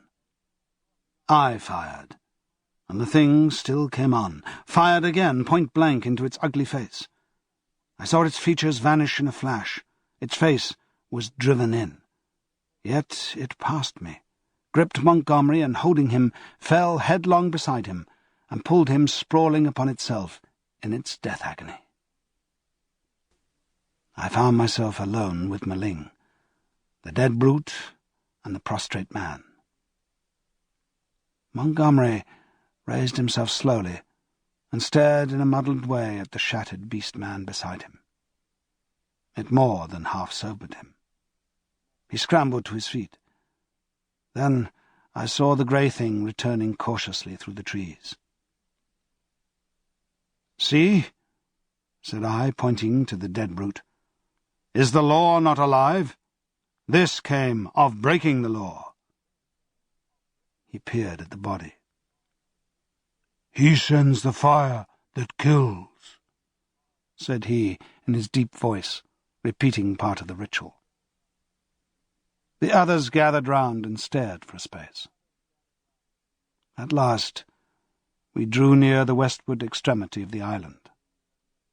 We came upon the gnawed and mutilated body of the puma, its shoulder bone smashed by a bullet, and perhaps 20 yards further found at last what we sought.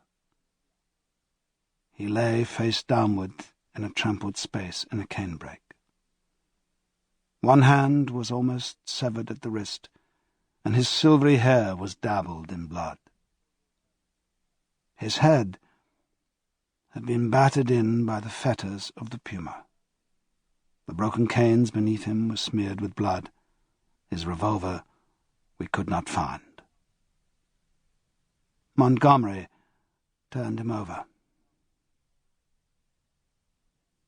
Resting at intervals, and with the help of the 7 beast people, for he was a heavy man, we carried him back to the enclosure.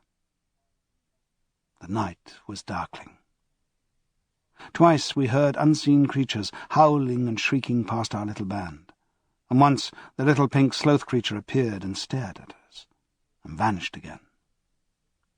But we were not attacked again. At the gates of the enclosure, our company of beast people left us, Maling going with the rest. We locked ourselves in, and then took Moreau's mangled body into the yard and laid it upon a pile of brushwood. Then we went into the laboratory and put an end to all we found living there.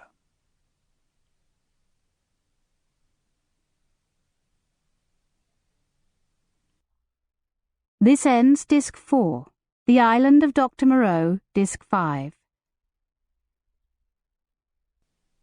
Chapter 19. Montgomery's Bank Holiday. When this was accomplished, and we had washed and eaten, Montgomery and I went into my little room and seriously discussed our position for the first time. It was then near midnight. He was almost sober, but greatly disturbed in his mind. He had been strangely under the influence of Moreau's personality. I don't think it had ever occurred to him that Moreau could die. This disaster was the sudden collapse of the habits that had become part of his nature in the 10 or more monotonous years he had spent on the island. He talked vaguely, answered my questions crookedly, wandered into general questions. "This silly ass of a world," he said. "What a muddle it all is. I haven't had any life. I wonder when it's going to begin. 16 years being bullied by nurses and schoolmasters at their own sweet will. 5 in London grinding hard at medicine, bad food, shabby lodging, shabby clothes, shabby vice. A blunder. I didn't know any better, and hustled off to this beastly island. 10 years here. What's it all for, Prendick? Are we bubbles blown by a baby?" It was hard to deal with such ravings. "The thing we have to think of now," said I, "is how to get away from this island." "What's the good of getting away? I'm an outcast. Where am I to join on? It's all very well for you, Prendick. Poor old Moreau. We can't leave him here to have his bones picked. As it is. And besides, what will become of the decent part of the beast folk?" "Well," said I, "that will do tomorrow. I've been thinking we might make the brushwood into a pyre and burn his body, and those other things. Then What will happen with the beast folk? I don't know. I suppose those that were made of beasts of prey will make silly asses of themselves sooner or later. We can't massacre the lot, can we? I suppose that's what your humanity would suggest. But they'll change. They're sure to change. He talked thus inconclusively until at last I felt my temper going. "Damnation!" he exclaimed at some petulance of mine. "Can't you see I'm in a worse hole than you are?" And he got up and went for the brandy. "Drink," he said, returning. "You logic-chopping, chalky-faced saint of an atheist. Drink." "Not I," said I, and sat grimly watching his face under the yellow paraffin flare as he drank himself into garrulous misery. I have a memory of infinite tedium. He wandered into a maudling defence of the beast people and of Meling. Meling, he said, was the only thing that had ever really cared for him. And suddenly an idea came to him. "I'm damned," said he, staggering to his feet and clutching the brandy bottle. By some flash of intuition, I knew what it was he intended. "You don't give drink to that beast," I said, rising and facing him. "Beast?" said he. "You're the beast. He takes his liquor like a Christian. Come, out of the way, Prendick." "For God's sake," said I. "Get out of the way," he roared, and suddenly whipped out his revolver. "Very well," said I, and stood aside, half-minded to fall upon him as he put his hand upon the latch, but deterred by the thought of my useless arm. "You've made a beast of yourself. To the beasts you may go." He flung the doorway open and stood half-facing me, between the yellow lamplight and the pallid glare of the moon. His eye-sockets were blotches of black under his stubbly eyebrows. "You're a solemn prig, Prendick. A silly ass. You're always fearing and fancying. We're on the edge of things. I'm bound to cut my throat tomorrow. I'm going to have a damn good bank holiday tonight." He turned and went out into the moonlight. "Meling!" he cried. "Meling, old friend!" 3 dim creatures in the silvery light came along the edge of the wan beach, one a white-wrapped creature, the other 2 blotches of blackness following it. They halted, staring. Then I saw Meling's hunched shoulders as he came round the corner of the house. "Drink!" cried Montgomery. "Drink, ye brutes! Drink and be men! Dammy, I'm the cleverest. Moreau forgot this. This is the last touch. Drink, I tell you." And waving the bottle in his hand, he started off at a kind of quick trot to the westward, Meling ranging himself between him and the 3 dim creatures who followed. I went to the doorway. They were already indistinct in the mist of the moonlight before Montgomery halted.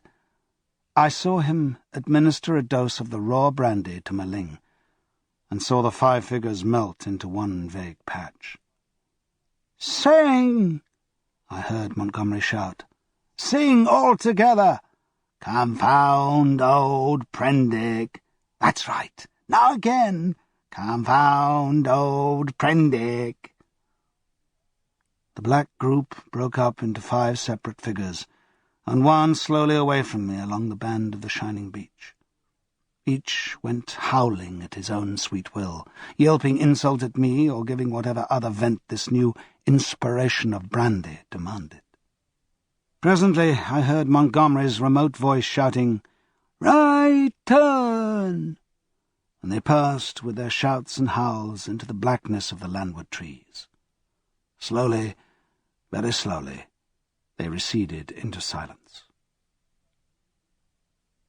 The peaceful splendour of the night healed again. The moon was now past the meridian and travelling down the west. It was at its full and very bright, riding through the empty blue sky. The shadow of the wall lay a yard wide and of inky blackness at my feet. The eastward sea was a featureless grey, dark and mysterious, and between the sea and the shadow, the grey sands of volcanic glass and crystals flashed and shone like a beach of diamonds.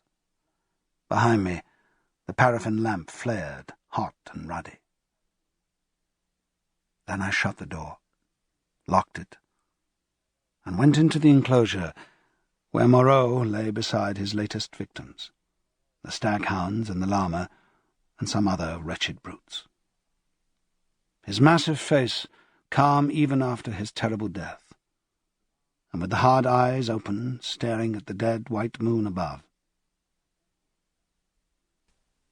I sat down upon the edge of the sink, and with my eyes upon that ghastly pile of silvery light and ominous shadows, began to turn over my plans in my mind.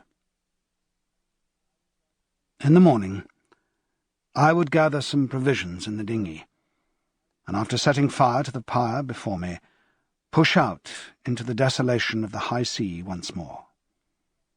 I felt that for Montgomery there was no help, that he was in truth half akin to these beast folk, unfitted for human kindred. I do not know how long I sat there scheming.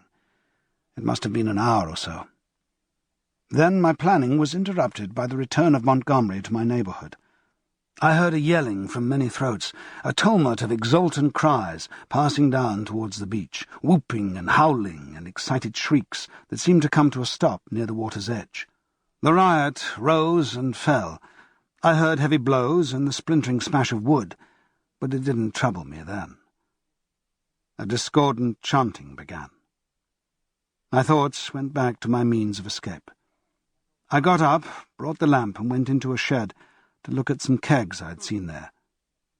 Then I became interested in the contents of some biscuit tins, and opened one. I saw something out of the tail of my eye, a red figure, and turned sharply. Behind me lay the yard, vividly black and white in the moonlight, and the pile of wood and faggots on which Moreau and his mutilated victims lay, one on another. They seemed to be gripping one another in one last revengeful grapple. His wounds gaped black as night, and the blood that had dripped lay in black patches upon the sand. Then I saw, without understanding, the cause of the phantom, a ruddy glow that came and danced and went upon the wall opposite. I misinterpreted this, fancied it was a reflection of my flickering lamp, and turned again to the stores in the shed. I went on rummaging among them, as well as a one-armed man could, finding this convenient thing and that, and putting them aside for tomorrow's launch. My movements were slow, and the time passed quickly. Presently, the daylight crept upon me. The chanting died down, gave place to a clamour, then began again, and suddenly broke into a tumult. I heard cries of "More! More!" a sound like quarrelling, and a sudden wild shriek. The quality of the sounds changed so greatly that it arrested my attention. I went out into the yard and listened. Then, cutting like a knife across the confusion, came the crack of a revolver. I rushed at once through my room to the little doorway. As I did so, I heard some of the packing cases behind me go sliding down and smash together with a clatter of glass on the floor of the shed. But I did not heed these. I flung the door open and looked out. Up the beach by the boathouse, a bonfire was burning, raining up sparks into the indistinctness of the dawn. Around this struggled a mass of black figures. I heard Montgomery call my name. I began to run at once towards this fire, revolver in hand. I saw the pink tongue of Montgomery's pistol lick out once, close to the ground. He was down. I shouted with all my strength and fired into the air. I heard someone cry, "The Master!" The knotted black struggle broke into scattering units. The fire leapt and sank down. The crowd of beast people fled in sudden panic before me up the beach.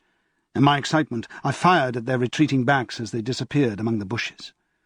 Then I turned to the black heaps upon the ground. Montgomery lay on his back with the hairy grey beast man sprawling across his body. The brute was dead, but still gripping Montgomery's throat with its curving claws. Nearby lay Meling on his face, and quite still, his neck bitten open and the upper part of the smashed brandy bottle in his hand. Two other figures lay near the fire, the one motionless, the other groaning fitfully, every now and then raising its head slowly, then dropping it again. I caught hold of the grey man and pulled him off Montgomery's body. His claws drew down the torn coat reluctantly as I dragged him away. Montgomery was dark in the face and scarcely breathing. I splashed sea water on his face and pillowed his head on my rolled-up coat. Meling was dead. The wounded creature by the fire, it was a wolf brute with a bearded grey face, lay, I found, with the fore part of its body upon the still glowing timber. The wretched thing was injured so dreadfully that in mercy I blew its brains out at once. The other brute was one of the bullmen, swathed in white. He too was dead. The rest of the beast people had vanished from the beach. I went to Montgomery again and knelt beside him, cursing my ignorance of medicine. The fire beside me had sunk down, and only charred beams of timber, glowing at the central ends and mixed with the grey ash of brushwood, remained. I wondered casually where Montgomery had got his wood. Then I saw that the dawn was upon us. The sky had grown brighter. The setting moon was growing pale and opaque in the luminous blue of the day. The sky to the eastward was rimmed with red. Then I heard a thud and a hissing behind me, and looking round sprang to my feet with a cry of horror. Against the warm dawn great tumultuous masses of black smoke were boiling up out of the enclosure, and through their stormy darkness shot flickering threads of blood-red flame. Then the thatch roof caught. I saw the curving charge of the flames across the sloping straw. A spurt of fire jetted from the window of my room. I knew at once what had happened. I remembered the crash I had heard. When I had rushed out to Montgomery's assistance, I had overturned the lamp. The hopelessness of saving any of the contents of the enclosure stared me in the face. My mind came back to my plan of flight, and turning swiftly I looked to see where the two boats lay upon the beach. They were gone. 2 axes lay upon the sands beside me. Chips and splinters were scattered broadcast, and the ashes of the bonfire were blackening and smoking under the dawn. He had burnt the boats, to revenge himself upon me and to prevent our return to mankind. A sudden convulsion of rage shook me. I was almost moved to batter his foolish head in as he lay there helpless at my feet. Then suddenly his hand moved, so feebly, so pitifully, that my wrath vanished. He groaned and opened his eyes for a minute. I knelt down beside him and raised his head. He opened his eyes again, staring silently at the dawn. Then they met mine. The lids fell. "Sorry," he said presently with an effort. He seemed trying to think. "The last," he murmured. "The last of this silly universe. What a mess." I listened. His head fell helplessly to one side. I thought some drink might revive him, but there was neither drink nor vessel in which to bring drink at hand. He seemed suddenly heavier. My heart went cold. I bent down to his face, put my hand through the rent in his blouse. He was dead.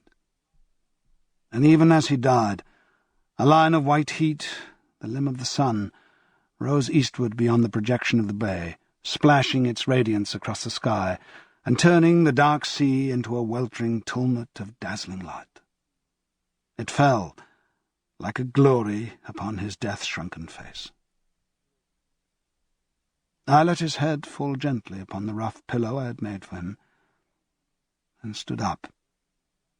Before me was the glittering desolation of the sea, the awful solitude upon which I had already suffered so much.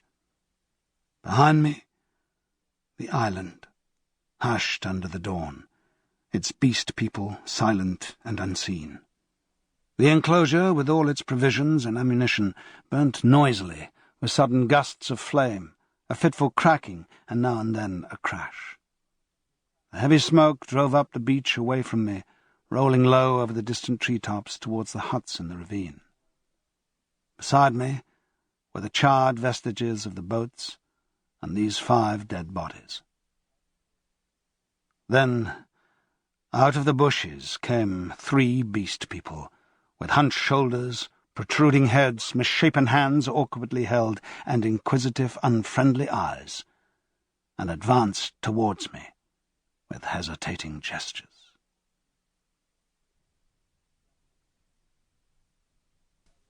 Chapter 20. Alone with the beast folk. I faced these people, facing my fate in them, single-handed. Now literally single-handed, for I had a broken arm. In my pocket was a revolver with 2 empty chambers. Among the chips scattered about the beach lay the 2 axes that had been used to chop up the boats. The tide was creeping in behind me. There was nothing for it but courage. I looked squarely into the faces of the advancing monsters. They avoided my eyes, and their quivering nostrils investigated the bodies that lay beyond me on the beach. I took 6 steps, picked up the blood-stained whip that lay beneath the body of the wolfman, and cracked it. They stopped and stared at me. "Salute," said I. "Bow down." They hesitated. One bent his knees. I repeated my command with my heart in my mouth, and advanced upon them. One knelt, then the other 2. I turned and walked towards the dead bodies, keeping my face towards the 3 kneeling beastmen, very much as an actor passing up the stage faces his audience. "They broke the law," said I, putting my foot on the sayer of the law. "They have been slain, even the sayer of the law, even the other with the whip. Great is the law. Come and see." "None escape," said one of them, advancing and peering. "None escape," said I. "Therefore hear and do as I command." They stood up, looking questioningly at one another. "Stand there," said I. I picked up my hatchets and swung them by their heads from the sling of my arm, turned Montgomery over, picked up his revolver, still loaded in 2 chambers, and bending down to rummage, found 6 cartridges in his pocket. "Take him," said I, standing up again and pointing with the whip. "Take him and carry him out and cast him into the sea." They came forward, evidently still afraid of Montgomery, but still more afraid of my cracking red whiplash, and after some fumbling and hesitation, some whip-cracking and shouting, lifted him gingerly, carried him down to the beach, and went splashing into the dazzling welter of the sea. "On," said I. "On! Carry him far!" They went in up to their armpits and stood regarding me. "Let go," said I, and the body of Montgomery vanished with a splash. Something seemed to tighten across my chest. "Good," said I, with a break in my voice. And they came back, hurrying and fearful, to the margin of the water, leaving long wakes of black in the silver. At the water's edge they stopped, turning and glaring into the sea as though they presently expected Montgomery to arise thenceform and exact vengeance. "Now these," said I, pointing to the other bodies. They took care not to approach the place where they had thrown Montgomery into the water, but instead carried the 4 dead beast people slantingly along the beach for perhaps 100 yards before they waded out and cast them away. As I watched them disposing of the mangled remains of Meling, I heard a light footfall behind me, and turning quickly, saw the big hyena swine perhaps a dozen yards away. His head was bent down. His bright eyes were fixed upon me, his stumpy hands clenched and held close by his side. He stopped in this crouching attitude when I turned, his eyes a little averted. For a moment we stood eye to eye. I dropped the whip and snatched at the pistol in my pocket, for I meant to kill this brute, the most formidable of any left now upon the island, at the first excuse. It may seem treacherous, but so I was resolved. I was far more afraid of him than of any other two of the beast folk. His continued life was, I knew, a threat against mine. I was perhaps a dozen seconds collecting myself. Then I cried, "Salute! Bow down!" His teeth flashed upon me in a snarl. "Who are you, that I should—" Perhaps a little too spasmodically, I drew my revolver, aimed, and quickly fired. I heard him yelp, saw him run sideways and turn, knew I had missed, and clicked back the cock with my thumb for the next shot. But he was already running headlong, jumping from side to side, and I dared not risk another miss. Every now and then he looked back at me over his shoulder. He went slanting along the beach and vanished beneath the driving masses of dense smoke that were still pouring out from the burning enclosure. For some time I stood staring after him. I turned to my three obedient beast folk again and signalled them to drop the body they still carried. Then I went back to the place by the fire where the bodies had fallen and kicked the sand until all the brown bloodstains were absorbed and hidden. I dismissed my three serfs with a wave of the hand and went up the beach into the thickets. I carried my pistol in my hand, my whip thrust with the hatchets in the sling of my arm. I was anxious to be alone, to think out the position in which I was now placed. A dreadful thing that I was only beginning to realize was that over all this island there was now no safe place where I could be alone and secure to rest or sleep. I had recovered strength amazingly since my landing, but I was still inclined to be nervous and to break down under any great stress. I felt I ought to cross the island and establish myself with the beast people, making myself secure in their confidence. And my heart failed me. I went back to the beach, and turning eastward past the burning enclosure, made for a point where a shallow spit of coral sand ran out towards the reef. Here I could sit down and think, my back to the sea and my face against any surprise. And there I sat, chin on knees, the sun beating down upon my head, and a growing dread in my mind, plotting how I could live on against the hour of my rescue, if ever rescue came. I tried to review the whole situation as calmly as I could, but it was impossible to clear the thing of emotion. I began turning over in my mind the reason of Montgomery's desire. "They will change," he said. "They are sure to change." And Moreau? What was it that Moreau had said? The stubborn beast flesh grows day by day back again. Then I came round to the hyena swine. I felt assured that if I did not kill that brute, he would kill me. The sayer of the law was dead, worse luck. They knew now that we of the whips could be killed, even as they themselves were killed. Were they peering at me already out of the green masses of ferns and palms over yonder, watching until I came within their spring? Were they plotting against me? What was the hyena swine telling them? My imagination was running away with me into a morass of unsubstantial fears. My thoughts were disturbed by a crying of seabirds, hurrying towards some black object that had been stranded by the waves on the beach near the enclosure. I knew what that object was, but I had not the heart to go back and drive them off. I began walking along the beach in the opposite direction, designing to come round the eastward corner of the island and so approach the ravine of the huts without traversing the possible ambuscades of the thickets. Perhaps half a mile along the beach, I became aware of one of my three beast folk advancing out of the landward bushes towards me. I was now so nervous with my own imaginings that I immediately drew my revolver. Even the propitiatory gestures of the creature failed to disarm me. He hesitated as he approached. "Go away!" cried I. There was something very suggestive of a dog in the cringing attitude of the creature. It retreated a little way, very like a dog being sent home, and stopped, looking at me imploringly with canine brown eyes. "Go away," said I. "Do not come near me."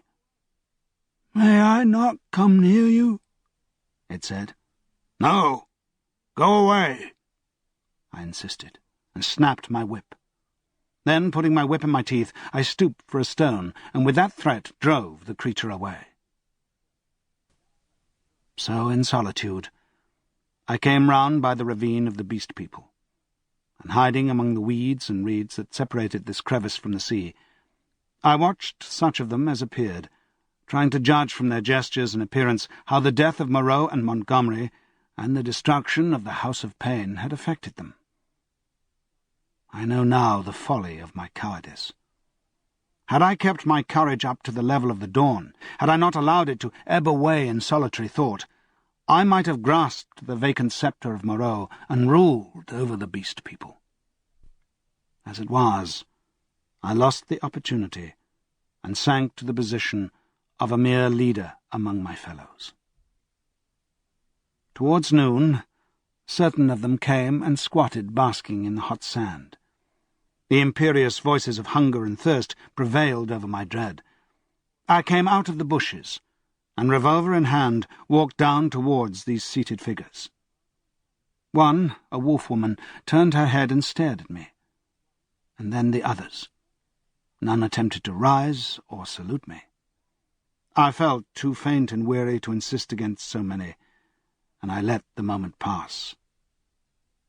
"I want food," said I, apologetically, and drawing near. "There is food in the huts," said an ox-boar man drowsily, and looked away from me. I passed them and went down into the shadow and odours of the almost deserted ravine.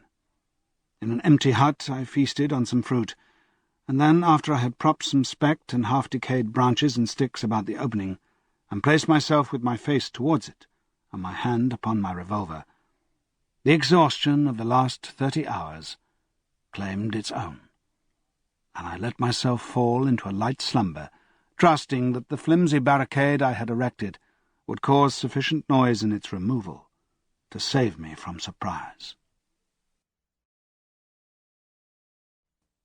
Chapter 21. The Reversion of the Beast Folk.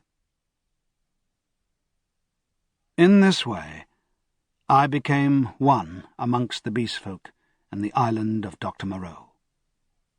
When I awoke, it was dark about me. My arm ached in its bandages. I sat up, wondering at first where I might be. I heard coarse voices talking outside.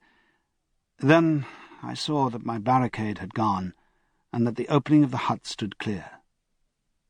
My revolver was still in my hand. I heard something breathing, saw something crouched together close beside me. I held my breath, trying to see what it was. It began to move slowly, interminably. Then something soft and warm and moist passed across my hand. All my muscles contracted. I snatched my hand away. A cry of alarm began, and it was stifled in my throat. I just then realized what had happened sufficiently to stay my fingers on the revolver. "Who is that?" I said in a hoarse whisper, the revolver still pointed. "I, master." "Who are you?" "They say there is no master now, but I know.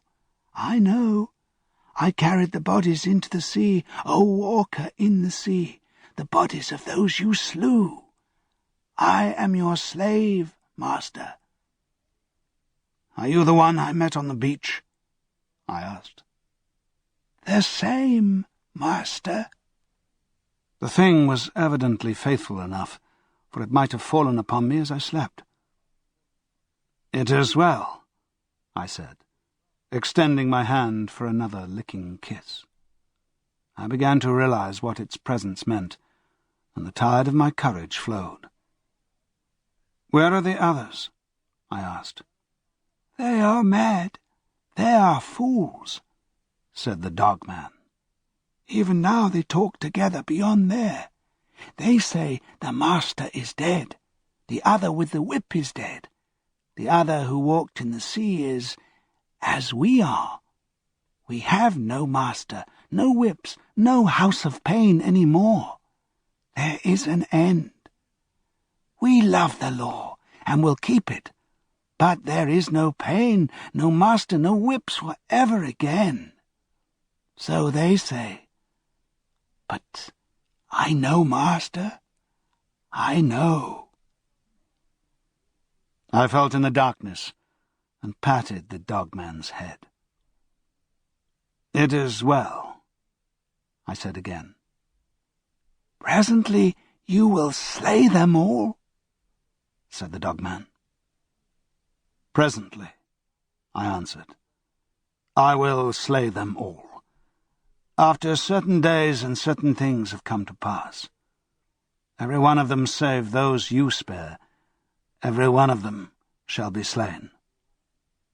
"What the master wishes to kill, the master kills," said the dog-man, with a certain satisfaction in his voice.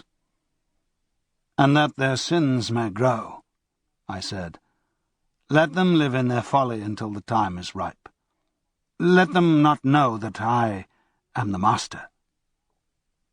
"The master's will is sweet," said the dog-man, with the ready tact of his canine blood. "But one has sinned," said I. "Him I will kill, whenever I may meet him. When I say to you, 'That is he,' see that you fall upon him. And now I will go to the men and women who are assembled together." For a moment the opening of the hut was blackened by the exit of the dog-man. Then I followed, and stood up, almost in the exact spot where I had been when I had heard Moreau and his staghound pursuing me. But now it was night, and all the miasmatic ravine about me was black, and beyond, instead of a green sunlit slope, I saw a red fire, before which hunched grotesque figures moved to and fro. Further were the thick trees, a bank of black fringed above with the black lace of the upper branches. The moon was just riding up on the edge of the ravine, and like a bar across its face drove the spire of vapour that was for ever streaming from the fumaroles of the island. "Walk by me," said I, nerving myself, and side by side we walked down the narrow way, taking little heed of the dim things that peered at us out of the huts. None about the fire attempted to salute me. Most of them disregarded me, ostentatiously. I looked round for the hyena swine, but he was not there. Altogether, perhaps 20 of the beast folk squatted, staring into the fire or talking to one another. "He is dead! He is dead! The master is dead!" said the voice of the ape-man to the right of me. "The house of pain! There is no house of pain!" "He is not dead," said I in a loud voice. "Even now he watches us." This startled them. 20 pairs of eyes regarded me. "The house of pain is gone," said I. "It will come again. The master you cannot see, yet even now he listens above you." "True, true," said the dog-man. They were staggered at my assurance. An animal may be ferocious and cunning enough, but it takes a real man to tell a lie. "The man with the bandaged arm speaks a strange thing," said one of the beast folk. "I tell you it is so," I said. "The master and the house of pain will come again. Woe be to him who breaks the law." They looked curiously at one another. With an affectation of indifference, I began to chop idly at the ground in front of me with my hatchet. They looked, I noticed, at the deep cuts I made in the turf. Then the satyr raised a doubt. I answered him, and then one of the dappled things objected, and an animated discussion sprang up around the fire. Every moment I began to feel more convinced of my present security. I talked now without catching in my breath, due to the intensity of my excitement that had troubled me at first. In the course of about an hour, I had really convinced several of the beast folk of the truth of my assertions, and talked most of the others into a dubious state. I kept a sharp eye for my enemy, the hyena swine, but he never appeared. Every now and then a suspicious movement would startle me, but my confidence grew rapidly. Then, as the moon crept down from the zenith, one by one the listeners began to yawn, showing the others' teeth in the light of the sinking fire, and first one and then another retired towards the dens in the ravine. And I, dreading the silence and darkness, went with them, knowing I was safer with several of them than with one alone. In this manner began the longer part of my sojourn upon the island of Dr. Moreau. But from that night until the end came, there was but one thing happened to tell, save a series of innumerable small unpleasant details, and the fretting of an incessant uneasiness. So that I prefer to make no chronicle for that gap of time, to tell only one cardinal incident of the 10 months I spent as an intimate of these half-humanized brutes. There is much that sticks in my memory that I could write, things that I would cheerfully give my right hand to forget, but they do not help the telling of the story. In the retrospect, it is strange to remember how soon I fell in with these monsters' ways, and gained my confidence again. I had my quarrels, of course, and could show some teeth marks still, but they soon gained a wholesome respect for my trick of throwing stones and the bite of my hatchet. And my St. Bernard dogman's loyalty was of infinite service to me. I found their simple scale of honour was based mainly on the capacity for inflicting trenchant wounds. Indeed, I may say, without vanity, I hope, that I held something like a preeminence among them.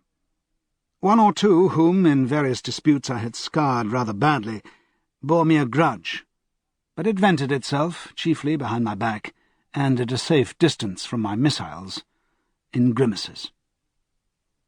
The hyena swine avoided me, and I was always on the alert for him. My inseparable dogman hated and dreaded him intensely. I really believe that was at the root of the brute's attachment to me. It was soon evident to me that the former monster had tasted blood, and gone the way of the leopard man. He formed a lair somewhere in the forest, and became solitary. Once I tried to induce the beast folk to hunt him, but I lacked the authority to make them cooperate for one end. Again and again I tried to approach his den and come upon him unawares, but always he was too acute for me, and saw or winded me and got away. He, too, made every forest pathway dangerous to me and my allies, with his lurking ambuscades. The dogman scarcely dared to leave my side. In the first month or so, the beast folk, compared with their latter condition, were human enough, and for one or two, besides my canine friend, I even conceived a friendly tolerance. The little pink sloth creature displayed an odd affection for me, and took to following me about. The monkey man bored me, however. He assumed, on the strength of his 5 digits, that he was my equal, and was forever jabbering at me, jabbering the most arrant nonsense. One thing about him entertained me a little. He had a fantastic trick of coining new words. He had an idea, I believe, that to gabble about names that meant nothing was the proper use of speech. He called it big thinks, to distinguish it from little thinks, the sane everyday interests of life.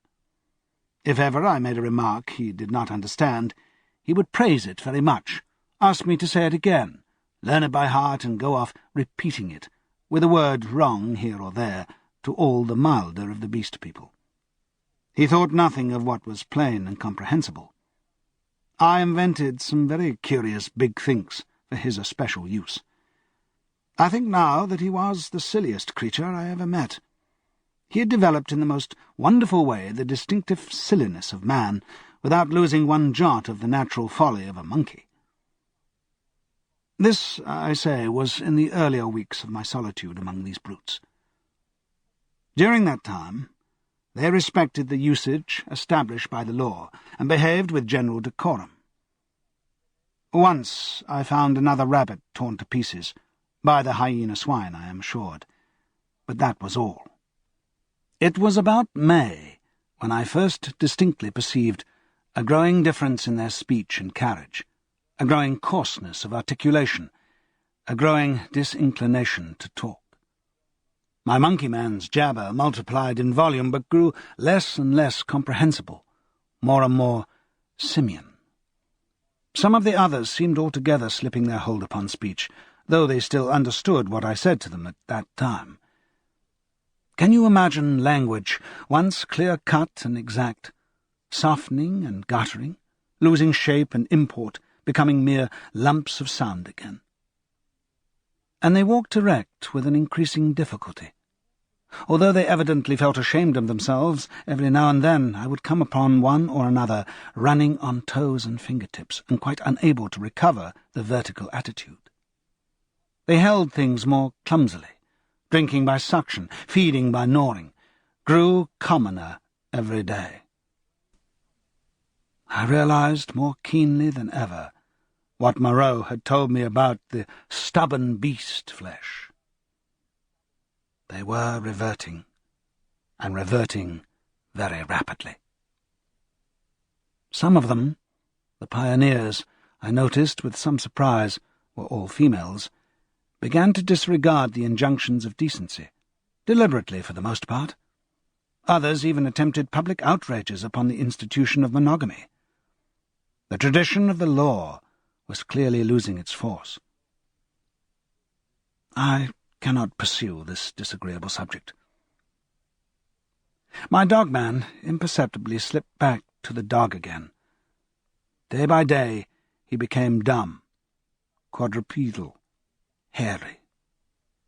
I scarcely noticed the transition from the companion on my right hand to the lurching dog at my side.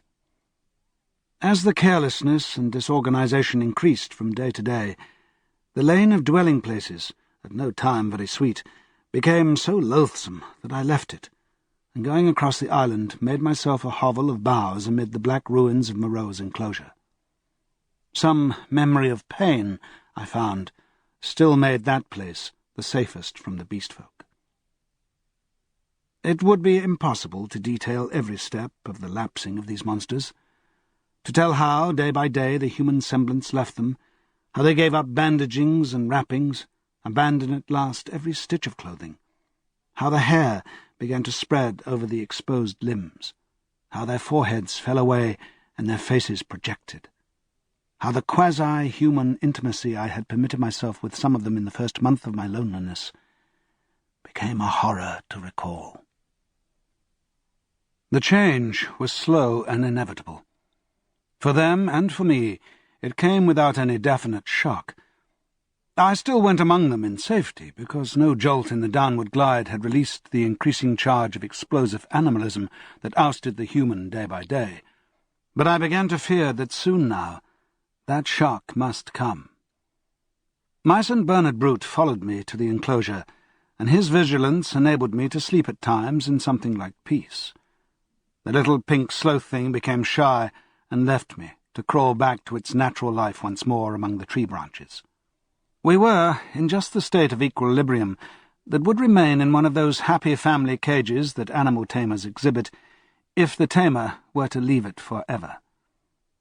Of course, these creatures did not decline into such beasts as the reader has seen in zoological gardens, into ordinary bears, wolves, tigers, oxen, swine, and apes. There was still something strange about each. In each, Moreau had blended this animal with that. One perhaps was ursine chiefly, another feline chiefly, another bovine chiefly. But each was tainted with other creatures. A kind of generalized animalism appeared through the specific dispositions, and the dwindling shreds of the humanity still startled me every now and then, a momentary recrudescence of speech, perhaps, an unexpected dexterity of the forefeet, a pitiful attempt to walk erect. I, too, must have undergone strange changes. My clothes hung about me as yellow rags, through whose rents glowed the tanned skin. My hair grew long and became matted together. I am told that even now my eyes have a strange brightness, a swift alertness of movement.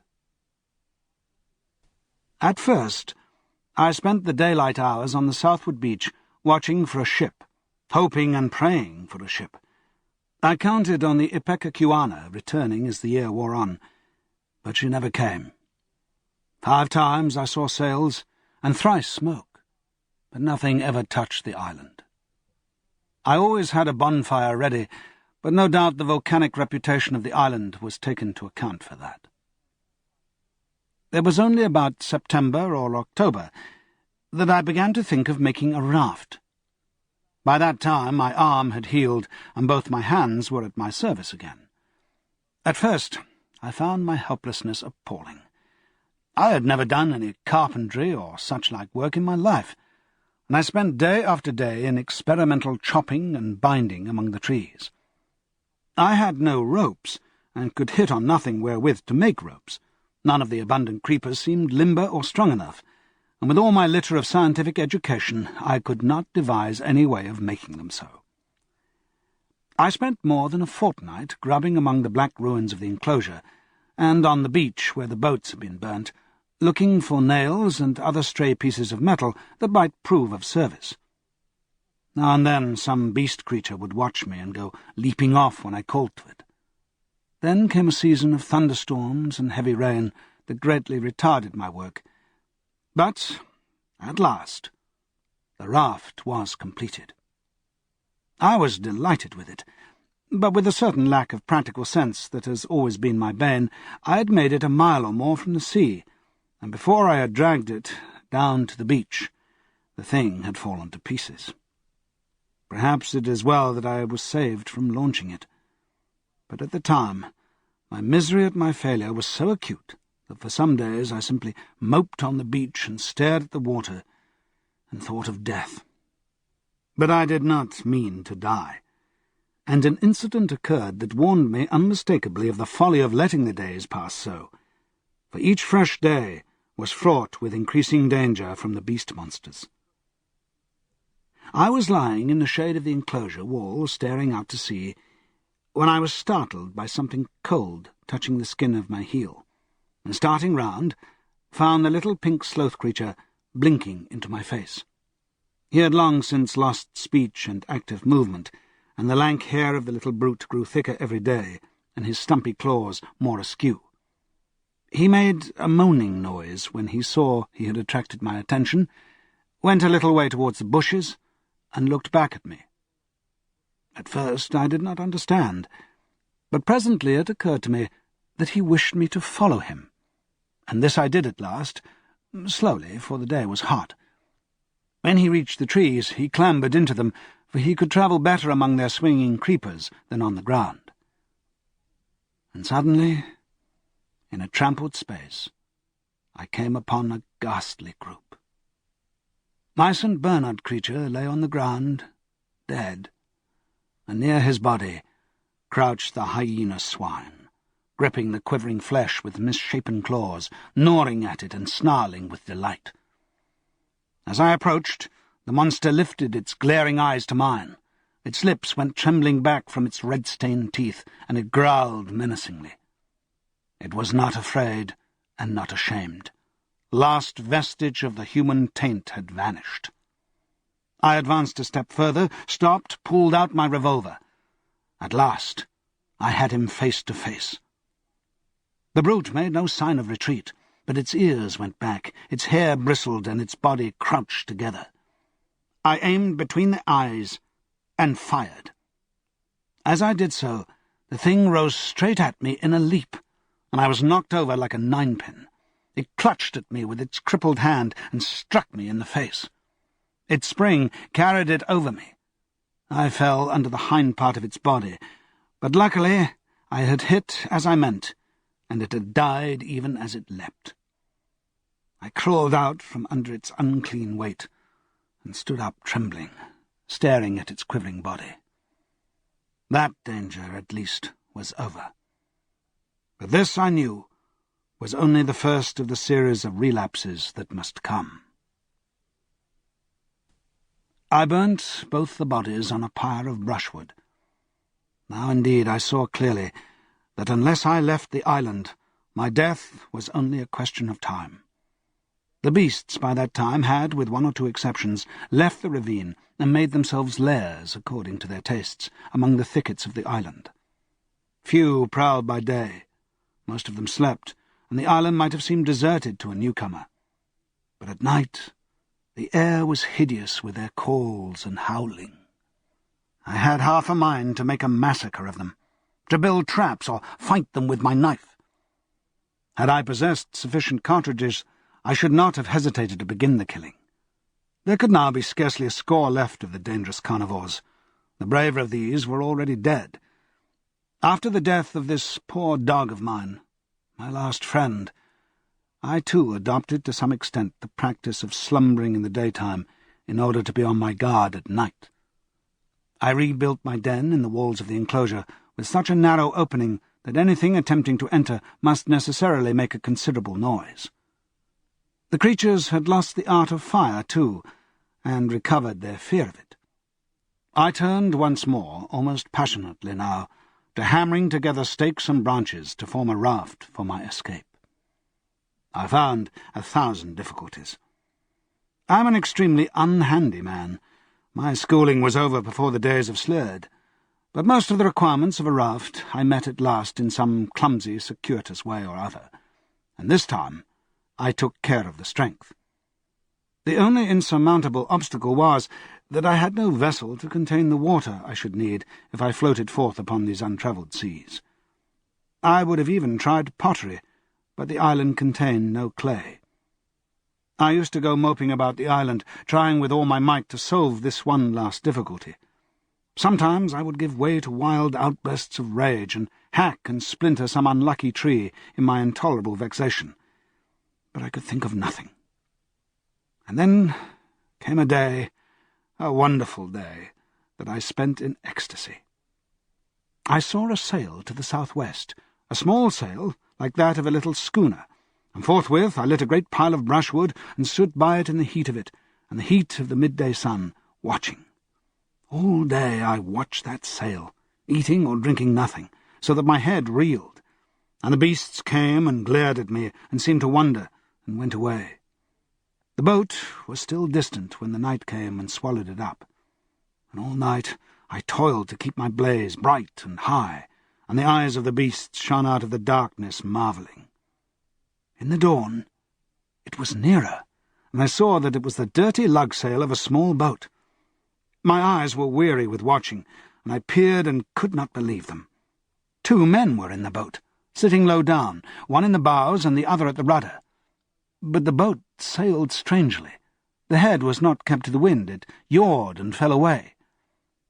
As the day grew brighter, I began waving the last rag of my jacket to them, but they did not notice me and sat still, facing one another. I went to the lowest point of the low headland and gesticulated and shouted.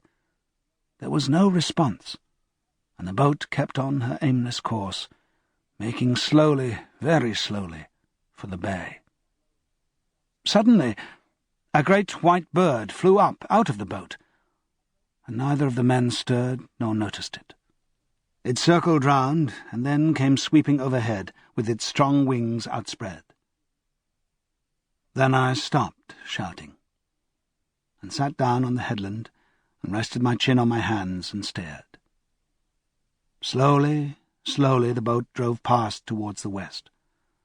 I would have swum out to it, but something, a cold, vague fear, kept me back. In the afternoon the tide stranded it, and left it 100 yards or so to the westward of the ruins of the enclosure. The men in it were dead, had been dead so long that they fell to pieces when I tilted the boat on its side and dragged them out. One had a shock of red hair, like the captain of the Ipecacuanha, and a dirty white cap lay in the bottom of the boat. As I stood beside the boat, 3 of the beasts came slinking out of the bushes and sniffing towards me. One of my spasms of disgust came upon me. I thrust the little boat down the beach and clambered on board her. 2 of the brutes were wolf beasts and came forward with quivering nostrils and glittering eyes. The 3rd was the horrible nondescript of bear and bull. When I saw them approaching, those wretched remains, heard them snarling at one another, and caught the gleam of their teeth, a frantic horror succeeded my repulsion. I turned my back upon them, struck the lug, and began paddling out to sea. I could not bring myself to look behind me. But I lay between the reef and the island that night, and the next morning went round to the stream and filled the empty keg aboard with water. Then, with such patience as I could command, I collected a quantity of fruit and waylaid and killed 2 rabbits with my last 3 cartridges. While I was doing this, I left the boat moored to an inward projection of the reef, for fear of the beast monsters. Chapter 22. The Man Alone. In the evening, I started and drove out to sea before a gentle wind from the southwest, slowly and steadily, and the island grew smaller and smaller, and the lank spire of smoke dwindled to a finer and finer line against the hot sunset. The ocean rose up around me, hiding that low, dark patch from my eyes. The daylight, the trailing glory of the sun, went streaming out of the sky, was drawn aside like some luminous curtain, and at last I looked into that blue gulf of immensity that the sunshine hides, and saw the floating hosts of the stars. The sea was silent, the sky was silent. I was alone with the night and silence.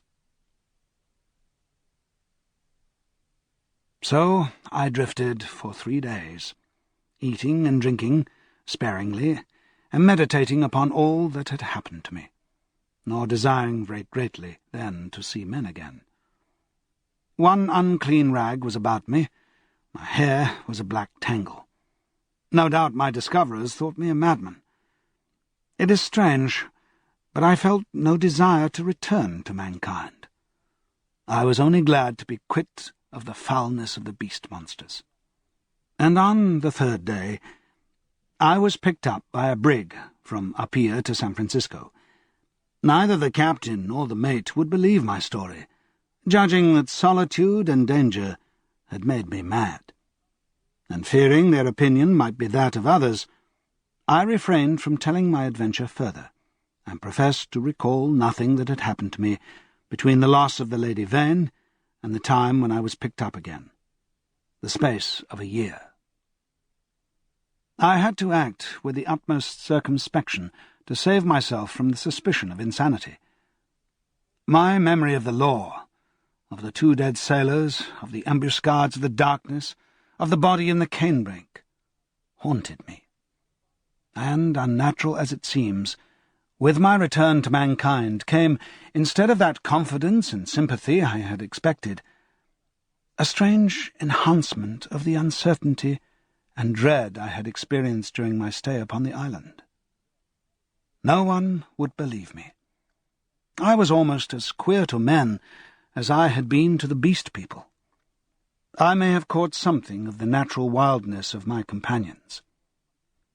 They say that terror is a disease, and anyhow I can witness that for several years now a restless fear has dwelt in my mind, such a restless fear as a half-tamed lion cub may feel.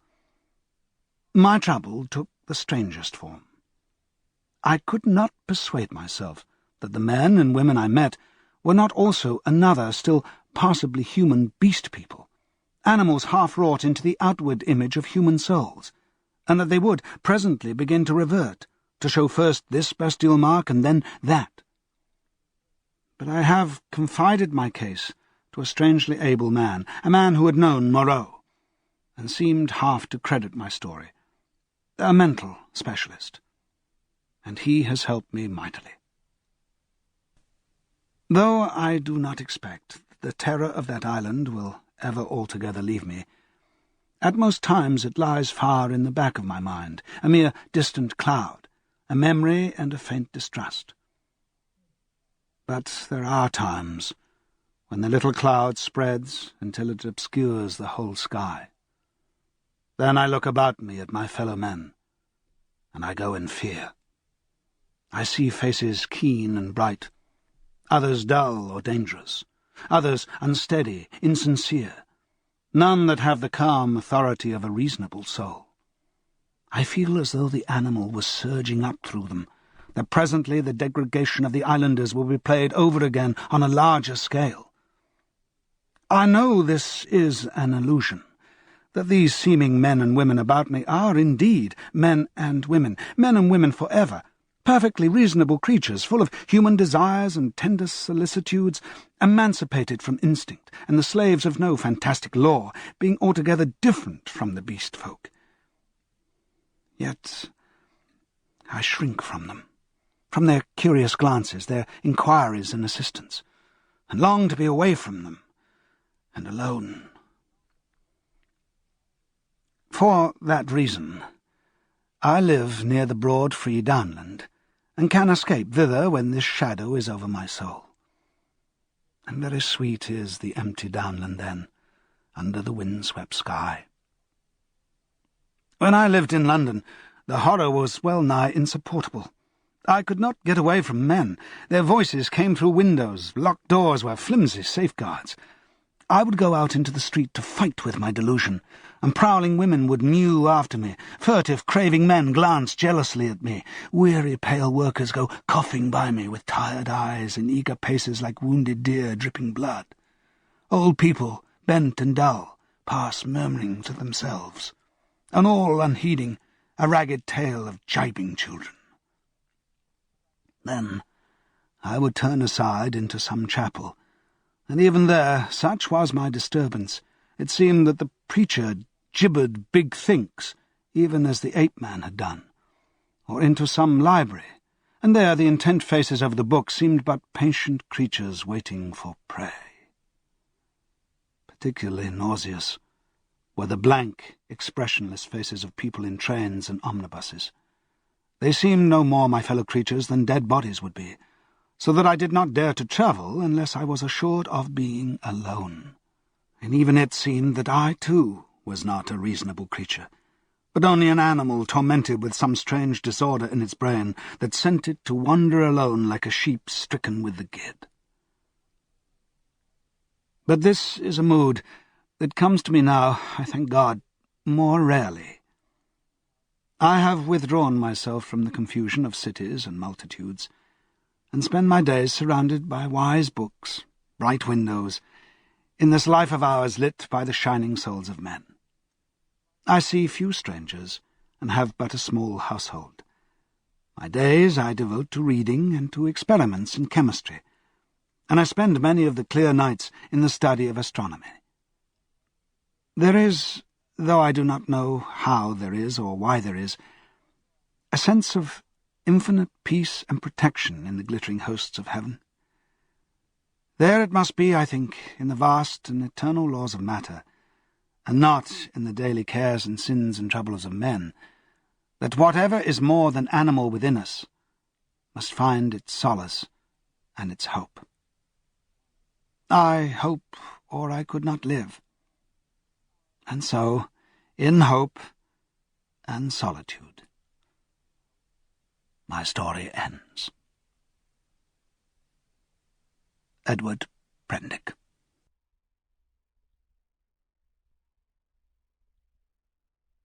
The end. You've been listening to The Island of Dr. Moreau by H G Wells, narrated by Simon Preble. If you've enjoyed this book and this performance, you'll find a wide selection of titles in the Clipper catalogue, including bestsellers, mysteries, classics, histories, and more. So, to order another Clipper audiobook, or for a copy of our latest listings, please call us using the telephone number on the back of this book. Clipper Audio is also represented on the World Wide Web at fwhowes.co.uk. That's www.wfhowes.co.uk. Here you can browse the catalogue, hear about the latest releases, place orders, or read narrator profiles and author interviews. And thank you for listening to Clipper Audiobooks.